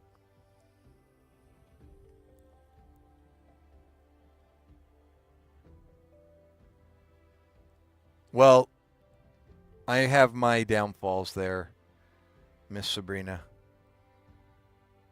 I wish I could, walk the walk as much as I talk the talk. But I struggle still. And, I've burnt my bridges.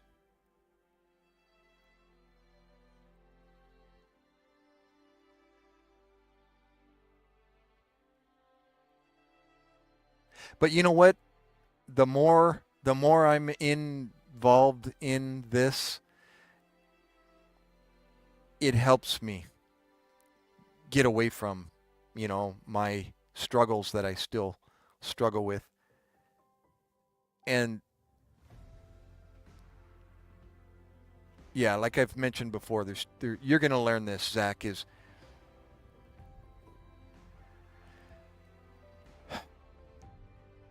the program gets you away from the initial exposure to the Word of God, gets you away from whatever it is you're struggling with.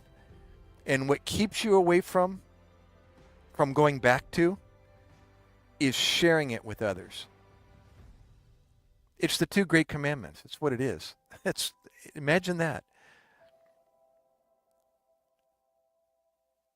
The first commandment is learning everything. Well, first and foremost, accepting the Word of God, and understanding who Jesus Christ was. And once that is taken care of, then you start surrounding yourself and you start wrapping your mind around the Word of God. It's around you. You're reading it. You're hearing it. You're attending it. You're listening to it. It just becomes part of a new chapter of your life. You're just around it so much. And then after you have learned it and absorbed it and read it and listened to it, then you go out and you share it with others. And you repeat. And then after you're empty from people slamming the door in your face and are calling you names and reviling you and persecuting you falsely, then you go back and you fill yourself up again. You do some more studying.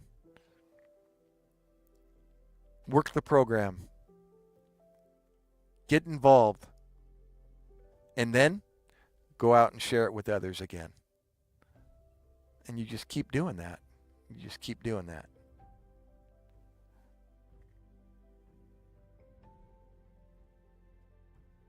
Wow, you're right in the majority of the people that are coming back to the live stream are that age, Sabrina.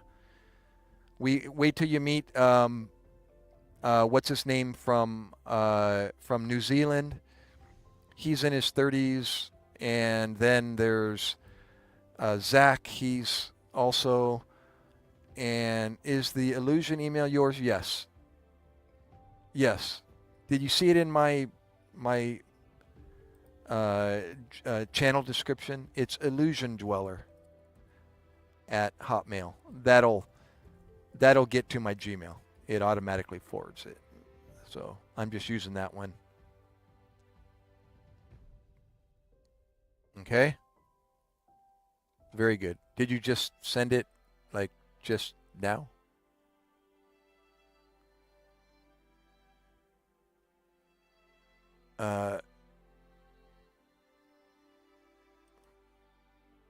Oh, it went to my junk mail, but that's okay. I can take care of that.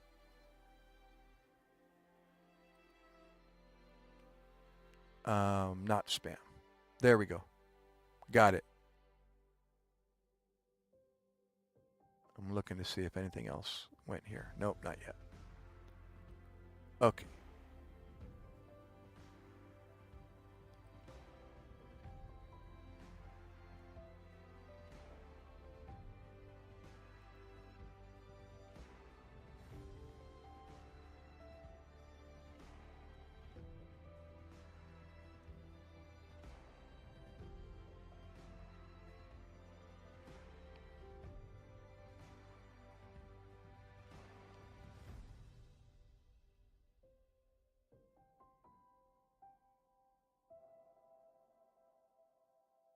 I'll read that a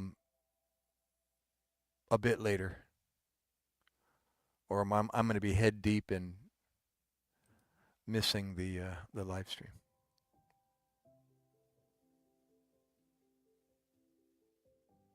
Yes, I got that, Selena.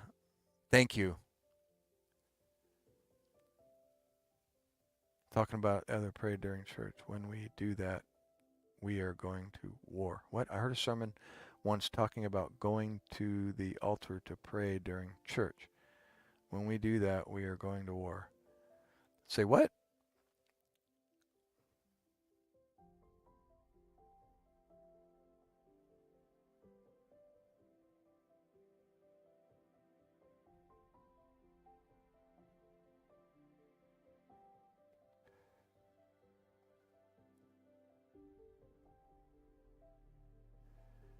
Can you elaborate on that a little bit,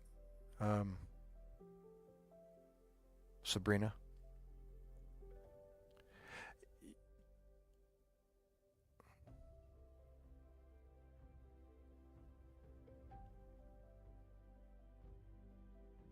Oh, I see what you're saying. We have others to pray with us and for us during those moments. Okay. Yeah, it was kind of hard to understand exactly what you meant by that, but so yeah, he's just if I understand that correctly, it's like when you pray, you're going to war. You're going to war against the devil. You're using spiritual weapons to fight a spiritual battle. How? Through prayer. That is one weapon you can use against the spiritual warfare, is prayer. Exactly right. What a concept. Good old prayer.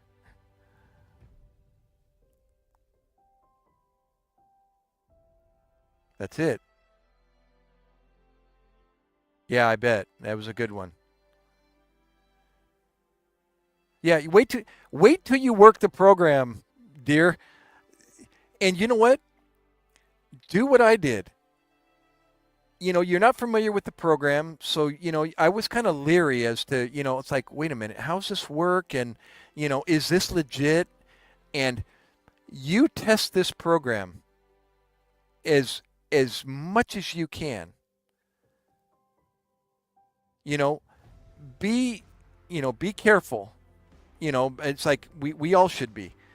It's like, keep your guard up and test it. And I'll guarantee you, the more you test it, the more you're going to be convinced that, wow, this is the Word of God. Somebody did their homework. it's tight. It's the Word of God. I mean, how much tighter can you be? But I remember, it's like I had my guard up. It's like, I don't know about this, and what do they mean by this, and how's this work? And, I don't think that's really what the Word of God is saying. And I realized I was a babe in the Word, and I knew nothing. And all I was a child. I needed to be a sponge and just sit back and learn. But the more I tested it, the tighter it got. I even went to a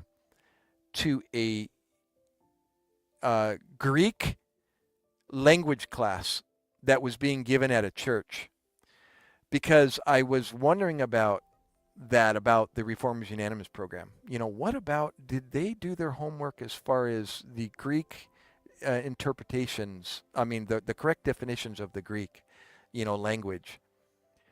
And I went to this Greek language class just as curiosity to see what it was going to be taught there. And I was seeing RU, Reformers Unanimous, all over this class. And I was like, whoa. They even did their homework to this extent. And I was like, imagine that, it's like, I don't even need to look any further.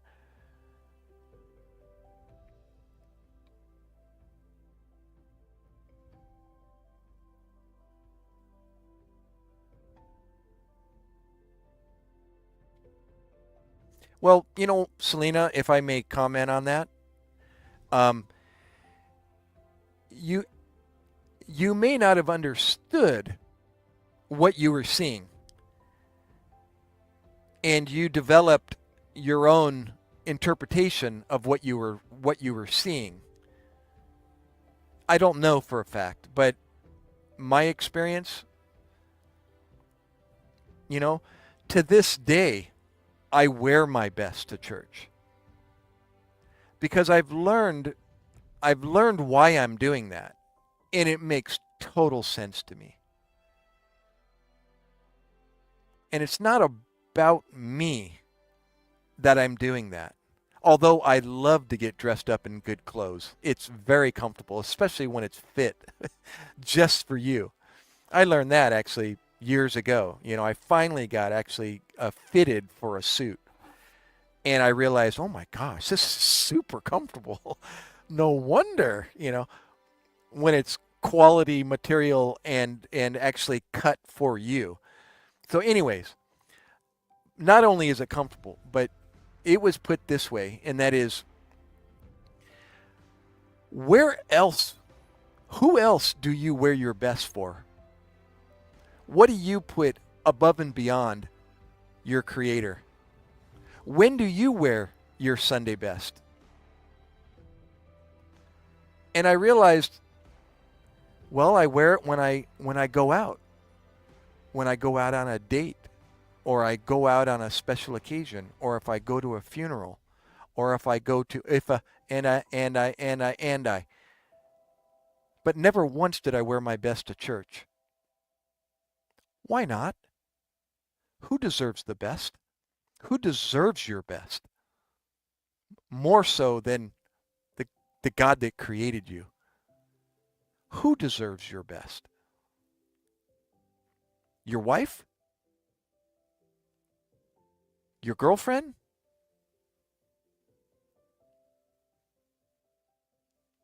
You see? And that humbled me. I was like, why am I wearing my best to anywhere else?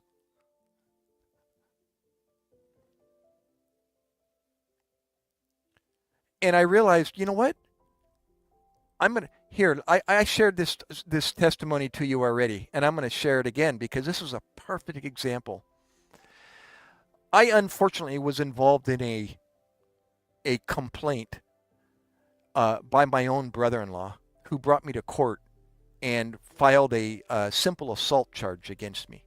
And I ended up in the court system for nearly 2 years dealing with this crazy, prolonged sequence of events. So to fast forward through it all, the very last day when I went to court, and I literally was on my knees in my best, my Sunday best, and I prayed before I left, and I was like, God, however you do this, you get the glory through this. I don't know how it's going to happen, but it's in your hands. I know I don't want to try anymore. And I went to the courtroom that morning, and I went there. I dressed up as I always do when I go to court, and I've been mistaken as being the attorney over my attorney next to me because I overdressed. I outdressed my attorney. But anyways, just to give you an idea of, the scenario. So I go to the courtroom in my best. I got my Bible in my hand and my bag that I had evidence. I was going to represent myself if I needed to. But I told myself, today I'm done with this. No matter what it takes, I'm through. If I have to plead guilty, I'm going to plead guilty because I'm done with this. This has gone too far. I'm going to be done after today's over, after today is done. So I went to the courtroom. Eventually I get offered a plea deal. It's very minor, by the way. And I ended up pleading guilty to what was the actual title of it? It was a noise ordinance. Or as one guy in the chat room said, "You party animal, you. Doc, you party animal, you." But from a simple assault charge to a disorderly person. In other words, I was making too much noise because when I went to pay the fine, a whole $200 plus $30 court fee, the clerk behind the counter said, "Do you realize this is a noise ordinance charge?" And I went, "What?" She said, "Yeah, it's a noise ordinance." I went, so I pleaded guilty to a noise ordinance. She says, "Yep." And I went, "Sounds good." So $200. Well, I swiped my card and I paid $230. Well, before that, I'm in the courtroom because I decided, again, this is over with. So instead of representing myself, I decided to accept this plea deal to a noise ordinance. And I said to the prosecutor, I said, "I'm in. Let's do it." He's like, "Follow me." So I went into the court. I went into the doors, and I went in front of the judge. And the judge is, there, and the prosecutor says, Mr. MacKay has accepted a lesser charge. And so he goes through the motions and he says, Mr. MacKay, do you plead, do you voluntarily plead guilty to da-da-da-da? And I was like, "Yes, I do." "And do you do this?" "Yes, I do." "And do you do this?" "Yes, I do." "Okay. And as far as the other charge you had against your brother-in-law, you just are dismissing that?" I said, "Yes, I am." I said, and he's like, "Okay, very good. Makes it easy." So he's like, $200 plus $30 court fee. And he said, "Oh, and by the way, Mr. MacKay, thank you very much for dressing appropriately for today." And I looked at myself and I looked back at him and I said, Judge, I said, this courtroom has God written all over it. I said, he gets the glory. And he kind of chuckled, ha ha ha. I don't think he got it. But unbelievable. that he recognized what I was wearing, and I was able to glorify God through that. And I even, like I said, I prayed before I got there, and that was the door that opened when he said that. And I realized, oh my gosh, here it is. I get an opportunity to tell him why I'm dressed this way. And the courtroom has God written all over it. It's mentioned 4 direct times in our Declaration of Independence.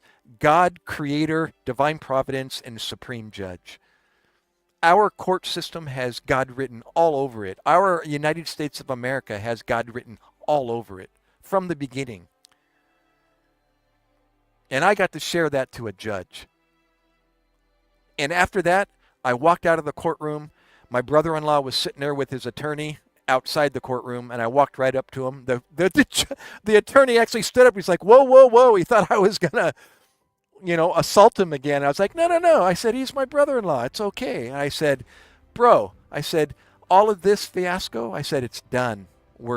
It's over with. It's finished. And I said, I'm sorry about calling your wife a bitch. And I walked out of the courtroom, and that was the end of it. Unbelievable. That's why I wear my best to church. It's not about me. So, I haven't read your comments, but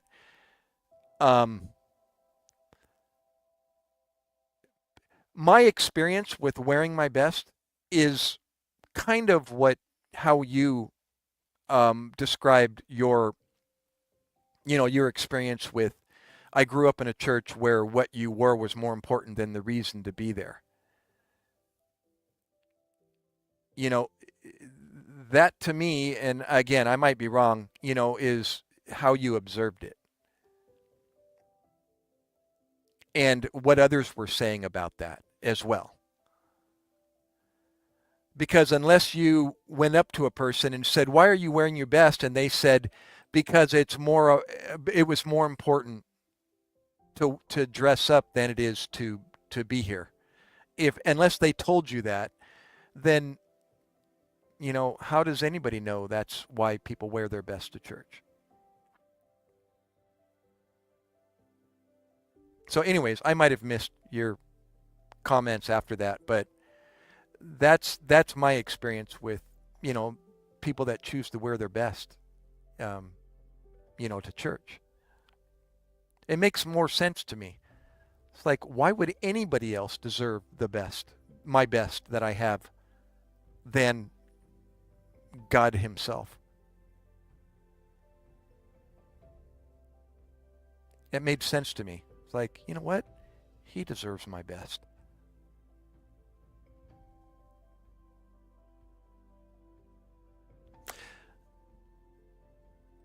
And how old were you when you experienced this? I do this with my wife, actually.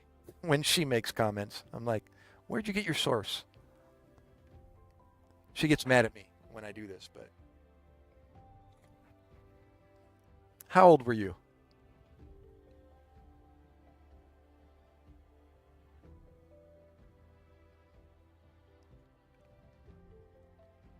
Anyhow, only reason why I'm asking that is because it's.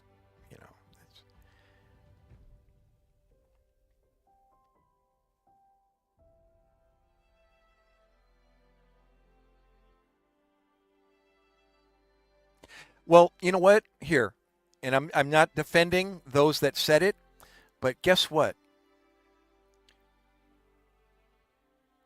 Did the pastor himself walk up to your dad? The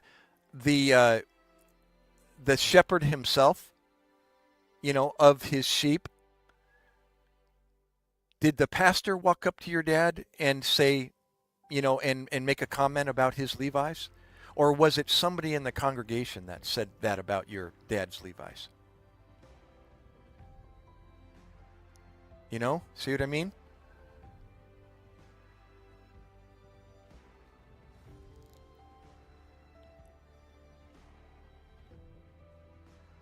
that would be something to me that needed to be brought up with the pastor, so that the pastor could deal with that. Just because somebody makes a mistake doesn't mean the whole church is given that title. You know.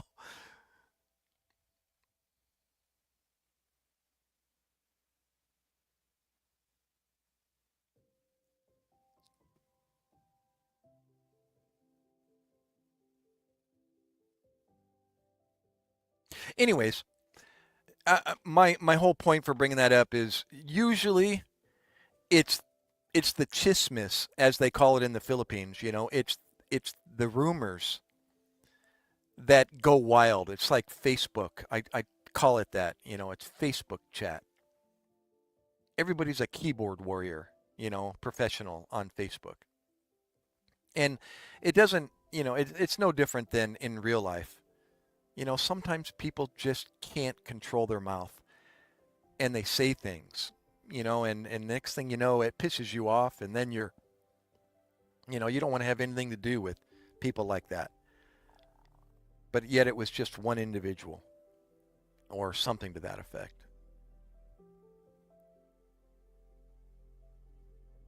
Yeah.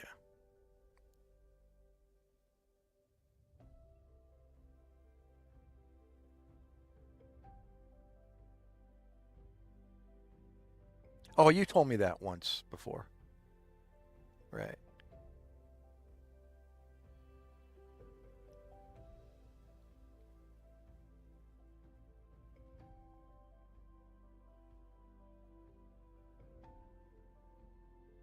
Well, again, Selena, sorry you had that experience, but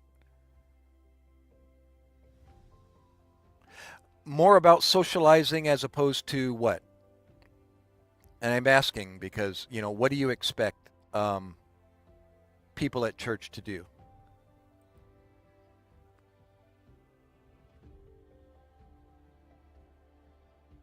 Doc is still sadly a Jets fan. Jets? San Diego Chargers. Thank you very much.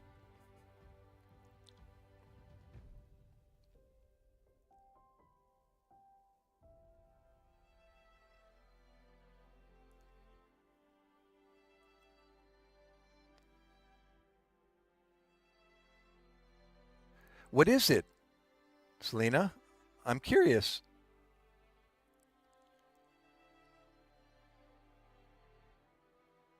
It's not a socialite meaning?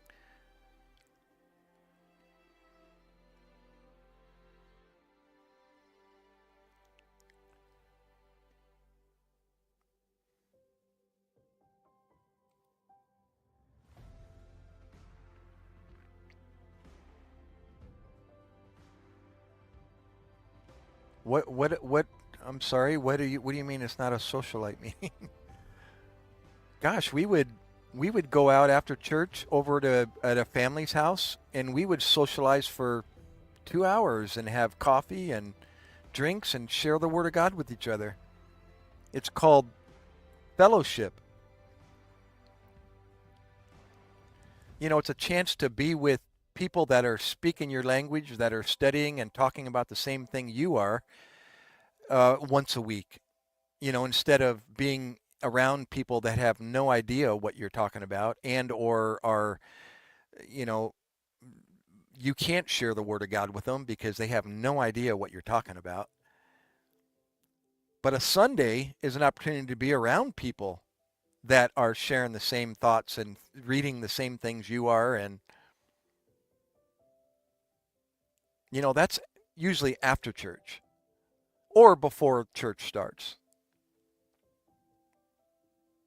Absolutely. Thank God, I can hang around people that are, that can understand what John 3:16 means.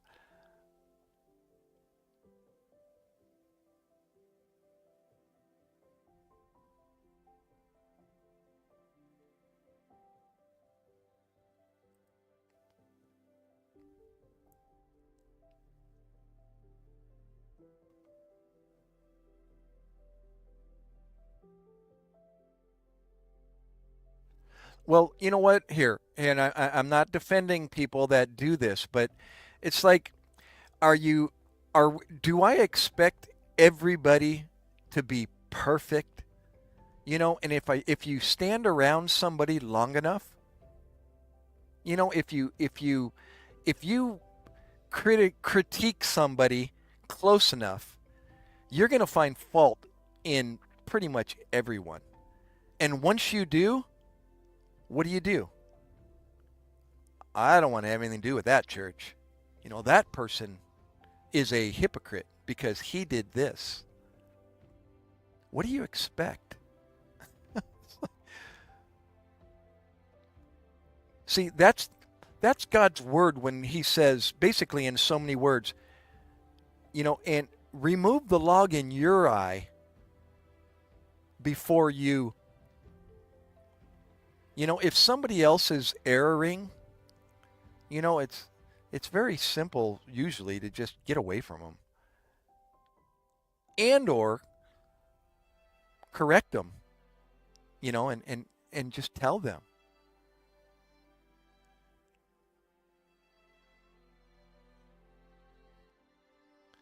You know, if you're looking for a perfect church, you know, good luck with that. Holy moly.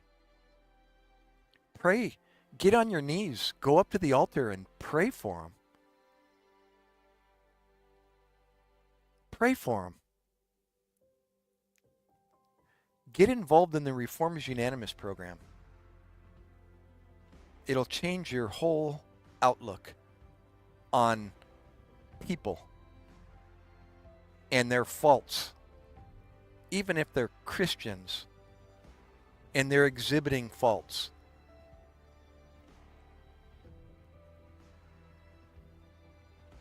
You know, you start approaching prayer even differently. Even you know, I thought prayer was going up to the altar or going somewhere and just praying to God with my shopping list of things that I need or that, you know, whatever. I didn't even know.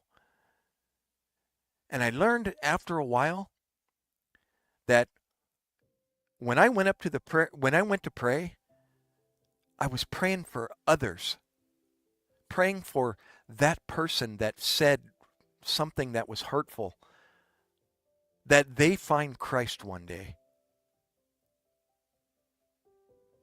You know, pray for them. You're you're not going to find a perfect person.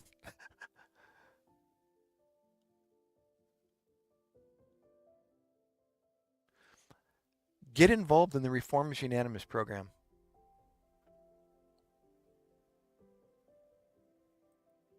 One of the first things you'll learn is prayer based on the Lord's Prayer. Broken down, dissected, and defined. And it turns into a book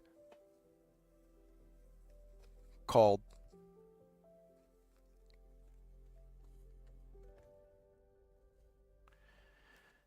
It's a Personal Daily Journal.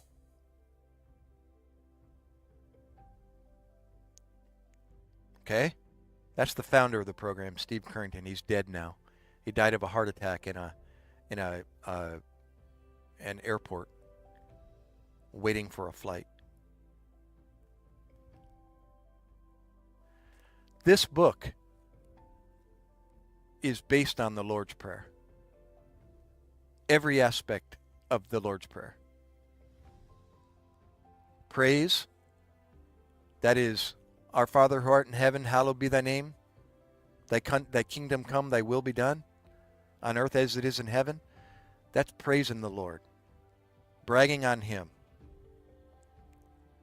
The next part is, I'm sorry, the Lord's the shepherd, I shall not, I'm already saying Psalm 23. The Lord, oh my gosh, the Lord's Prayer, all of a sudden. Our Father who art in heaven, hallowed be thy name. Thy kingdom come, thy will be done on earth as it is in heaven. Give us this day our daily bread. Those are our needs.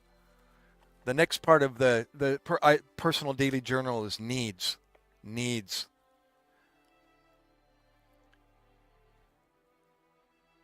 as we forgive those that trespass against us. That's forgiveness. And lead us not into temptation, but deliver us from evil. That's protection. Next part, time and wise counsel. List any question for which you are seeking wisdom. Leadings, convictions of the Spirit, etc. This whole journal is the Lord's Prayer. I'm telling you, get involved in the program. It'll introduce you to the Word of God like you've never heard it before or studied it before.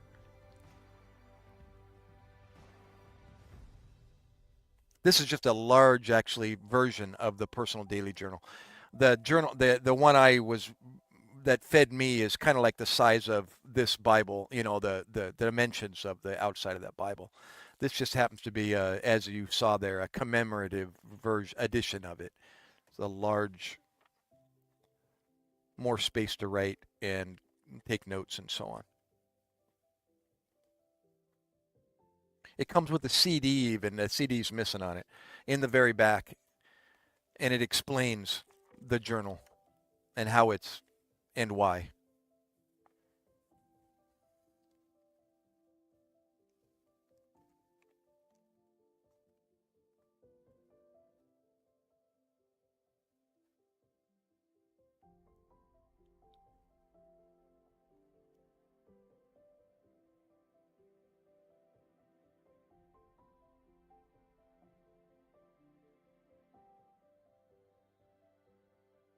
Yeah, isn't that weird how all of a sudden Psalm 23 stuck in my head and I couldn't get back to the Lord's Prayer. It's like, why am I stuck on Psalm 23 all of a sudden? What was I just saying?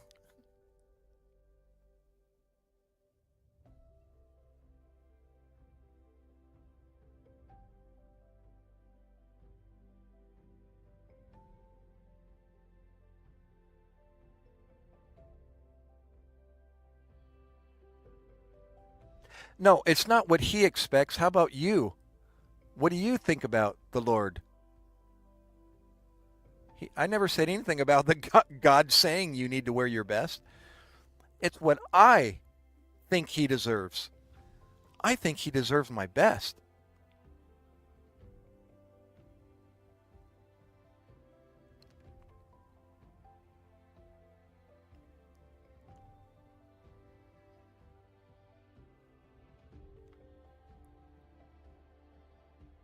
What did he say to that? What was the story? Who was that lady?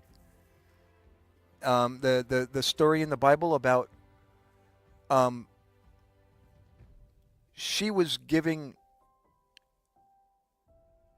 What was it? She gave like a penny, and those around her were basically hounding her for only for giving so little.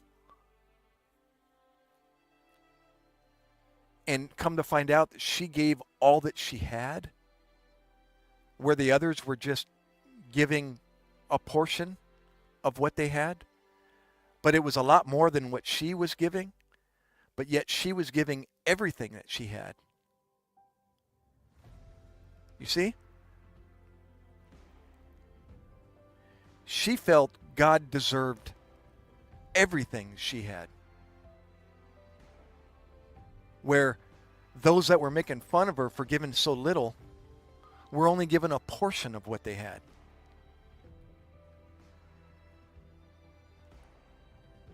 You see? Those are the people that reminds me of the people that are making fun of of what you were wearing. You see?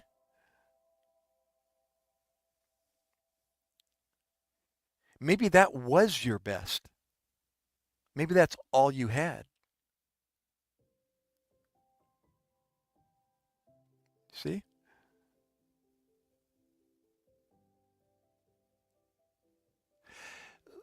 Selena.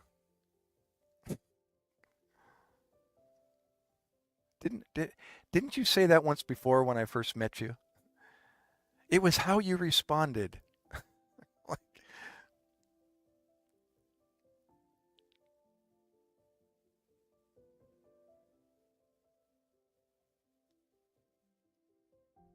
No, you're misunderstanding me, dear.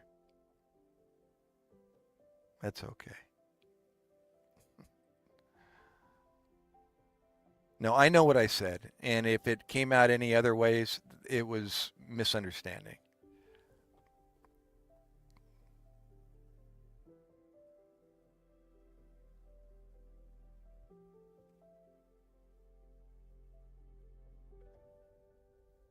Yeah, again,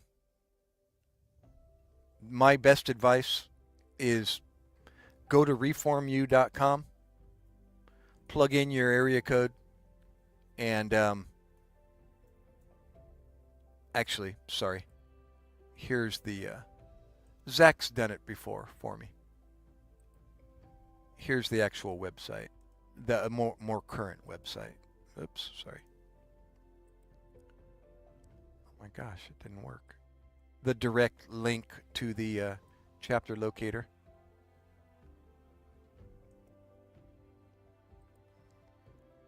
Hey, my love.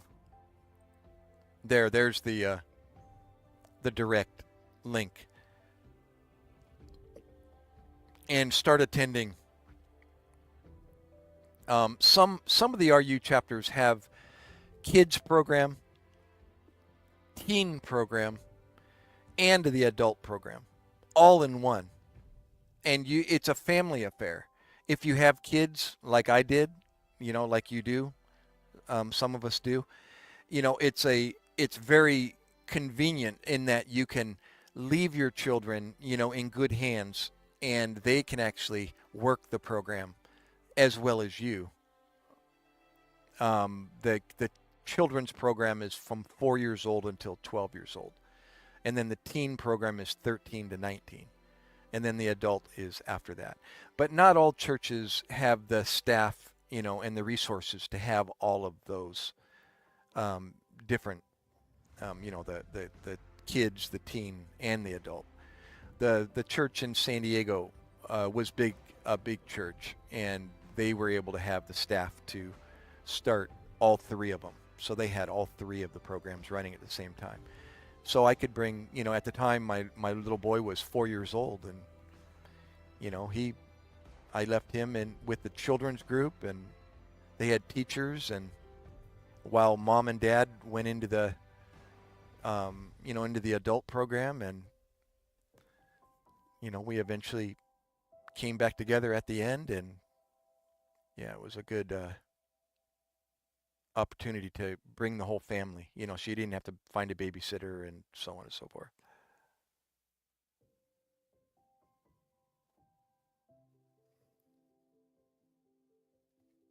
No, it's a misunderstanding, dear, because there's nothing personal against you. Not at all. Are you kidding? And I'm not out there to make waves or try to offend anybody.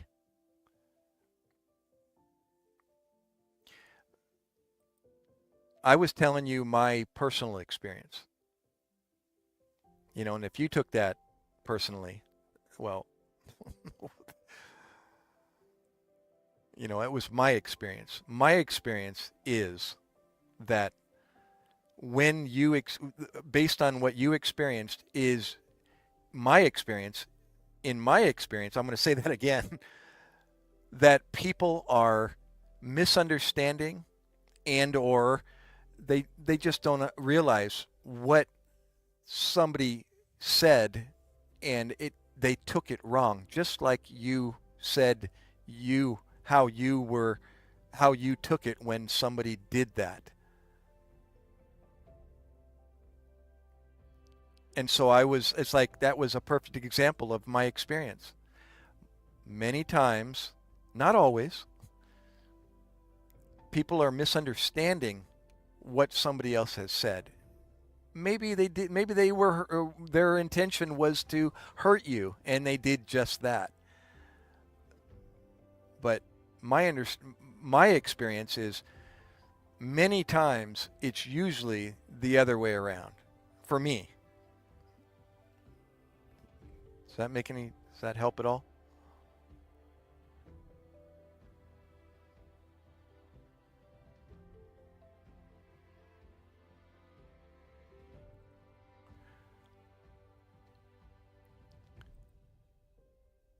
Yeah, again, I haven't seen too many churches that actually have all the programs, going. And yeah, the only time I've seen a RU program that had all of them was the one in San Diego. And that's the spoon that fed me when I got involved in the program. And it was perfect. I had to actually twist my wife's arm to come with me because, she wasn't the one that was dealing with the problem. That was her question. Why do you want me to come? I'm not struggling with anything. It's like, just come. Just come. It's okay. And the next thing you know, she's head deep in the program and she's working the homework. And we're both,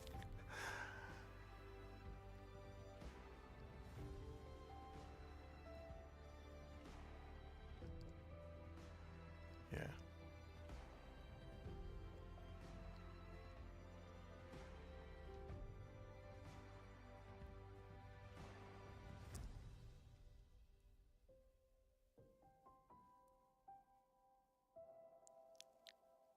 Oh, my love, back to your comment. Sorry, say I did see it. I was just, as you could hear, I was um, in the middle of digging my way out.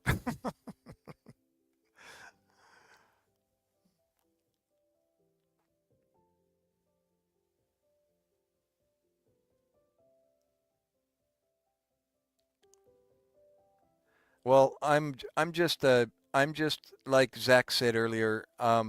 We're just we're just vessels, being used. I wished I could live up to my, I wish I could, hang around me on a daily basis, Selena. You want to see a hypocrite in action. If you want to find faults, hang around this guy. Man, you'll have a heyday with me as to reasons why, you don't want to hang with me or listen to me anymore. But, it's like I tell my son, I fail so miserably at times, being my battery just went out again. Being the dad I could be. But does that mean I need to stop being his dad? Do I just throw my arms up and say, you know what, I'm a horrible dad and I have there's, I'm too big of a hypocrite to be your dad anymore. I'm just going to keep my mouth shut. Do I do that instead? Excuse me a second here. I got to figure out here. And the answer is of course not. I can't just stop being a dad. So I do the same with, there we go. I say the same thing about the Word of God. It's like, man, if I could just be a better, you know, leader when it comes to the Word of God, then I wouldn't have so much baggage. Do I just stop being a spreader of the Word until I become perfect? There's a good example. Well, then I'll be shut down until the day I take my last breath because I'm not going to reach that.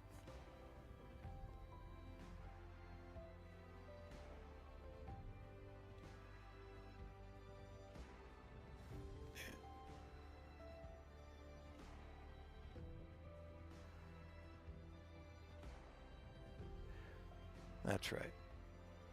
In RU, one of the preachings is about um, possession, and I'm paraphrasing the Word of God itself. Before we know Christ, before we understand and accept Him,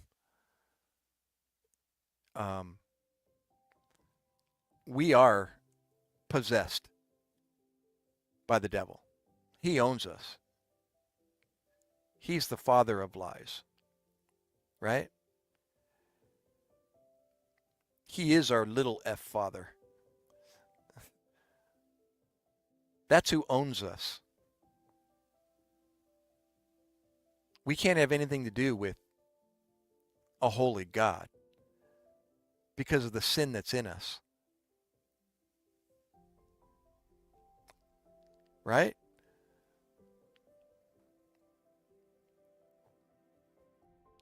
But when we finally understand why Christ came to the earth and did what he did the supernatural that we couldn't do. Once we accept it, we believe it, and he promises to come into us and dwell in us once we accept him, now we can no longer be possessed by Satan. God owns us now. But we can still be oppressed, depressed, suppressed, impressed.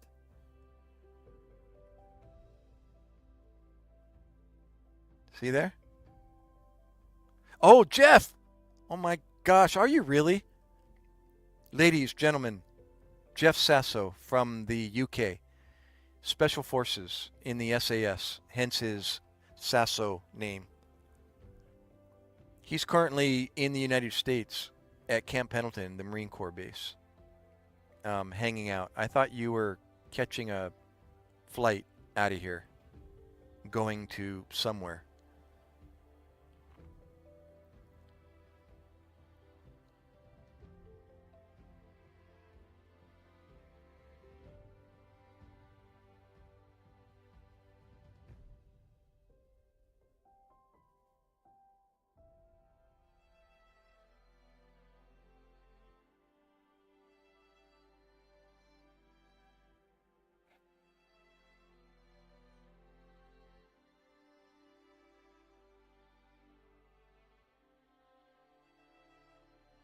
Yeah, it was what prompted me to say that was we should not be consumed, yeah.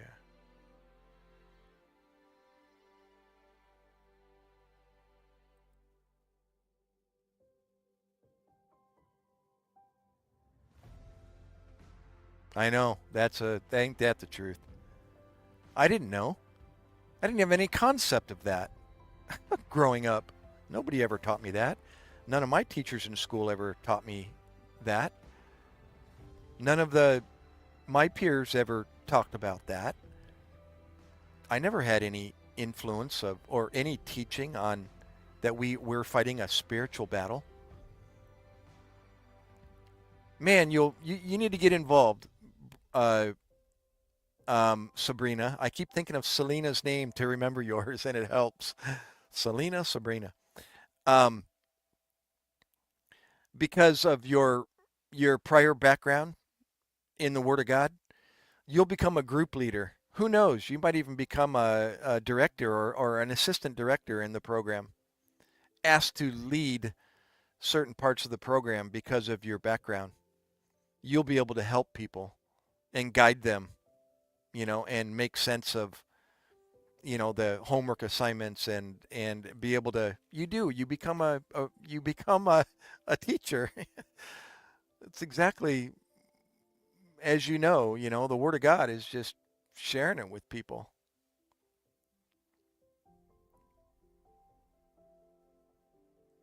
Right.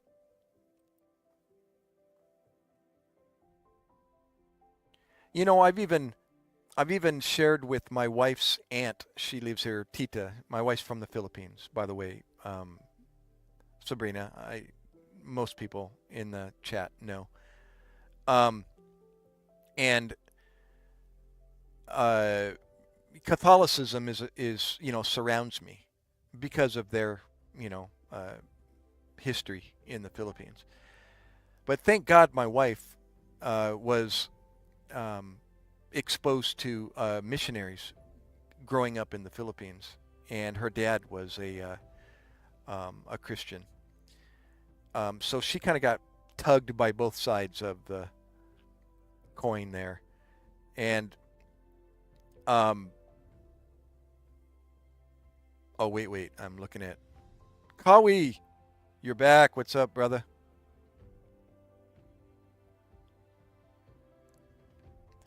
Headed into Mexico. Oh, how cool.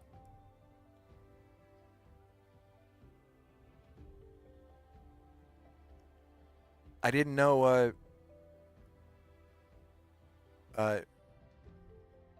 us Yanks, quote unquote, were heading into Mexico.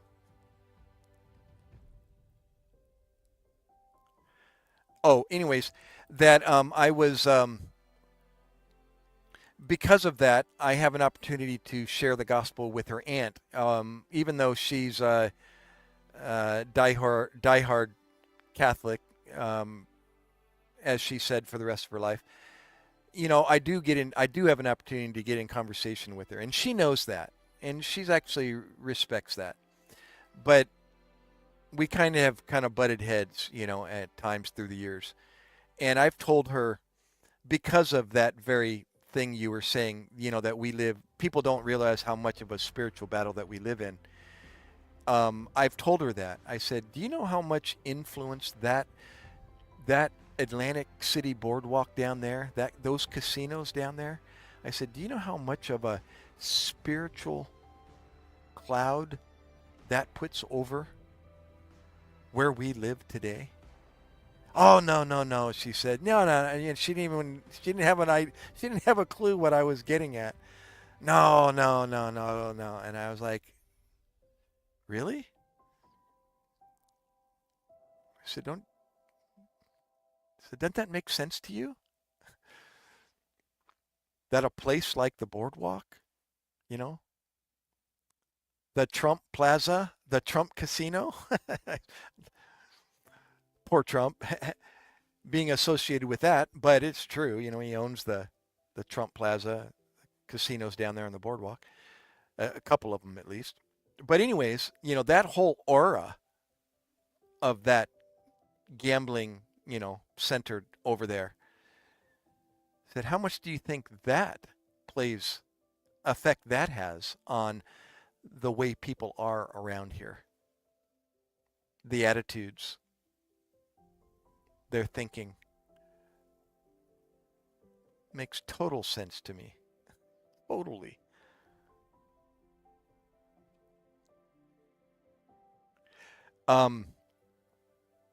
We're getting fared by your Coast Guard in 2 days. What do you mean fared, Jeff? Sorry.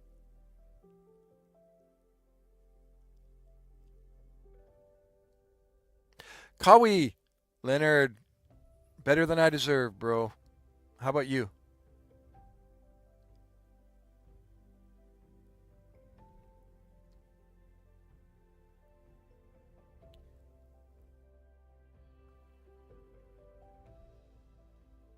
Yeah, you know, I've got into conversation for the first time with actually a white guy.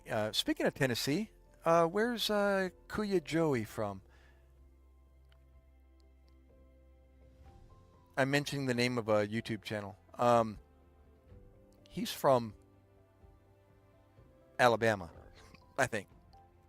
But he's married to a Filipina lady.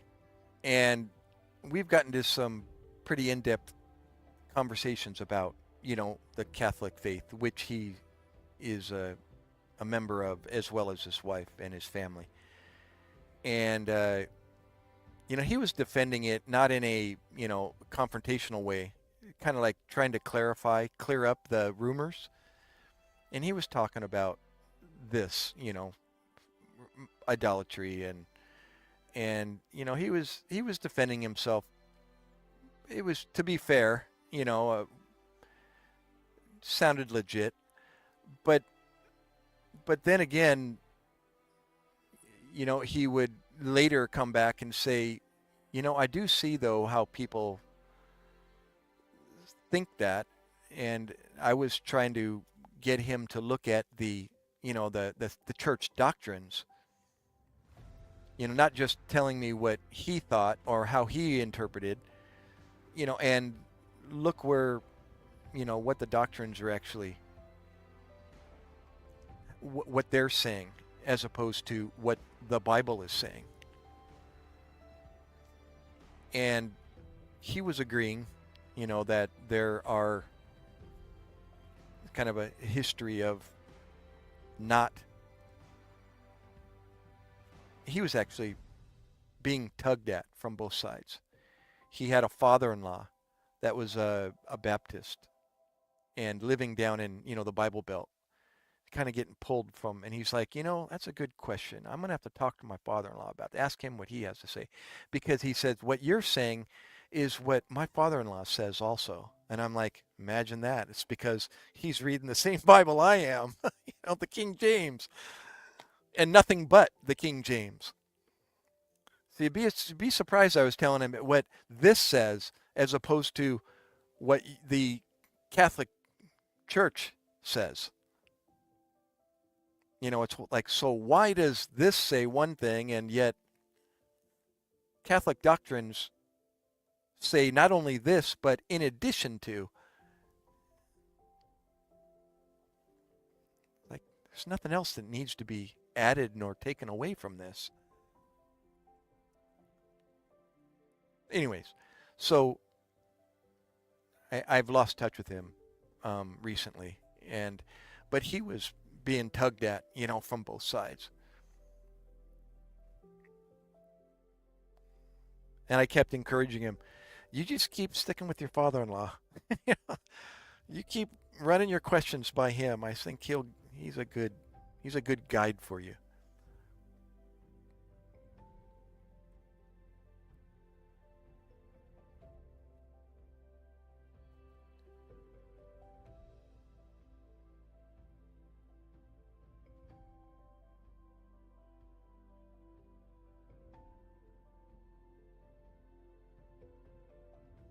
Monta, where'd you come from? Young man, I'm going to guess.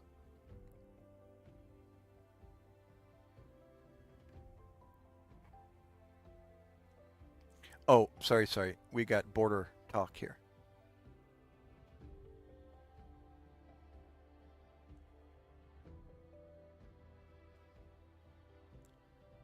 So tell me, Jeff, whereabouts are you? Are you at the MCRD? Or are you at Camp Pendleton? Or what did you say? Sorry, you said it earlier. Did you say Pendleton? Yeah, Pendleton, you said. Still stuck in Pendleton. Have you been to Camp Pendleton before, Jeff? Or is this your first exposure? What do you think of it? Good to go? How's the chow hall? Is it good?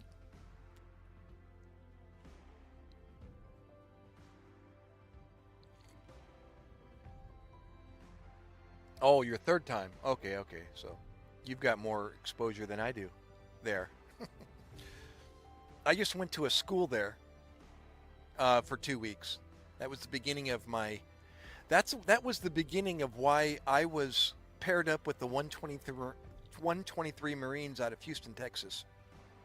Because after I finished that school, I had my 8404 next to my rate, which meant I could I could be a corpsman with the Marines as well as the Navy. I learned their side of the house, the green side as they're called, and the Navy's the blue side. And then after Pendleton, I went to Camp Lejeune in North Carolina and did the in the field training, camping out in tents and waking up and providing medical care to mock up moulaged patients, out in the woods while they were had audio with machine gun fire and explosions and mock up smoke and so on and so forth wafting through the trees.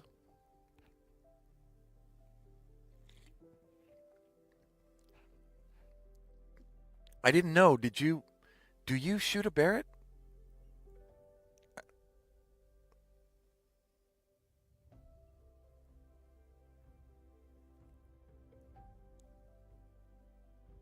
In as in your job, do you get to play with Barretts as well?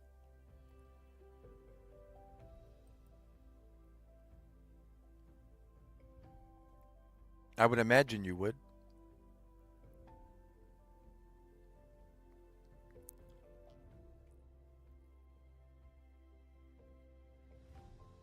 Oh, the Beretta. Oh, okay.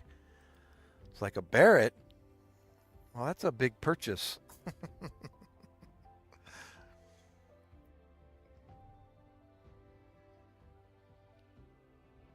Yes, that's yes, BM. No, he's talking about the 9 mil. That's our standard issue in the Navy and Marine Corps. US, that is.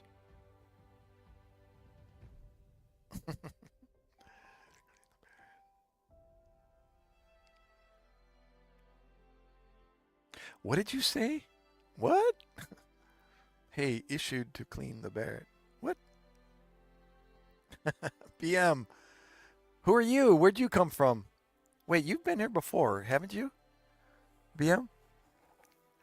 Well, he has a lot of time on his hands hanging out at Pendleton, and I know, and he knows what we do when we have a lot of time on our hands and you got a little bit of money. You start going to the exchange and all the other places and seeing what you can spend your money on. When I was in camp, when I was deploying to Iraq, and they lost my paperwork, and I was being held and on hold at Camp Pendleton in limbo, I was down at the exchange looking at all the display cases, and I picked up a little monocular thing just to play with and look through. I got it up on my dresser in my bedroom right now. And then I looked at a Barrett, and I'm not a Barrett. I'm sorry. I looked at a Beretta. See, and you got me saying it now.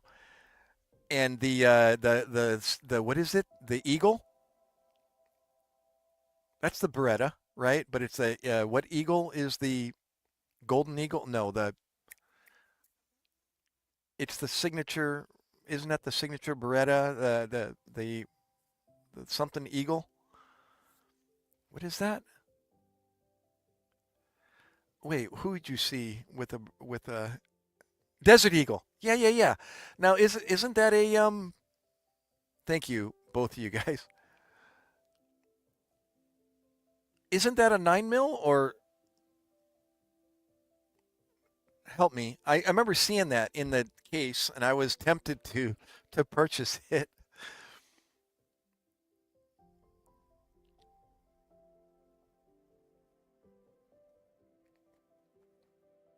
No, no, no, no, no. The Desert Eagle is a pistol. Wait, what? No, it's a 50. Wait, wait, wait, wait, wait, wait. I thought it was just a pistol in the display case. What was I looking at? Was there some kind of a anniversary version of the 9 mil, the Beretta? It's a 50 cal pistol. What? What? What are you talking about? Oh my gosh. Well, then it wasn't a Beretta then. Holy moly. Oh, so it was a pistol. It's like, okay, never mind. Oh,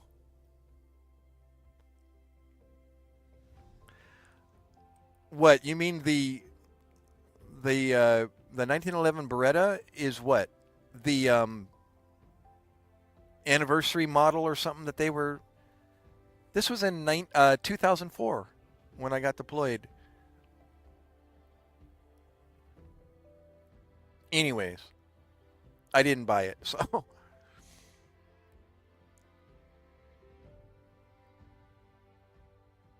my gosh, a semi-auto. Well, the one that I got to fire in Iraq was, what did it hold? 6 rounds. The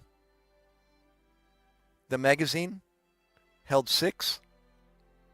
Was it 6 or is it more than 6? Remember I told you the sniper said keep your mouth shut, and I thought he was telling me to shut up. He's like, no, keep your mouth shut before you fire.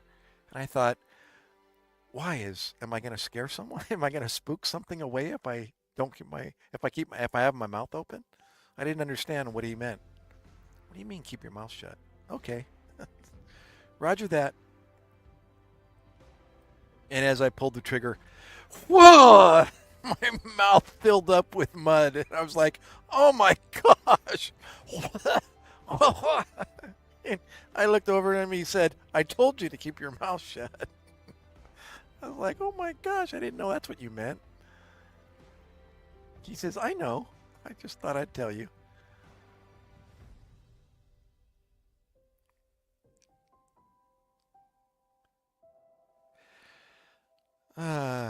No, Barrett. Yeah, it's a 50 cal. Um, yeah.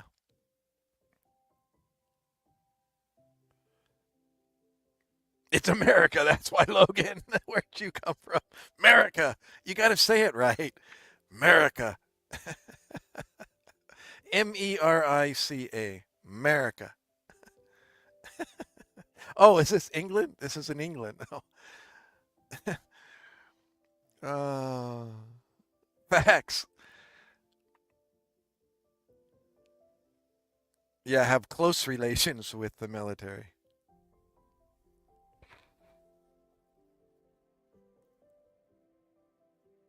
Yeah, it's too bad I didn't. I didn't get to see that in action.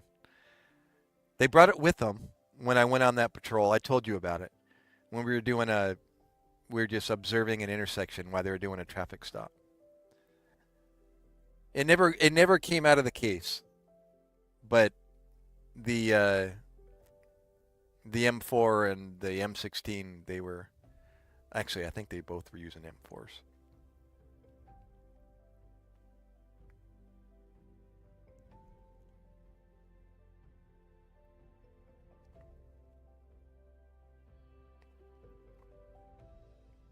Oh, so Jeff, back to the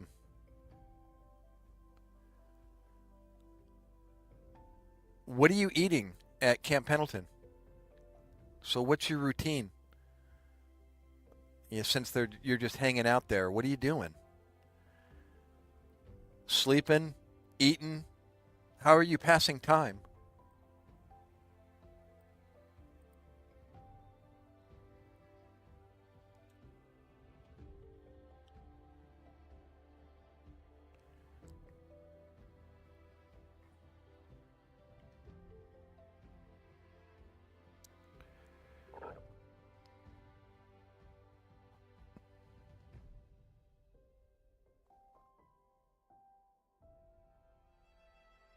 Yeah. So how is the hurry up and wait? Gosh, I remember that. It's like you just think of things. Like, what else can we do? What haven't I done yet? Are you practicing or in training or mess, sleep? Yep. Yeah. Okay. Well, that's what I meant. It's like, so what are you guys doing? Are they at least letting you go to the range and shoot, or uh, any drills, or gosh, it's got to be something to do. Are you able to go outside, out on the town, or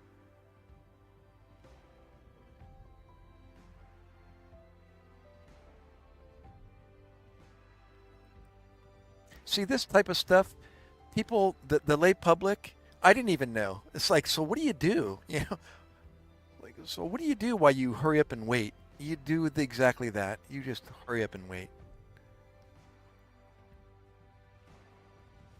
That was the downfall of being in Iraq. It was so boring when we weren't doing anything or when they weren't shooting at us. We were just watching DVDs and playing cards and eating snacks and drinking water and going to the head and drinking more water and eating more junk and walking around in circles, going to visit the guys on the other side. It's like go over to the ING compound to go teach a class. At least that was doing something. When they give us a class to go teach, it's like, well, at least we get to go do something. Okay, morning workout, lunch, range, and night tactics. We didn't leave the base and going mad. Yeah. No, we can't leave the base. Okay, at least you're doing something. Okay. So you're not just waking up and going bored, getting bored, going to eat, coming back, sitting around, sleeping.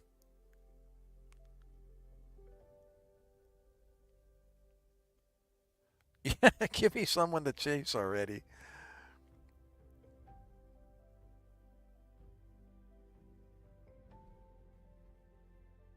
Oh, did you hear about obviously, you heard about the recent events right there in the Bay. Holy moly. What happened? What happened there, Jeff? Actually, no, that wasn't in Pendleton. Way down south. Okay. They showed the MCRD and out on the beach in the Bay. Did you hear about what happened? Hey, speaking of, Josh, he pops in every once in a while, but that's all he does. He just pops in for a few minutes and then he's gone and he never comes back. I don't know what. I know he's busy with his shop and all, but I don't get to chat with him like I used to.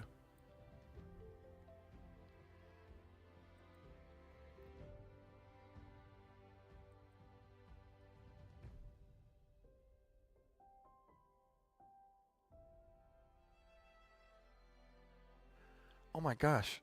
Wait a minute. How come my... Oh, this is all playing catch up. Sorry. Oh, that's weird. This chat is going crazy over here. There we go. It finally caught up. Wow, that was way behind. The chat room was scrolling like as if a bunch of people came in, and I thought, what in the world's going on over here? And I'm looking back here on the StreamYard screen, and it's just perfectly still. And I'm like, what's going on? And I realized it was playing catch up. It was populating all the past chat messages. Okay, now I'm back up to speed here. At least the YouTube is up to speed. Have I been on 5 hours? Holy moly.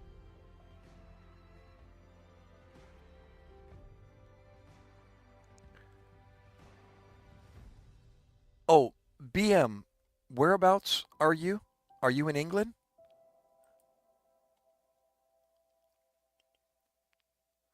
I keep thinking bowel movement every time I see your initials. Sorry, it's a medical thing. I'm going to start calling you that. I'm already saying it in my head every time I say BM. It's like, oh my gosh, I'm saying bowel movement in my head every time I say your initials.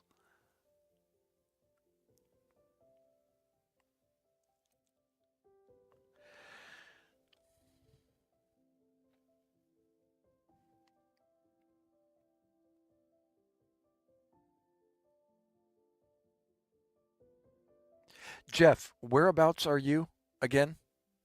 Oh yeah, it was Navy jet. Yeah, that's something. But the pilots are okay. Did you hear the latest? I haven't. They were survived and they were in the hospital. They took them to UCSD, right there.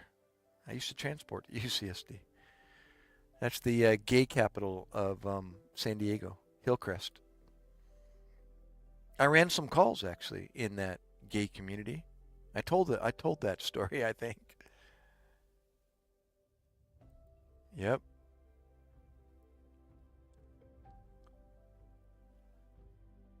Yeah, at least that's what I gathered. They didn't put out any fake news, at least.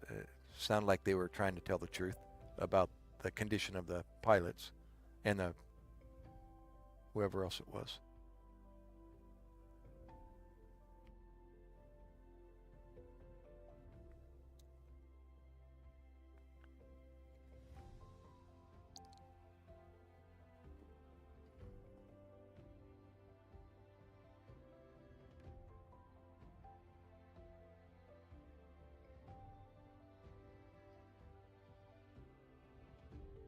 Oh yeah, I was asking Jeff, what part of the UK are you from again?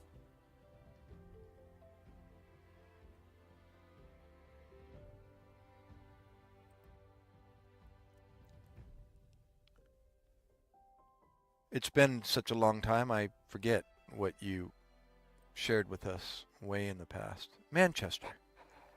Okay. You know, as bad as my geography is, I'm gonna um, uh, look at the map and orient myself with the UK and its layout here.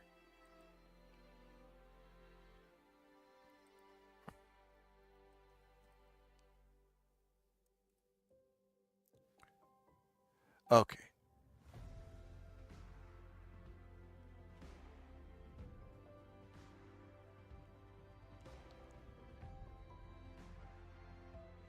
So almost like it's smack dab in the middle here, Manchester.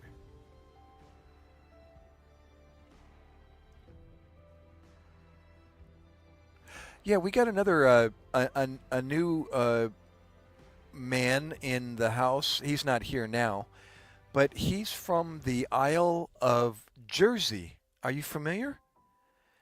I thought he was telling me he was in New Jersey, you know, where I'm at. He's like, no, the name of my island is Jersey. And I was like, oh my gosh, where's that? And I brought it up, and it was the coolest looking little island out in the middle of the water. Are you familiar with Jersey?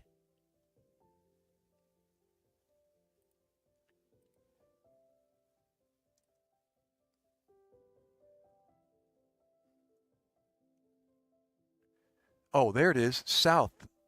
I just I had to zoom, I had to type it in. It's down at the south of, right above, what is that? Uh, Channel Islands, Guernsey and Jersey. Wow, what a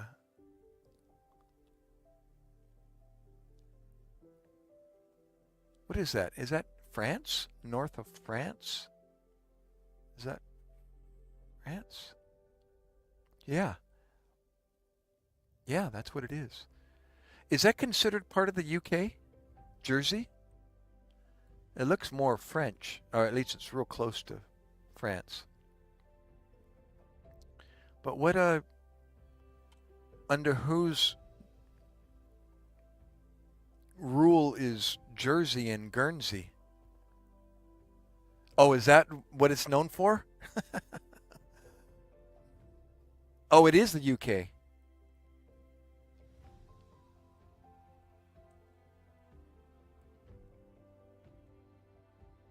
I'm trying to remember his name. I haven't seen him in tonight. But he just popped in and found the channel and became a pretty cool addition to the chat. Ah, interesting.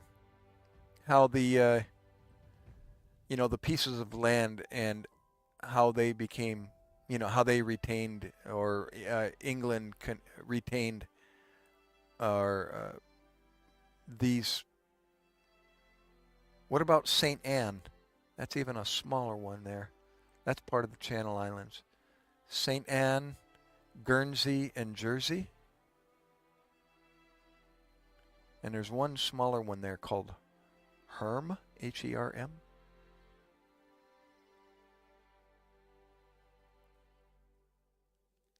Hmm. Gotcha.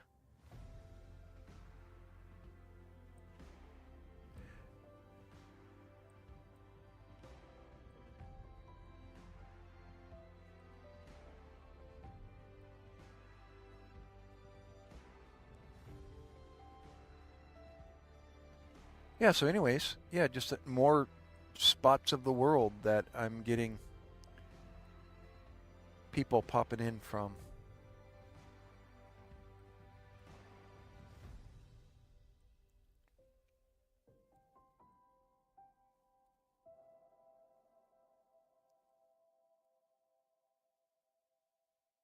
Oh, no way. St. Anne is? Like, wait a minute. I haven't heard of St. Anne. Like a territory of the U.S.?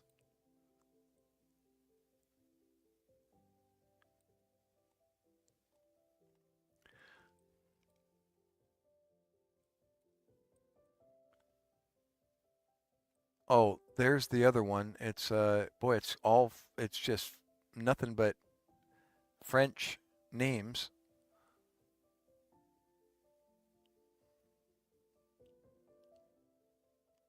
I don't even know what that is. Got to be French owned. Nothing but French names.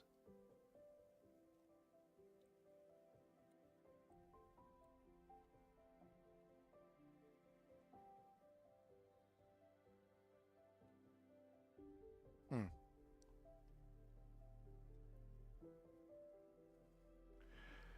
Oh, has anybody? I guess I can just type it in and find out. But has has the Gulf of America, is that official yet, or is it still to be announced? I see it on behind him, Trump's map that he has up on in his when he's signing executive orders. He's got Gulf of America behind him already. It's on Google Maps. I just did that. I just typed it in. Is it official? So it's actually reflected on Google Maps already? That usually takes some time to update, but you're saying it is already? Here we go.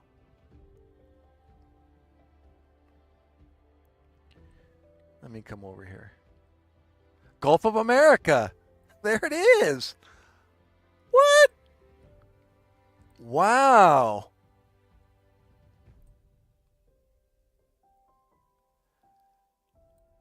Dude, that's a first. That's gonna kind of get some take some time to get used to. Gulf of America.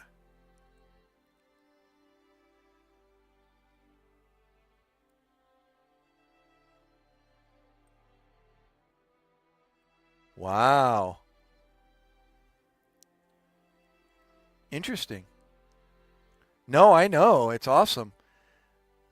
I'm skeptical, and although all I can do is just wait and see, but we're about to purchase um, uh, the contended uh,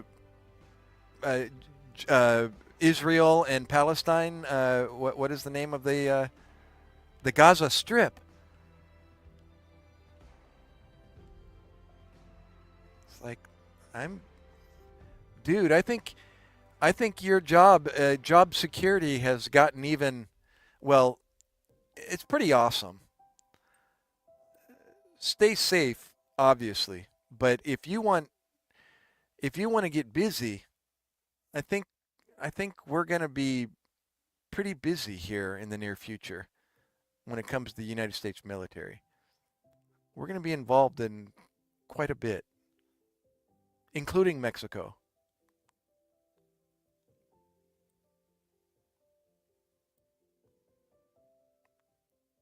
I know it's pretty amazing how simple, how quickly. Yeah, I know. I don't know. I was talking to my wife and my boy, my 19-year-old. And I'm like, gosh, how's that going to go down?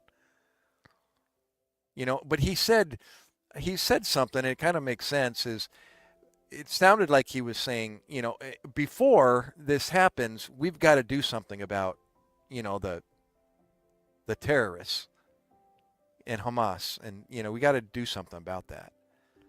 That's got to be eliminated because all it takes is some wild wacko to walk into the midst of somebody said, they think it's going to turn into like a tourist attraction, a tourist destination.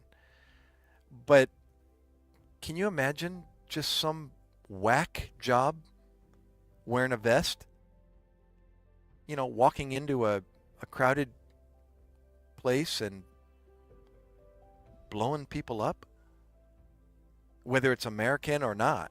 It's like, oh, you heading out there, Sabrina? God, I had to think of Selena again. What a pleasure to meet you and for you to happen upon the channel. If you don't already know, Monday, Wednesday, Friday is what I try to stick to. You might find me on randomly on other nights or afternoons or days or mornings, but Monday, Wednesday, Friday is from 8 p.m.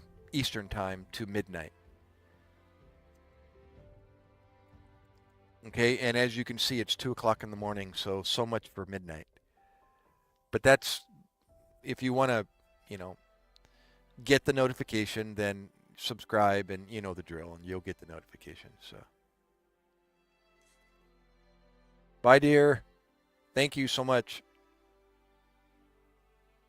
Great chat. Praise God. Hey, where did you go, BM and Selena?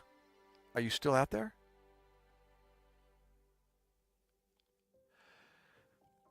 Cowie. Bro.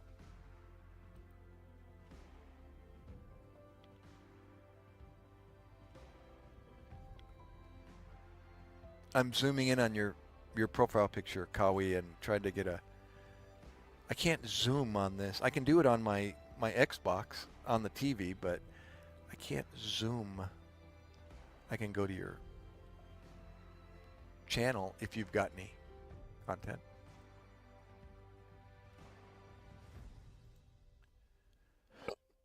Oh, excuse me. You know what? I'm getting hungry.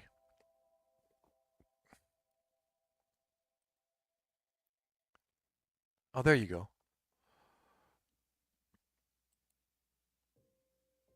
Is that you, Kawi, if you're still there, on your profile picture? You remind me of a guy that did some bass fishing in South Carolina that I ended up running into on the internet through my fishing, when I had fishing content, or it was primarily fishing content on my last channel.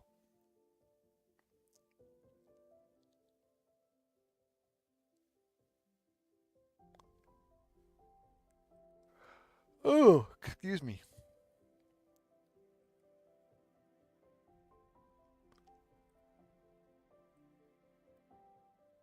Awesome. Thank you.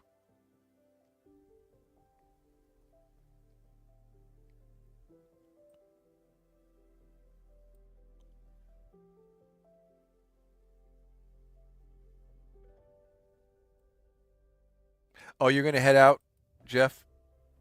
All right, bro. Sleep well. Drink, drink, drink. Stay away from the bug juice.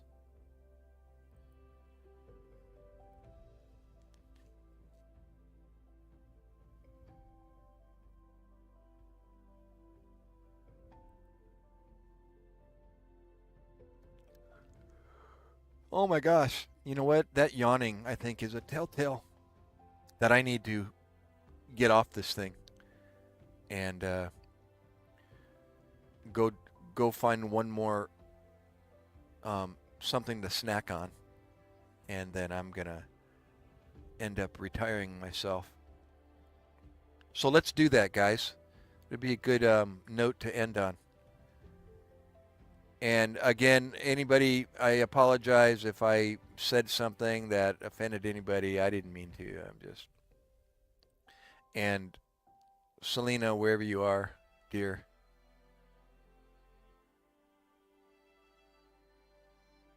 thank you again for the chat and the topics and the conversation, etc., etc. Zach, bro, keep me updated on what's going on. You got my email. I'll check that attachment you sent me.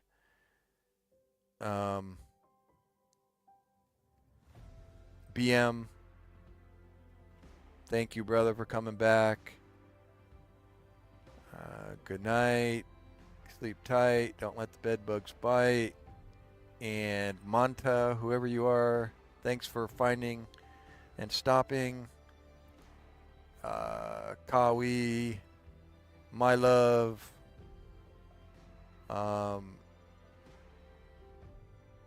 Etc., etc. All the rest of you. All right. Well, guys, it's been another Wednesday night. Next is Friday. Reform is unanimous. We'll be doing principle number 5. Yeah, I believe it's principle number 5. What is principle number 5?